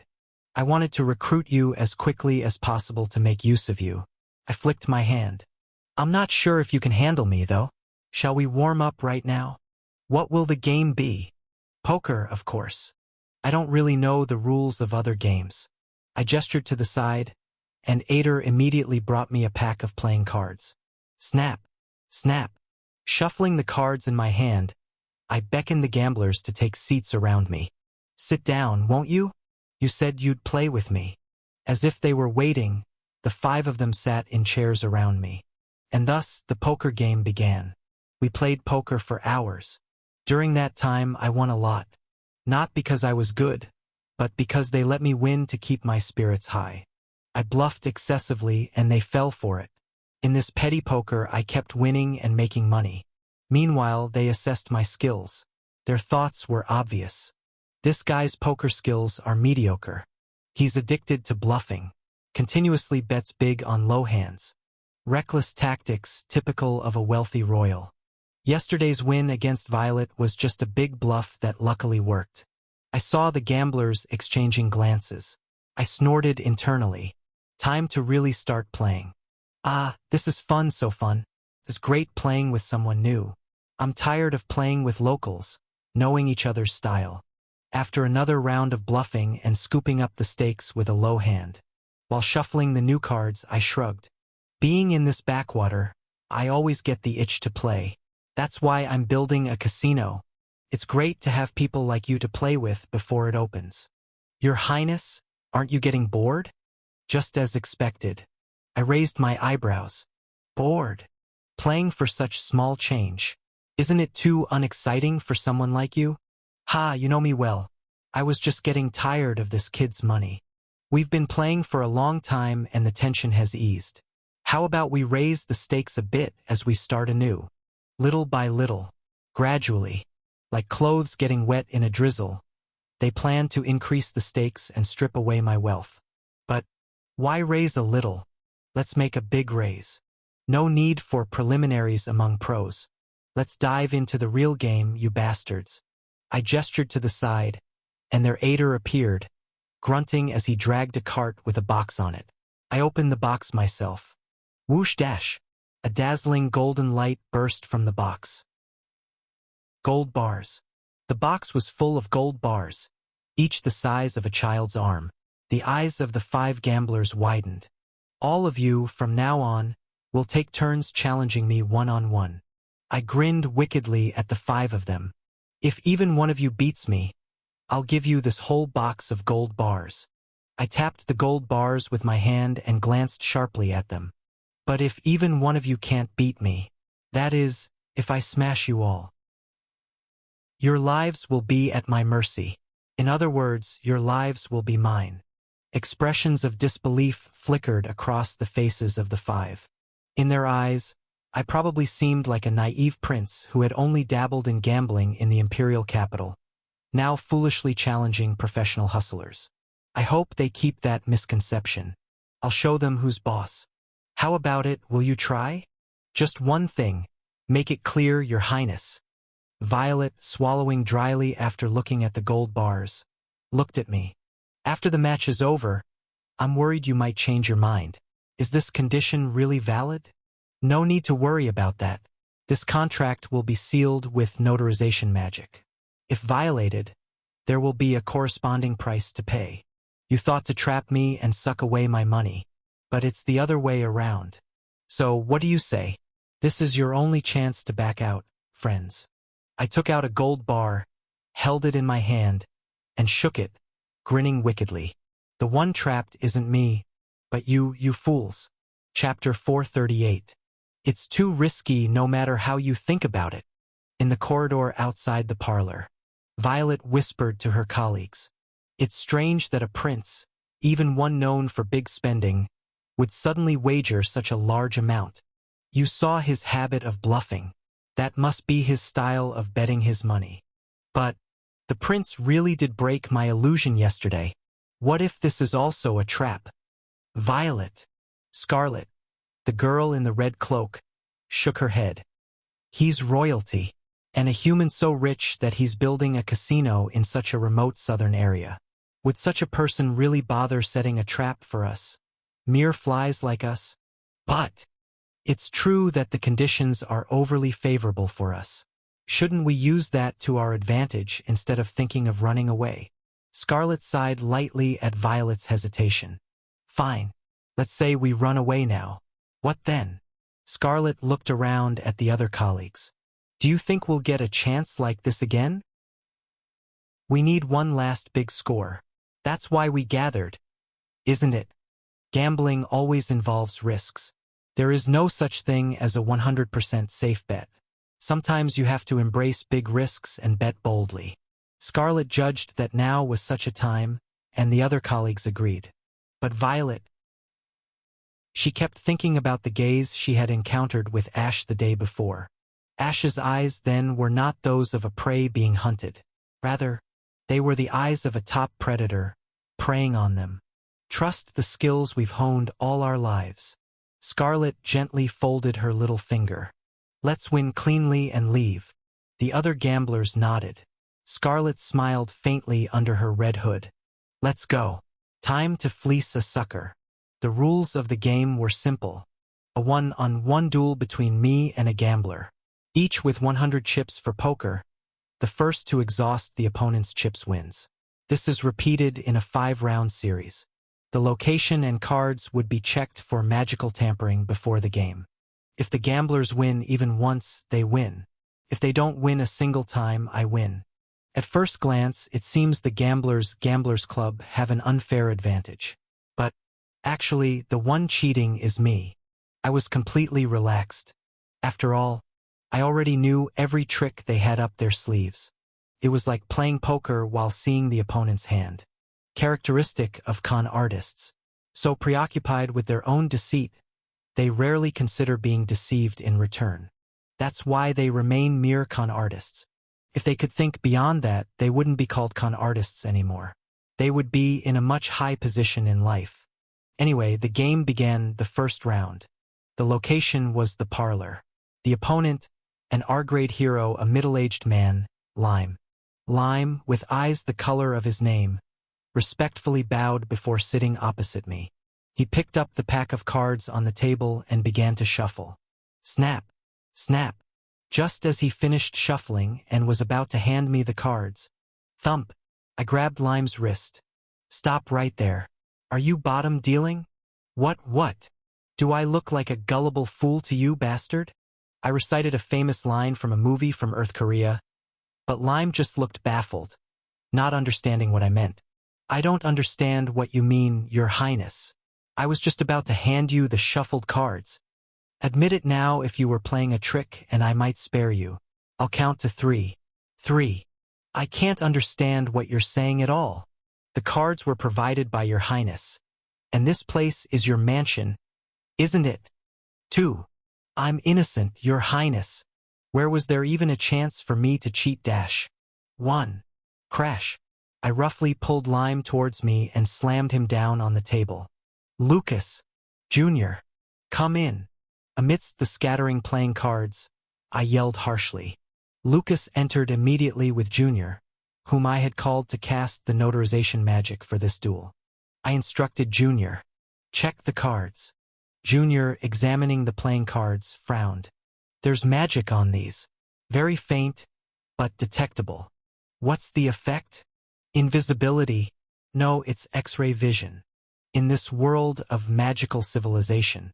Naturally, con artists who stripped others through gambling also incorporated magic and skills into their gamblers' techniques. In Lime's case, it was X-ray magic, a method of applying magic to the playing cards by hand. The cards with X-ray magic cast on them appeared transparent to his eyes. As the magic was exposed, Lime trembled. How did you know? Did you think I haven't caught a fly or two like you in the imperial capital? Normally, it would not have been detected. The cards are usually inspected before the game, and the magic, operating on an extremely low level of magical power, would not be easily exposed even if suspected during the game. But on this side, there's information about you and an SSR-grade magician. Thanks, Junior. Lucas, take this guy away. As you command. With his head bowed low, Lime was dragged away by Lucas. Receiving a new pack of cards from Ader, I twisted my lips into a grin. Good, next. Second round. The location is the dining room. The opponent, R-grade hero, a middle-aged woman, Orange. Thump. Orange, true to her name, offered me tea brewed with dried oranges. It's orange tea I brewed myself, Your Highness. It's already been tested for poison. How about you try it for its taste? I'll gladly drink it. My throat is quite dry. I took the teacup, smelled it without drinking, and set it aside. Orange laughed amiably, watching me. This orange tea was the first step where her abilities were activated. Even without drinking, just smelling the diffused aroma activates her ability. Orange, the mind reader. With specially processed magical tea, anyone who smells her orange tea's scent allows her to read their thoughts. If you drink the tea, she can read thoughts clearly, but even just smelling it transmits vague images. Anyway, the poker game began in that state, and not many rounds later. Raise. 50 chips. I wagered half of my chips. Orange glanced at me. She was closely observing the image of the hand that appeared in my mind. Pair of the same number, 1 pair. I was bluffing, wagering half the stakes on just 1 pair. She checked her hand. She had 2 sets of 2 cards of the same number, 2 pair. Her hand was clearly superior. Orange didn't hesitate. Shuffle. Orange pushed all her chips forward. I'm all in, Your Highness. Immediately after, she smiled at me. What will you do, fold? Back down here. Clearly a provocative tone. Knowing my aggressive style in poker, She was confident I wouldn't back down from such a challenge. How could I all in? Naturally, I followed suit and we revealed our hands. She had 2 pair. And me? A consecutive sequence of 5 numbers. It was a straight. My hand was far stronger. I placed the cards on the table and grinned smugly. I won. What? Confused, Orange stuttered, and I spoke her thoughts for her. You were sure it was a 1 pair, but why did it change to a straight, right? Simple, Miss Orange. I knew beforehand that you use mind reading. I tapped my temple with my index finger. So, after receiving the cards, I deliberately imagined receiving a different hand. That's nonsense. Impossible. What you read wasn't my sight, but the image I conjured in my mind. If I know you can read my mind, naturally I can counter it. It's the trap of mind reading. You thought you read my mind, but I intentionally fed you false information, leading you to misread. An easy game of turning the tables. As I got up to find the next opponent, Orange called out laboriously. Then, how did you know my hand to bet? I see no reason to answer that. Farewell. I waved my hand and left the dining room. How did I know? Well, there was a small mirror placed behind you. It's my house, after all. I did some preparations in advance. Why bother using magic to stealthily steal thoughts and then be deceived by it? Try something more primitive. Life might be simpler. 3rd round. The location is the courtyard. The opponent SR grade hero, a boy, Cobalt. Cobalt looked like any ordinary boy, but his fingernails were distinctively colored. They were dyed cobalt blue, just like his name. Nice nail color. Thank you. Cobalt replied awkwardly and started shuffling the cards with his small hands. I watched for a while and then looked around the courtyard. There weren't many people in the courtyard, but a little further away, beyond the fence, I could see some citizens. Children playing outside the fence. So peaceful. As I murmured, Cobalt cautiously handed me the cards. Taking them, I asked, "How old are you?" "What?" "Your age. How old are you now?" "Oh, 12. Cobalt smiled shyly, and I smiled back. "At your age, you should be playing like those kids outside, not playing cards here. It's a bit sad." "Hee. It's okay. I find playing cards the most fun." "No. Let's pause the game, call those kids over here, and play with them for a while." As soon as my words fell, the children playing around the fence started running away towards the other side of the city, laughing. "Ah, they're leaving," Cobalt murmured with disappointment, but I laughed menacingly. "Didn't you hear the Lord's command? You shouldn't run away, you little bastards." Then, I pulled out a wand from my cloak.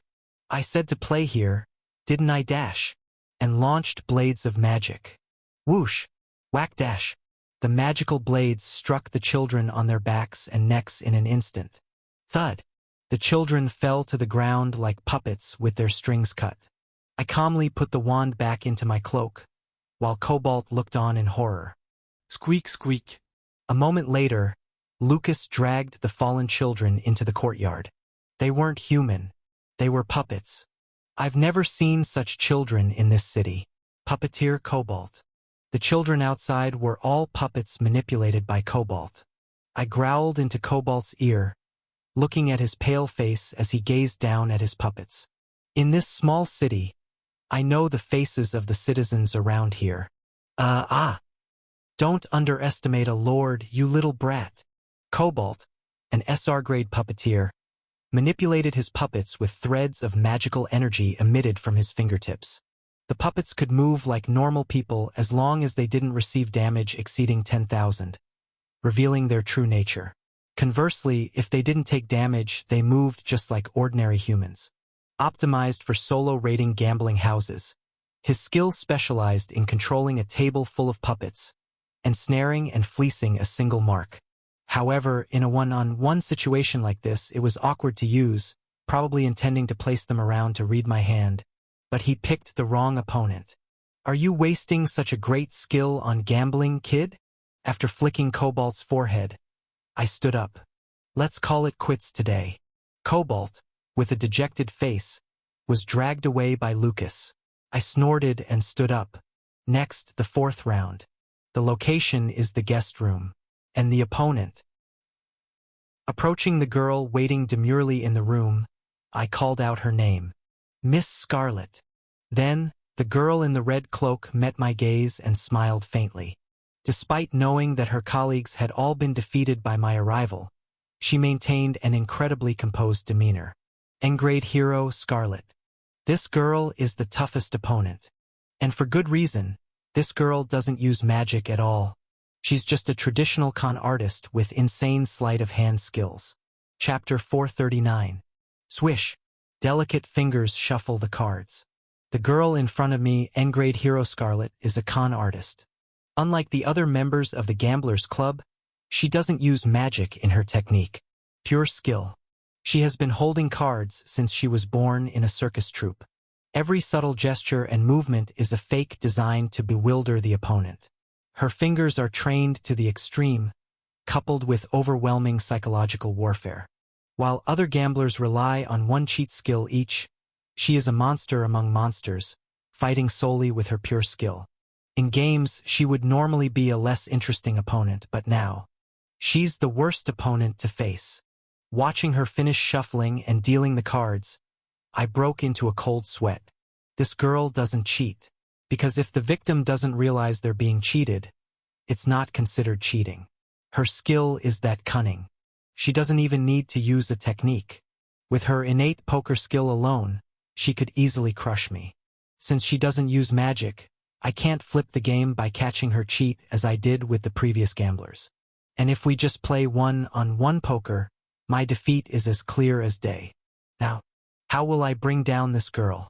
What are you thinking so deeply about, Your Highness? Scarlet, dealing the cards, smiled with her eyes. Don't do that, please focus on the game with me. Even though I look young, many people at my previous place considered playing cards with me as a lifetime wish. An idol, were you? Hehe. This is a somewhat embarrassing nickname. The flower of the underground poker room, the mascot of the house. Everyone adored me. Snap. After dealing our cards, Scarlet whispered softly. Then, they all got eaten by me. Without any pretense, she radiated the aura of a true gambler. Picking up the cards she gave me, I grinned. Well then, let's see if I can eat you. I got completely fleeced. You're too good at this. I mumbled in disbelief, but Scarlet just smiled with her eyes and quietly shuffled the cards. She was crushing me with a mere difference in skill, not using any con artist techniques. After what happened to her colleagues, she must have decided to play it safe and go for a straightforward win. A very accurate decision. I had asked Damien to observe this round from the next room. If he saw her using any sleight of hand to win, he would immediately intervene. But Damien detected nothing from her. In other words, she's just playing poker normally.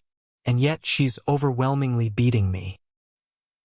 I was left with only 10 chips, having lost 90 to her. Scarlet glanced at the chips piled on her table and licked her lips playfully. I laughed helplessly. The poker in this world is similar to Earth's Texas Hold'em. 2 whole cards and 5 community cards are used to make the strongest 5-card hand. However, not all 5 community cards are revealed at the start. Initially, 3 are opened, then 1 more each time, deciding whether to continue the game or give up and hand over the stakes to the opponent. The crux of the skill lies here. You need to read your hand, calculate the odds, and if it seems disadvantageous, you shouldn't hesitate to give up the stakes. That's how you win the overall game. In essence, it's a game where you win by losing well. I was inexperienced in this aspect. I overused bluffing even with a decent hand and was utterly crushed by Scarlet's sharp calculations. As a result, I was left with only 10 chips. Swish. With incredibly smooth movements, she shuffled the cards. I casually asked her, "Why did you choose to live as a gambler?" "It wasn't my choice," Scarlet replied nonchalantly as she finished shuffling. A commoner girl born in a circus troupe doesn't have the luxury of choice. I had to do whatever it took to make a living. Fortunately, it was the cards that chose me. She said it was not her who chose the cards, but the cards that chose her. I asked her again, if you had the chance to choose your life, would you still pick the cards? Scarlet paused, then, yes. She looked down at the cards and answered, all right, Miss Scarlet. I smiled faintly and gestured with my hand. I wish you would deal me a really good hand from now on, so I can definitely win. Hee hee. I wish I could do that for you. But isn't it all up to your luck, Your Highness? But from that round onward, suddenly my hands started getting incredibly strong. Diamond flush. Full house. 4 aces. Impossibly strong hands started coming my way, and in no time, I had almost all of her chips. The tide had turned. I had 190 chips, Scarlet had 10. How? Scarlet looked at me with widened eyes, unable to believe the situation. How did you do it? Just now? Well, I grinned and dealt the last hand. I guess I'm just lucky today. Spades 10 JQKA. A royal straight flush. The strongest hand in poker, practically unseen in reality. I threw my hand forward, then drew her last chips towards me. Scarlet's mouth hung open in shock. This can't be real. No. Standing up, I declared clearly. This is definitely a reality you created. A little earlier, I told Scarlet.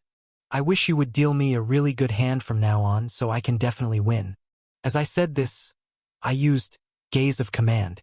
Under conditional mind control, Scarlet, as a skilled con artist, sorted the cards during shuffling to give me the strongest combinations possible. Sorting a deck to hand over a desired combination to the opponent, a feat possible for a first-class con artist. I used gaze of command, believing in Scarlet's skills, and she faithfully lived up to my expectations. You're very competent, Scarlet. Still bewildered and not understanding the situation, I patted her shoulder and left. It makes you easy to use, too. I hope she doesn't find it too underhanded when she realizes the truth later. After all, that's what gambling is. A fight of deception and not being deceived. Certainly, Scarlet is very strong as a con artist. Other gamblers using usual tricks would be easily crushed by her. But in the end, she lacks magical talent.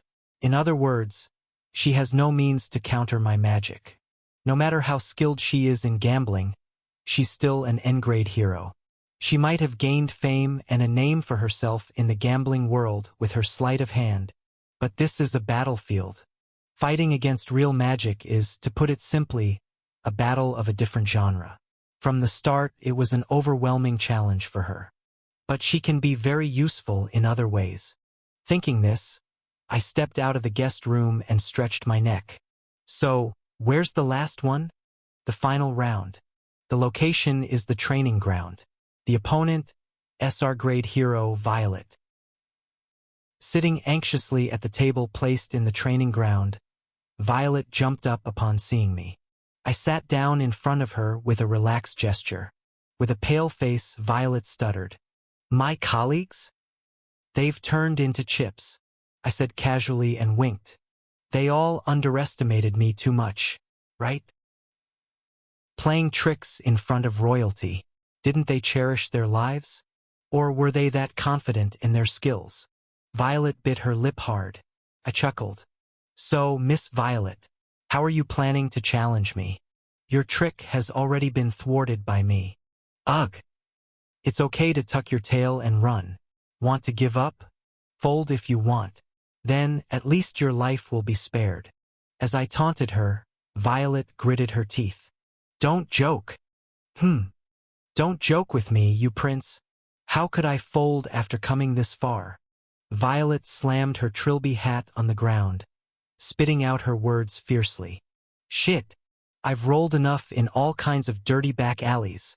I've been at gunpoint, stabbed in the stomach. I've played poker while bleeding like a stuck pig and won my way here. Finally, I heard her true tone.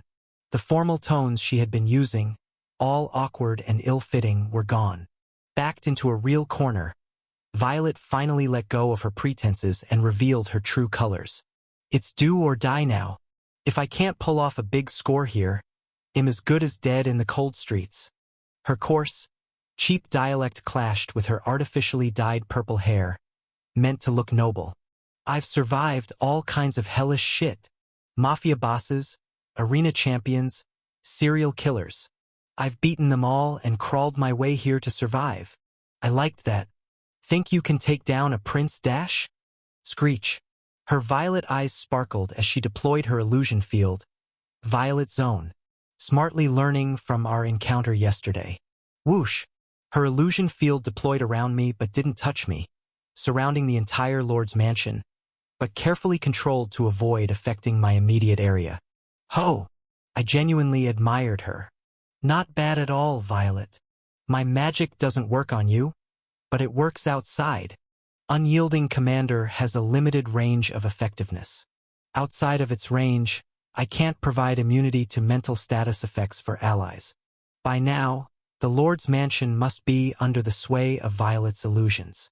Visibly strained by the effort to maintain such a large area, Violet gasped for breath. While I hold you here, I'll use my illusions to free my colleagues and steal your gold bars. Then escape. Right. You should have used it like this from the start. I nodded. Your skills are too precious to waste just on gambling. What? Above all, I see clearly now, Violet. I clicked my tongue briefly and snapped my fingers. Snap. Folding when you should, yet you hold a losing hand and challenge again. And even in such a situation, trying to save your colleagues. As I snapped my fingers, whip, pop, a rubber bullet, fired from the direction of the Lord's mansion, struck Violet right on the forehead. It was shot by Damien. Damien's farsight is not deceived by illusions like Violet's. I had already instructed him to prepare rubber bullet sniping in case of an emergency. Violet crumpled to the ground without even a scream, knocked out cold, and her illusion field dissipated and dissolved. Looking down at Violet, who fell foaming at the mouth, I clicked my tongue. You really don't suit being a gambler. So, I'll find a more useful way to employ you. Chapter 440. 5 gamblers knelt before me. If you were true gamblers, you would gracefully accept the outcome of a duel. But you are con artists. Sitting on a chair in front of them, I waved the notarized magic contract in my hand. Some forceful restrictions are necessary, I suppose. So, now your lives belong to me. The reactions of the 5 gamblers varied. Some hung their heads in defeat, some trembled in shock, and others welled up with tears. Violet bit her lip, unable to hide her frustration. Only the girl Scarlet looked at me squarely. I gestured towards them. So, let's hear it. Why did you dare try to fleece a prince? You must have been really desperate for money. To survive. Quick to grasp the situation. Recognizing that obeying me was the wisest course in their current predicament, Scarlet readily answered. To get on the last Arkansas. The last Ark. I frowned. What was that? Ever since the end of the Imperial Succession War, rumors have been rampant. The world is coming to an end soon, and the only ones who can survive this apocalypse are the citizens of New Terra in the Imperial capital. Scarlet continued with a clear voice. It's said that Prince Fernandez will only take the citizens of New Terra with him, on a ship to the New World, the Arkansas. Central Continent is already in chaos, but after the Succession War, New Terra's gates were firmly shut, and the paths inside are very limited. And to use those limited paths, one needs a fortune. I chuckled cynically. You believed such an outlandish rumor and tried to enter the Imperial capital, paying a fortune? New Terra in the Imperial capital is the center of the world. 30% of the world's economy is concentrated in that city. When it suddenly closed its doors in preparation for an external invasion, global logistics and industries halted. At the same time, ominous signs are appearing around the world. Scarlet shrugged. People are scared. Everyone wants to escape to a safe place. What good is a fortune if you're dead? So, to put it in terms of Earth, amidst wars, famines, plagues, and rumors of impending global doom, New York or Washington suddenly goes into lockdown, and rumors spread that the U.S. President will only take New York citizens on a spaceship. Panicked people, before it's too late, spend all their wealth to get inside New York. Something like that. It's like a plot out of a disaster movie. Well, every day in Crossroad is like a disaster movie. So, you needed quick cash to enter New Terra, and in searching for a big score, you recklessly challenged me? In short, yes, that's right. I clicked my tongue and crossed my legs leisurely. Ever heard of Bai Piao? Where I used to live, there was a custom of giving back a little money to those who lost in gambling. It's called Bai Piao. I opened a box and handed out a gold bar to each of the 5 gamblers. You bet your lives in this game and lost spectacularly, so you deserve a Bai Piao. Here. The gamblers, bewildered, still accepted it meekly. Naturally, all these scoundrels had the gold mine attribute. They had no reason to refuse gold. I only wanted to own your lives, not to kill you. In other words, I orchestrated this battle to use you as my subordinates. The gamblers, who had been deathly pale at the notion of being killed, slowly relaxed their faces. I chuckled softly. And I'm not so poor that I would use subordinates without pay. That gold bar belongs to you. The gold bar swiftly disappeared into the bosom of the 5 gamblers. I nodded my head. If you work properly under me, earning a fortune enough to enter New Terra will be no big deal. However, my voice turned slightly ominous. There's no need for that. Stuff like an arc is just nonsense. I'm slowly beginning to see what Fernandez's plan is all about. I curled my lips into a smile, determined to put a stop to such a crazy plan. Let's work on a few things together. I gestured to the gamblers. I'm going to have a showdown with Fernandez soon. I'm going to punch that parasitic brother of mine right in the face and put a hole in whatever arc he's got. I'll take back the imperial capital too. You'll need to join me in this. The gamblers gaped in astonishment. Well, this might be too big a story for these guys. But what can I do? Our contract is already over.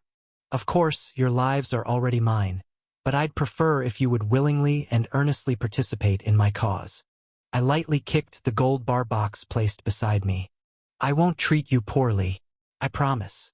Lord Fernandez, who seized the imperial capital, and Lord Ash, who took over this small southern city. Scarlet shook her head slightly. To speak frankly, it seems like an unequal fight.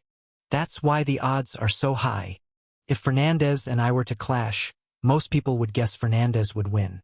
But what's the fun in the world if things always go as expected? The thrill is when the underdog wins, and the odds are upset.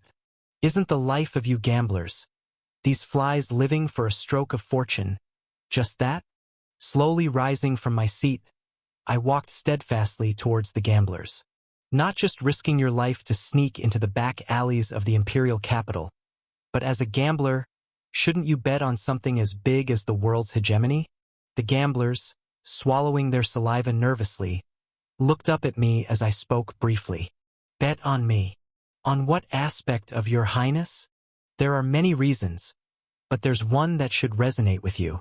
I grinned. You've all had a match with me, right? How was it? By any means necessary. I've knocked these 5 down. As a gambler, I don't think my skills are bad. Exactly as you say. Scarlet, who had been silent, readily agreed. I've met countless gamblers who use all sorts of bizarre methods, but you're the first to beat all of us at once, Your Highness.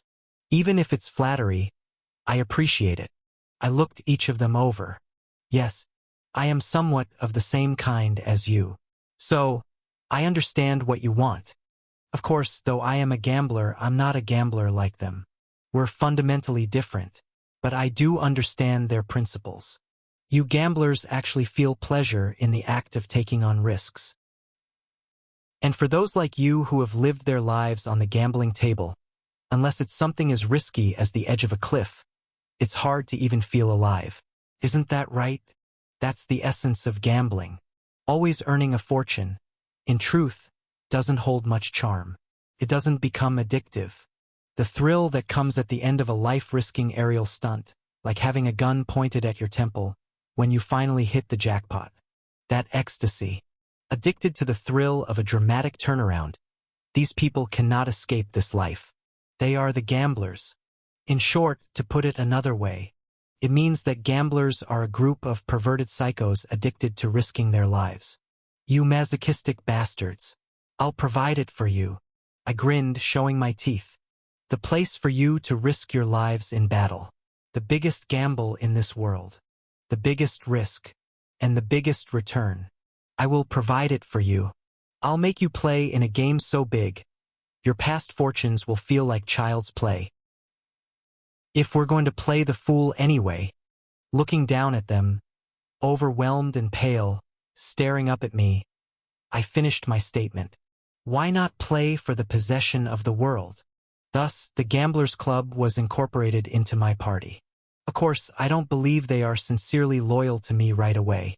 I'll have to train them diligently, alternating between carrot and stick. But they are useful, especially in the upcoming battle. In the Grand Sorceress White Knight raid and in the final showdown with Fernandez, this Gamblers Club party will play the role of my joker. They've come at a very opportune time. The White Knight raid is one thing, but their participation in the fight against Fernandez was crucial. Fernandez is a master of illusion, and under him is the Aegis Special Forces, a special unit dedicated solely to Black Ops. Illusion and Black Ops. In other words, Fernandez is optimized for dirty and underhanded tactics. And my subordinates are weak in dealing with such matters. They are all too honest and sincere. At least when the Shadow Squad was around, there was some counteraction. But now that the Shadow Squad has practically been annihilated, there was no team to deal with these kinds of things in the shadows. But now I will train the Gamblers Club in this regard. In short, my personal covert operatives. A versatile special unit to handle dirty and messy affairs, rather than direct combat. That's why I recruited them. All of them are masters of deception and illusion, and having lived their lives in back alleys, they should be adept at espionage against humans, if not in battles against great monsters. Not offensive or defensive power, but utility performance. Such a party is also worth keeping. It's good to have a variety of options at hand. Anyway, with that, new heroes joined Crossroad while my other comrades were away. The suspected spy High Priest Zennies. The remnants of the First Imperial Army led by Metallic, who was under Lark's direct command. And the Gamblers Club, the Gamblers Party. After a few days, more and more people poured in, and with the magic construction technology salvaged from the Lake Kingdom, a new barracks was quickly built. At the same time, the completion of the hotel, the core of the Tourist City project that started in the first year, was just around the corner. My messengers, who had gone to various parts of the world, began to return one by one, bringing with them the fallen kings they had gone to meet, leaving behind the bustling crossroad. Flash! I teleported through the gate and arrived at the base camp. Walking calmly through the now familiar darkness, I headed towards a corner of the base camp. I had visited every day but always in vain. But for some reason I had a feeling, a premonition that today I would meet them. And sure enough, she was there whom I hadn't seen in a very long time. Her white, intensely bright hair carelessly spilled onto the floor, wrapped in a tattered robe.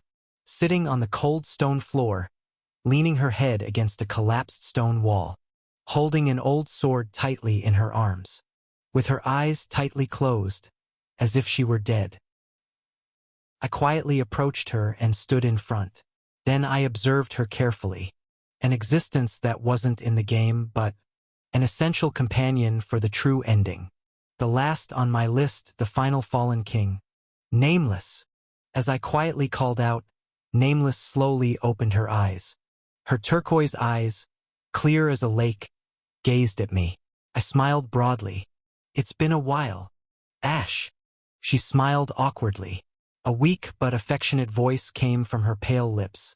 Indeed, it really has been a long time. An NPC merchant of the Lake Kingdom. The guardian of the Lake Kingdom. The princess of the Lake Kingdom. An entity that ultimately became the final boss in the last stage of the game. Nameless. To save this world. No, not just for such a grand cause. simply because she too was within my reach. That's why I decided to save her as well. I smiled broadly at her and asked, "Shall we have a talk?"